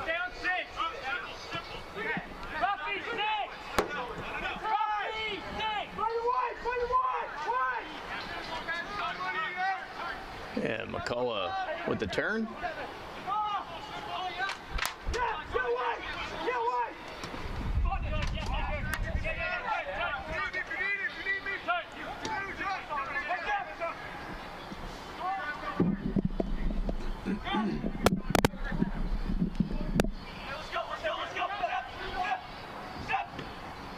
And Earlham just knocks the ball away.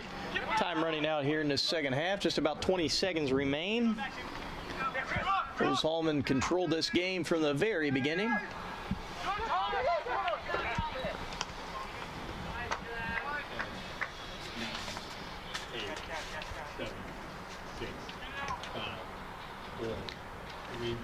And as time winds off the clock and the second half finishes, we'll take a quick break and be back for your post-game wrap-up. It could be anyone. The star student, the all-state athlete.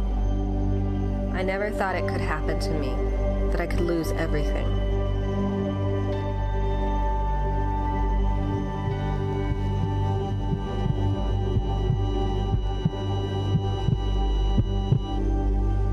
I found help, I found hope, I found recovery. I regained something lost. At Lynn's Pharmacy, we're more than just your pharmacist. We're your neighbors. Our kids go to the same schools. We eat at the same restaurants. We sit next to you in church. When I listen to a symptom, I'm not just helping a customer. I'm helping my neighbor and a friend. My name is Lynn Hofstetter, and I'm the proud owner of Lynn's Pharmacy, a modern pharmacy with old-fashioned values and personal service, dedicated to keeping you, your family, and our community healthy since 1872. Here at Lynn's Pharmacy, downtown Brazil. 4 years ago, I drove my daughter to Riddell National Bank, where she opened her savings account. Today, she's still saving money. My relationship with Riddell is better than ever, too. No other bank focuses on relationships as much as they do. I can count on them for small business loans when I need them. Riddell National Bank helps small business owners and their families grow, both financially and personally. Riddell National Bank, making friends since 1885. You're watching Rose-Hulman Soccer on the Indiana Sports Network. Welcome back to Rose-Hulman Institute of Technology, where we just witnessed the Rose-Hulman Fighting Engineers defeat the Earlham Quakers by a score of 9-0. I'm Dustin Jorgensen. This is Eric Brown. How do you even recap handicap a game like that. It didn't have to be 9-0. It could have been 12-15-0. Rose-Hulman respectfully took the foot off the gas in the second half. Put in a lot of their bench personnel, which they rightfully did. Good for Hallowell, good for the team. But again, just complete and total domination. And when we talked again, and I reiterated this during the game, is the defense that strong or is the offense that strong? This had to be a 95% possession game, with 22 shots to 0. This game could have been. Yeah, and watching the Rose-Hulman defense play and midfield and offense, I mean, it's everybody. Everybody touches the ball, and I think that's what inspiring or what it is. But whenever they play so well, they're always dropping it back. So as you mentioned, probably 95% possession, but they drop the ball. They build the ball up. We talked about in the first half, obviously you have Urban and Fix. Urban very dominant on that far side, and then in the second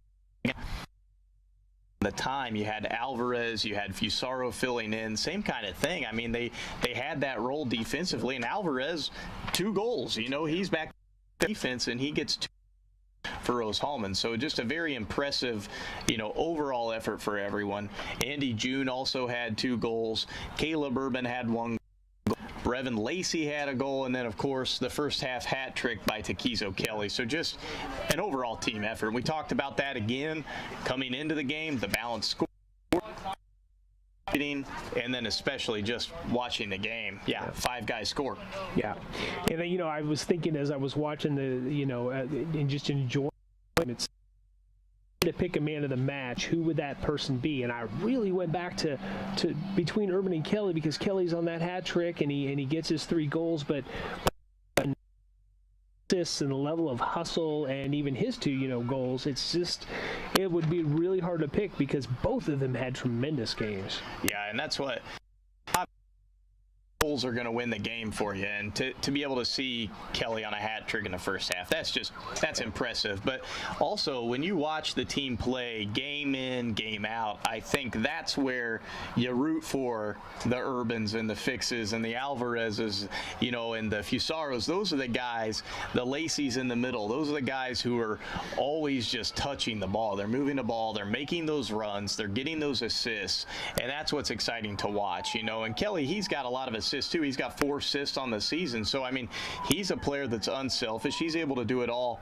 But to just watch the team in general, the Rose-Hulman team, they play so well. They're leading the HCAC. They've got 1 conference game left. Again, if they win the conference, we will cover the conference championship game here, the tournament game at Rose-Hulman on the Indiana Sports Network. So we'll be excited to do that. Upcoming games for Rose-Hulman athletics here at Rose-Hulman. We've got on April 3rd football against Franklin at 1:30. On April 10th, football against Manchester at 2. And on May 1st, the HCAC Outdoor Track and Field Championships at 11. So we're going to go to like Jerry Springer in the 90s where he had a final thought. We're going to have Eric Brown's final thoughts. Final thoughts are Rose-Hulman wins the conference, they win the tournament, and they go on to the next step. All right, you hear it here first. When that comes true, we'll call him Eric Nostradamus Brown, and we'll be able to move on from there. We appreciate you joining us today for this very exciting game where Rose-Hulman defeated Earlham 9-0. We are the Indiana Sports Network. You're watching Rose-Hulman Soccer on the Indiana Sports Network. This program is a copyrighted production of Indiana Sports Network and cannot be shown, reproduced, or redistributed in any way or in any form without prior written permission from Indiana Sports Network.